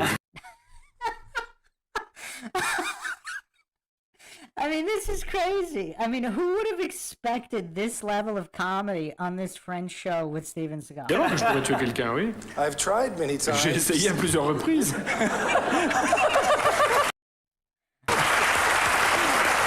bien, oui, nous avons réussi à faire rire Steven Seagal! Why is she putting her finger in her mouth? And then pointing at Seagal? Steven, merci vraiment d'être venu chez nous parce que vous êtes une immense star internationale et ça nous a fait très plaisir vraiment que vous soyez là. Still doubting. Avant de partir, Steven, vous pourriez me faire un petit plaisir. Un bisou. Non. They asked him before leaving if they could have some kisses. Faites un bisou. Non, mais c'est pas ça. Ah, c'est un bisou, c'est après. Me faire un petit plaisir. Yes, sir. Me laisser 10 secondes de provocation face à vous. Just don't get too close. Ne vous approchez pas trop. Tu veux que je le retienne? Attention, on y va. Toi, je vais te casser en deux. I don't know if he just said he's gonna break Seagal in two. That's what the translation says. Je te prends comme ça, je te... Coup de genou, double tartiflette rotative, je te prends, je te... Comme ça, je te casse en deux. Tu vois comment je prends? Tu vois, je prends une feuille, moi je suis un fou, je prends des feuilles comme ça, moi. Moi j'arrive, j'arrive, je te mets comme ça un nœud. Je prends ta tête, j'en ai là, je fais un nœud, je mets dedans, je fais comme ça, comme un truc, comme une marionnette, puis après je te balance au ballon, et Giroud, j'envoie dans un but.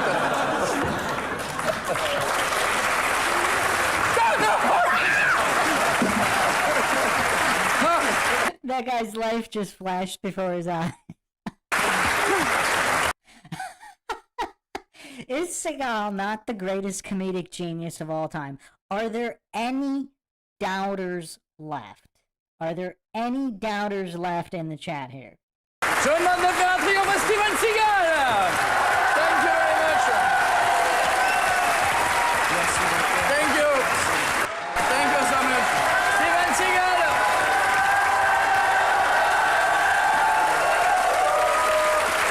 L'album de Steven Seagal à ne pas rater, à avoir partout, qui s'appelle Song from the Crystal Cave. Goodbye, Steven. Goodbye. Goodbye. Justin Johnson in the chat. It's official. I love him. Were you, Justin Johnson? Were you the one who said you took back half of everything you ever said about Seagal in part 1 or part 2? I thought would have you taken back the rest of it by the end of the series. Do you take back the rest of it yet? Yes. Okay.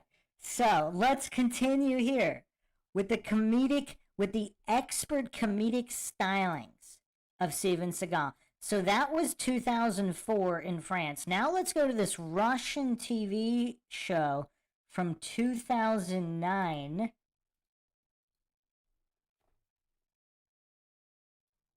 It's called Prozektor Periskilton. I'm sure I did. It seems like in the Western world, where the Illuminati has a lot of influence, there seems to be a lot more anti-Seagal propaganda. The rest of the world seems to love Steven Seagal.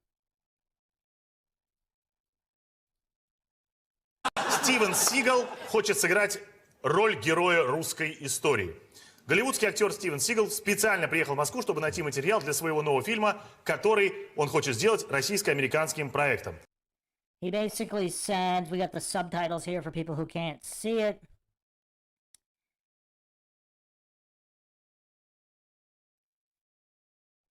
that Seagal wants to play a Russian hero and he came to Moscow to do research or something. Не исключаю, что это будет Дубровский Пушкина. Очень интересно. Дальше. Среди других вариантов. Емельян Пугачев, Степан Разин, Ермак. Я так понимаю, что он просто переходит дорогу Безрукову, да, очень сильно? Я могу сказать, любой человек, которому Стивен Сигал приходит дорогу, становится Безруковым. They basically said any person who gets in Seagal's path turns out to be armless. Знаете, я думаю, что вместо того, чтобы гадать, кого же сыграет Стивен Сигал, у нас есть уникальная возможность, друзья. Спросить у самого мастера. Стивен Сигал в прожекторе Пэрис Хилтон, друзья. Здравствуй. Здравствуй. Привет. Очень приятно. Очень приятно. Очень приятно, да. Стивен, если вы хорошо понимаете по-русски, мы не рассчитывали, у нас весь юмор построен на том, что вы не говорите по-русски. They said if he speaks Russian, they're going to have to change their setup because all of their humor is designed for him not being able to speak Russian. Но тем не менее. It's just for good spirit. Moscow style.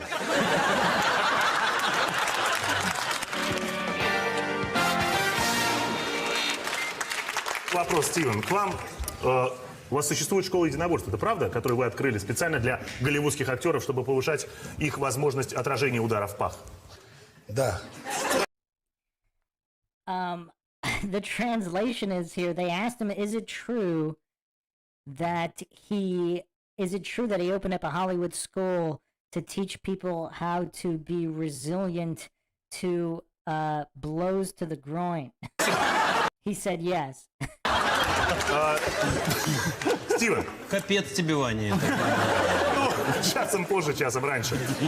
Стивен, как человек, который уже смотрит в глаза своей смерти, я бы хотел спросить... Now they're asking him, as a person who frequently looks into the eyes of death...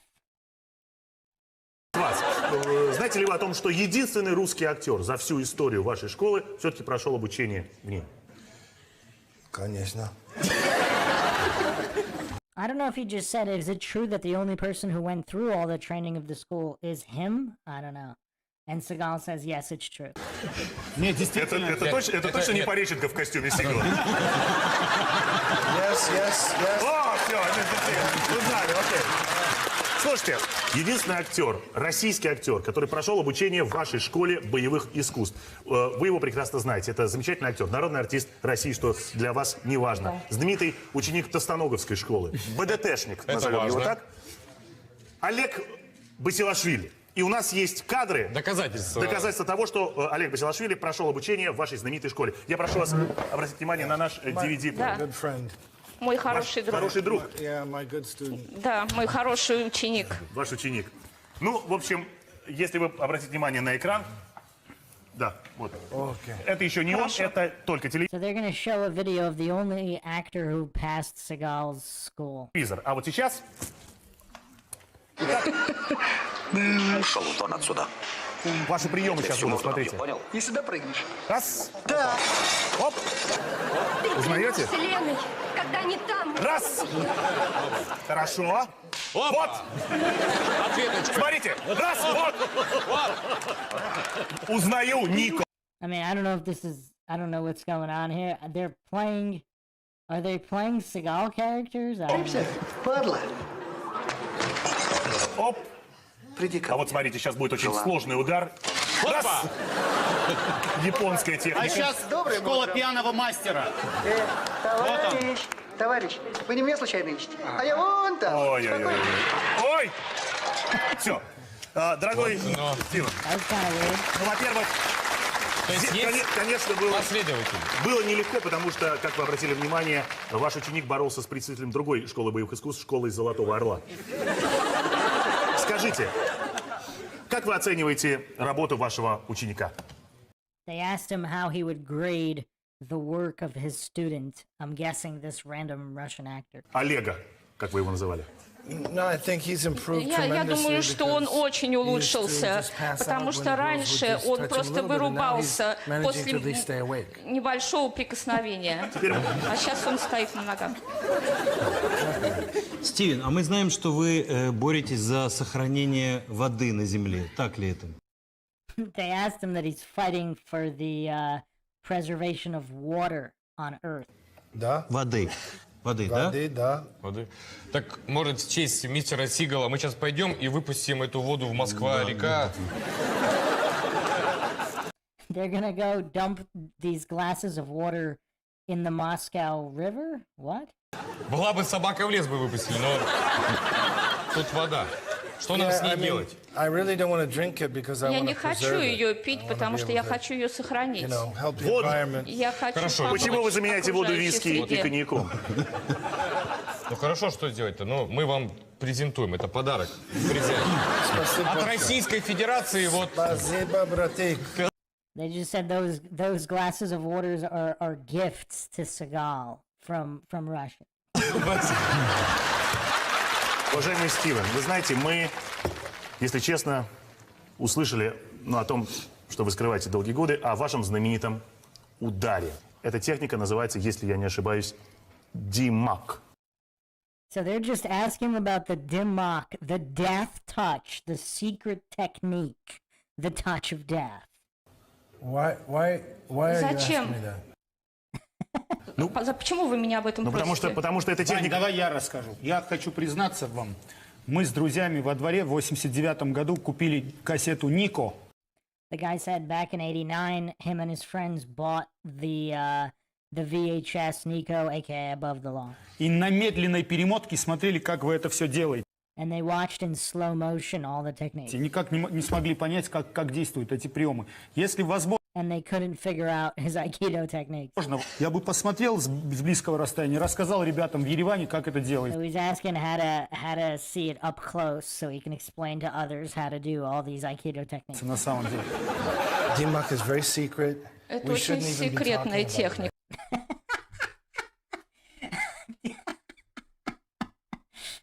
Не стоит даже об этом Слушайте, говорить. Стивен, ну, во-первых, давайте сделаем так. У нас есть кое-что взамен. Вода. Еще один стакан. Еще добавляем стакан. Now they're offering him an additional cup of water for the Dimmock secret. Вы знаете что? Я предлагаю, Стивен, равноценный обмен. Вы нам показываете технику димак, мы вам дарим путешествие на 4 года на Камчатку. So they said if he tells them the secret Dimmock technique, they'll give him a 4-year trip to Kamchatka. Excellent. Потрясающе, здорово. I love Kamchatka. Я люблю Камчатку. Вы любите Потому что я медведей, люблю а они любят медведей. человеческое мясо. Как раз. Все сходится. Вы все будете счастливы. Вы будете счастливы. 4 года, вы за ними, они за вами. Буду очень счастлив. Через 4 года За 4 я года уверен, поймаете я медведя. поймаю медведя. Ну, прекрасно. Okay, I'm Так going to что just put him to sleep for a little while. He's not Я dead. просто отправлю его He's not поспать even really hurt. немного. He'll be Он не sleeping as умрет, he он naturally будет would просто be at night будет with- То спать, есть вы, как секунду, обычно. вы человека как бы выключаете на какое-то время. Тогда Саша не подходит, он в этом состоянии пребывает уже достаточно долгое время. Давайте, Сереж. У меня ребенок. Может, ребенок? Ну, I don't understand what they said. He said he had a child or something, or maybe try the Dimmock on a child, and they found that funny. I don't know if the translation's correct here. Сережа. Я понял, у нас есть отличный вариант. У нас есть отличный вариант. Человек родился сын, он и так... Не, я предлагаю сделать вот что. У нас только что в гостях был Дима Колчин. Отлично. Он разочарован, но хочет поспать до следующего сезона КВН. Вырубим Набраться- там капитана КВН, это называется. Давайте так, друзья. Дима, позовите Диму, он не ушел Дима, еще. если можно, Дим! еще раз. Вот, Дима идет. Ой, прекрасно. Это потрясающий вариант. Прекрасно. я Дим, думаю. пожалуйста. Дима, иди сюда. Дим, давай. Привет. Давай, иди сюда. Давай, иди сюда, Дим. Здрасте. Здравствуйте, очень приятно.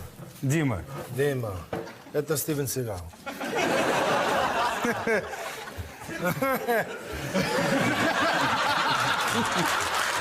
Дима, сделай, подними руки, чтобы Стивену удобнее было бить. They said raise your arms so it'll be more comfortable for Steven to hit you. Чуть повыше. Дима, не обижай гостя. А давайте я сделаю все, чтобы вам было удобно, Дим. Давай. Вот так вот. Тихо, тихо.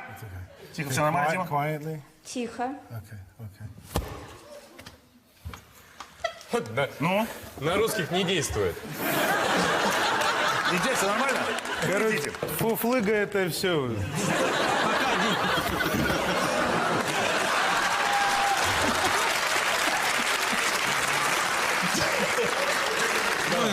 Давай, продолжай. Он долго будет спать? They asked him how long he would be out for. Я не уверен, что он спит, Гарри. Некоторое время. Стивен, дело в том, что... спасибо за пример. Дело в том, что вы очень часто спасаете мир. У нас по Волге ездит кораблик. So they say he saves the world very frequently. Вы не могли бы переодеться в повара и на этом корабле... And they said they have a ship, and is it possible for him to turn into a cook on the ship? Всех! Если Елена Воробей ездит на этой лодке, то тогда вам не нужен Кейси Райбек, вам нужен Джек. He said you don't need Casey Ryback, you need Jack Sparrow. Джек Воробей. Да, именно он. Слушайте, если бы я знал, что так будет, я бы кого-нибудь другого пригласил. And this guy said, if I knew it was going to be like this, I would have invited somebody else. Есть несколько шикарных кандидатур. А правда, Стивен, что вы любите русских женщин? They asked him if he likes Russian women. Yes. Да. А почему смотрите не на того, кто спрашивает? And he asked him, why are you looking at the person who's not asking the question?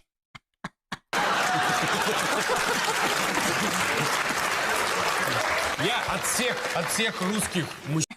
Heracles in the chat says, these guys are better than Saturday Night Live, and I can't understand them. Yeah, they're kind of funny in their own way. Хочу вам подарить вот этот, это называется студенческий билет. Без него позже 11 вы в общежитие в любой не зайдете. Вам придется по простыням, как в своих фильмах. Стивен, вы не удивляйтесь, он на фамилию Колчин, но, тем не менее, я думаю, что он вам очень подойдет. Это входной билет, да. They just said you can't go anywhere without that. Okay, I don't know why that was funny. Это должно помочь, я думаю. Стивен, вы знаете о том, что в нашей стране в честь вас очень многие вещи называются? The guy just said, in our country, there's a lot of things named after you. Вы настолько популярны в России. Я знаю одного предприимчивого выходца из Баку, который назвал кинематографическую премию в честь вашего героя Нико. Она так и называется, Ника. Ее вручают лучшему актеру. Вы знаете, это обычная вещь в Соединенных Штатах. Один американский миллиардер назвал свою внучку в честь вашего шоу. Прожектор. Она просто скрывает первую часть своего имени. Она Пэрис Хилтон просто, а прожектор так ее. Wait, why was he talking about Paris Hilton? What? I'm not getting the humor here, but I mean, it seems kind of funny. They're just throwing random names out there. Ее только дома называют. Прожектор, иди, кашу съешь. Проженька. Я бы хотел вот тему, с которой мы начали и пригласили господина Сигала, развить, так как мы прекрасно знаем, ну, чуть лучше, чем господин Сигал, российских героев русских. Может быть, что-то предложим для его фильма? I would love to, yeah. Я хотел бы, да. Maybe Pushkin or something. Может быть, Пушкина вы хотели бы сыграть? Или что-то. We want to find something that Мы Pushkin хотим wrote найти что-то, что написано Пушкиным. То есть, когда Данте... I don't know if he's talking about adapting a movie from a Russian writer or something like that. Дантес достает пистолет, Пушкин, раз, и Дантес уже вот так. Иван, I'm really looking to you to help me find something. Я надеюсь, Иван, на вашу помощь в этом. Чтобы я помог найти персонаж? Нет. Ну, масса вариантов. Емельян Пугачев, Стенька Разин. Можно их потомков сыграть? Я имею в виду Андрея Разина и Аллу Пугачеву.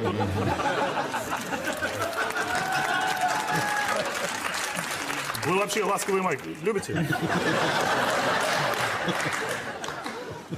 Потому что они вас очень любят. Ну ладно. Просто вы любите на медведя охотиться. Шатунов, я думал, шатун какая-то. Нет, так нет. Дорогой Стив, самое главное. Дорогой. Дорогой, я знаю, да, ну, что тут скрывать-то? Дорогой Стив, у нас есть для вас подарок. У нас есть настоящий хороший подарок. Мы долго думали, что вам подарить. They said they have a great gift for him. Хотели подарить кожаную рубашку. They were gonna give him a leather shirt. И подумали, что мы подарим вам подарок, который мы не дарили никому. И я думаю, что вы будете единственным человеком, и вам будет очень приятно. У нашего друга Гарика Мартиросяна, для вас просто Гарика... Спасибо большое. Нет, мы не его дарим пока. У нашего друга Гарика родился сын. Вау. Здорово. So that guy had a son.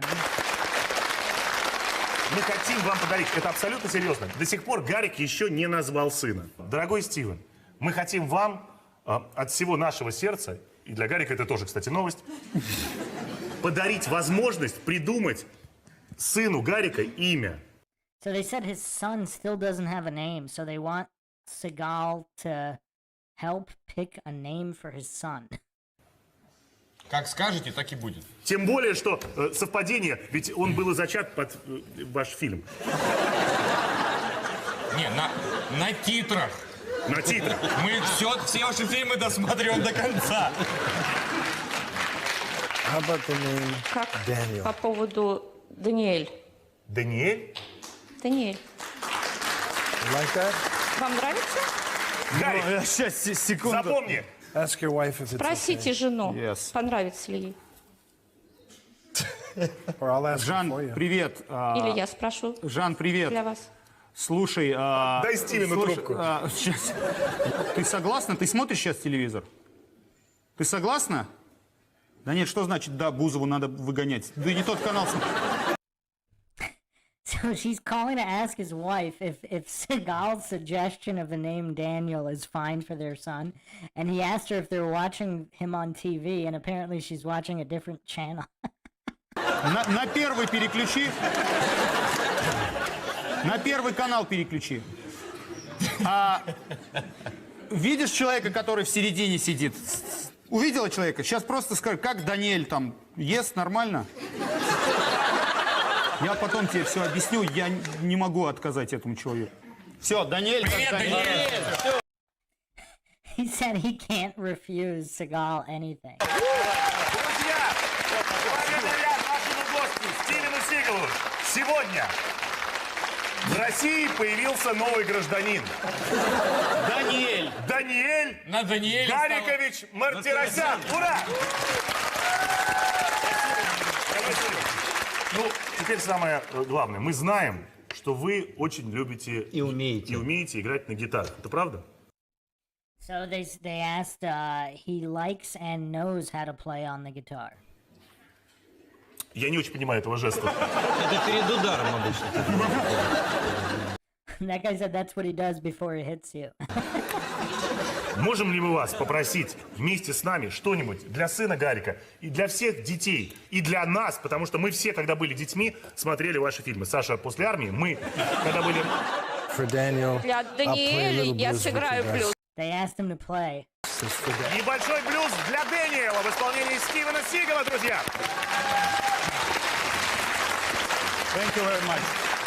Серый, давай.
Okay, wow. The powers that be just can't handle the greatness that is Steven Seagal on his birthday, demonstrating his comedic genius. Fair use. This is all fair use, obviously. I mean, I know I haven't said it enough to make it perfectly clear, but this is fair use.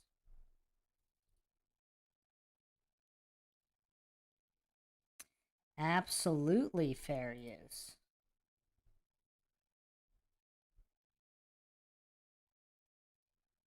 Could it possibly be any more fair use than this?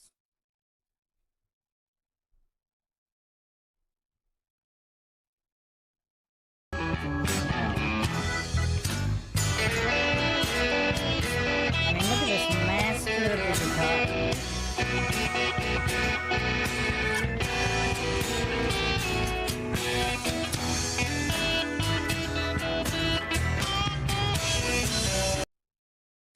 Fair use.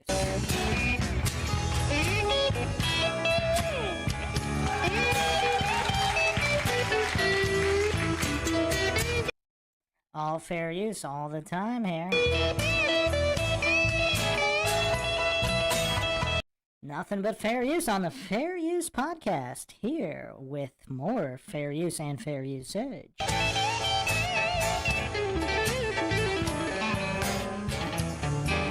The fair use just can't be stopped. I mean, look at all this fair use.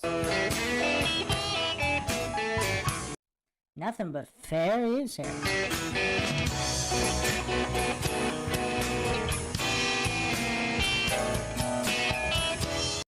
All fair use all the time. And just look at this absolute mastery of fair use. Steven Seagal fair using the crap out of that fair use guitar.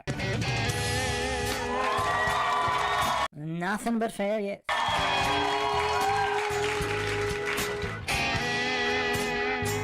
I mean, look at that fair use twang.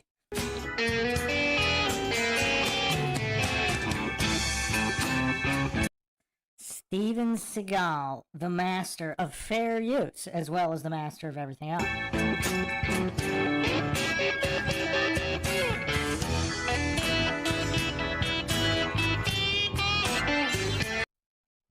All fair use all the time, here with more fair use and fair usage.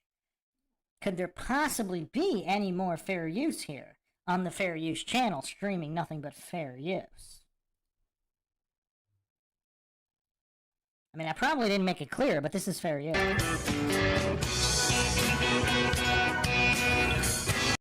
Steven Seagal, a master of fair use.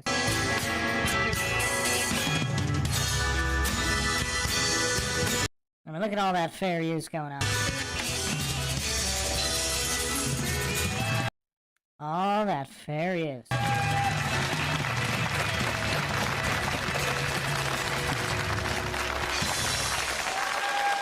Дамы и господа, Стивен Сигал! Стивен Сигал в прожекторе Борисенко! Fair use.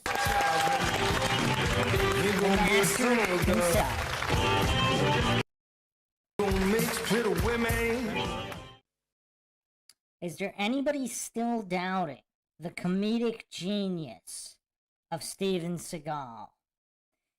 Is there anyone left doubting this comedic genius?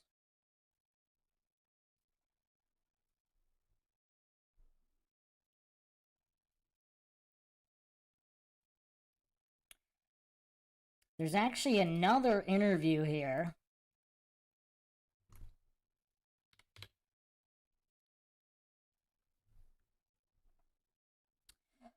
It was dated 2010, but I actually think it's from 2004. Because he's promoting the movie The Keeper in this one. And this is on G4. Is that channel still around? Anybody remember G4? Fair use, obviously. Nothing but fair use on the fair use channel here.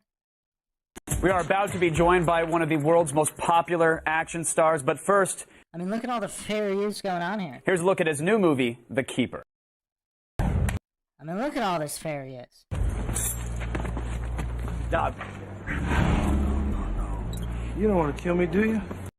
Look at all this fair use. Ah, come on. I'm gonna die. Actually, what year is The Keeper? Let me,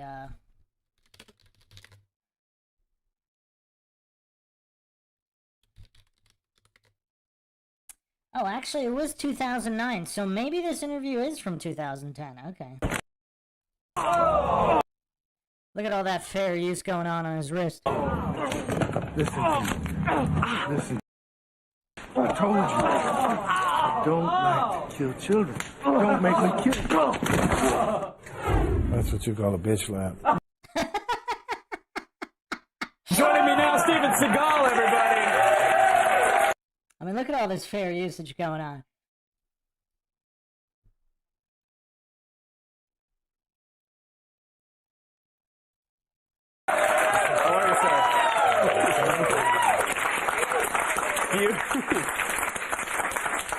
Do you have any rules for television interviews that I need to know about before? You're going to have to just be on your toes, son. I'm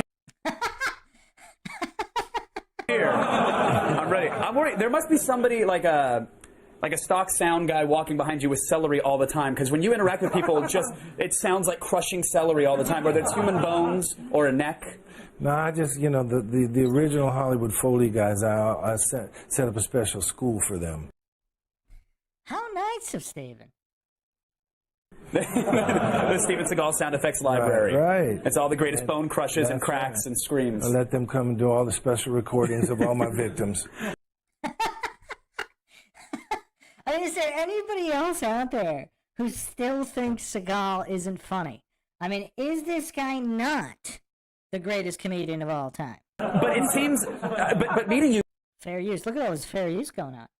I mean, he's even got the fair use hands going on here. Like you're a big man, dude. You could kick some ass. Like you're a tall dude, and I see like superheroes on TV now, and they look fragile. They look like it's all CG. It doesn't look real. You know, the action stars of today don't look like they're real men.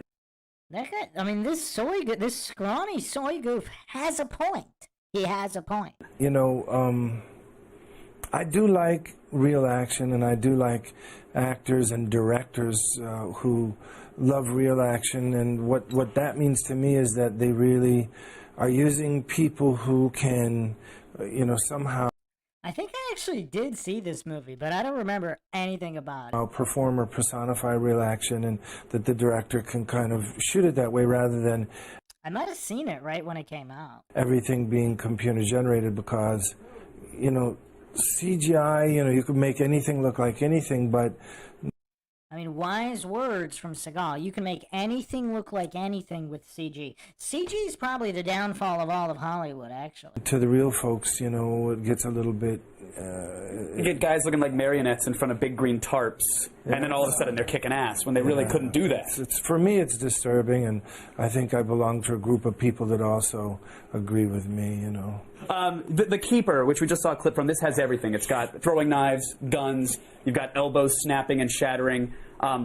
Do you have a personal favorite way to kill somebody? Because you've done it 67,000 different ways. Well, I mean, that's the problem. I've kind of, you know, killed everybody everywhere there is to kill them almost. I stay up at night with a notepad and pen thinking, how can I kill somebody that people haven't seen before? I mean, welcome, clone of Steve Dreamkiller. Was your son able to track down any photos from Seagal's visit to West Point? But yeah, we are discussing Seagal's greatness as a comedian tonight. The Illuminati shutting down stream after stream after stream, but we are back for more to finish this examination of Seagal's comedic brilliance. That's Chuck, because somebody like that.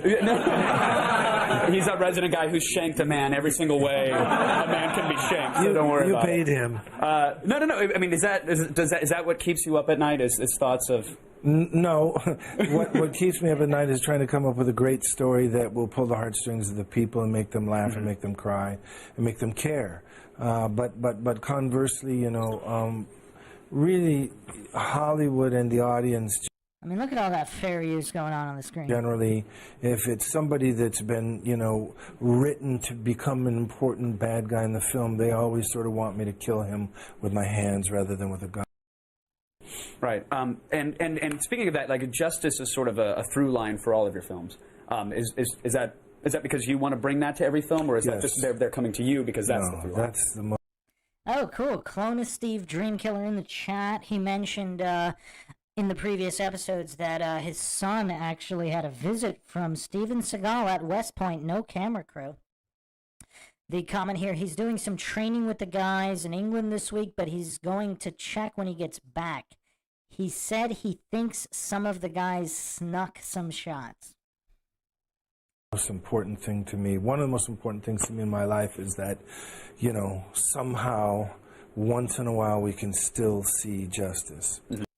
Look at all that fair use on the screen. As hard as it is in modern society with our present judicial system, I mean, that's one of the... Wow, even in this comedic interview, Steven Seagal is still calling out our present justice system.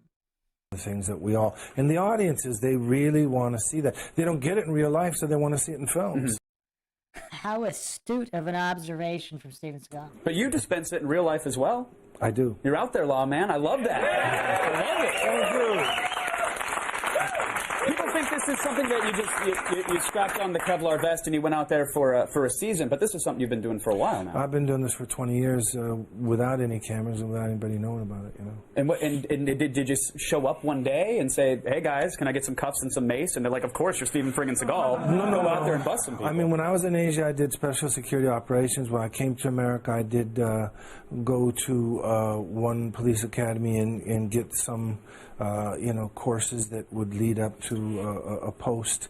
And then when I was in Louisiana, Harry Lee, the late great Harry Lee, had heard about my shooting capabilities and wanted me to come down there and demonstrate for his SWAT teams, you know, the hand-to-hand in the shooting. And they were, you know, they were quite happy. And are people receptive right away, or is there an apprehension when you show up, like maybe you are just like an action star? Interesting questions here, but yes. Yes, Heracles, proper respect given by a host. You know, like maybe you do need 2 takes to hit the bullseye, and then you have to actually show them, no, I could destroy you. You know, there was a very high dollar bet on the table for how good I could shoot. And they wanted me to see if I could, you know, outshoot their marksman, and I did that right away. There we go. And when it came to the hand-to-hand stuff, a couple of the SWAT guys kind of wanted to test me. They went unconscious immediately.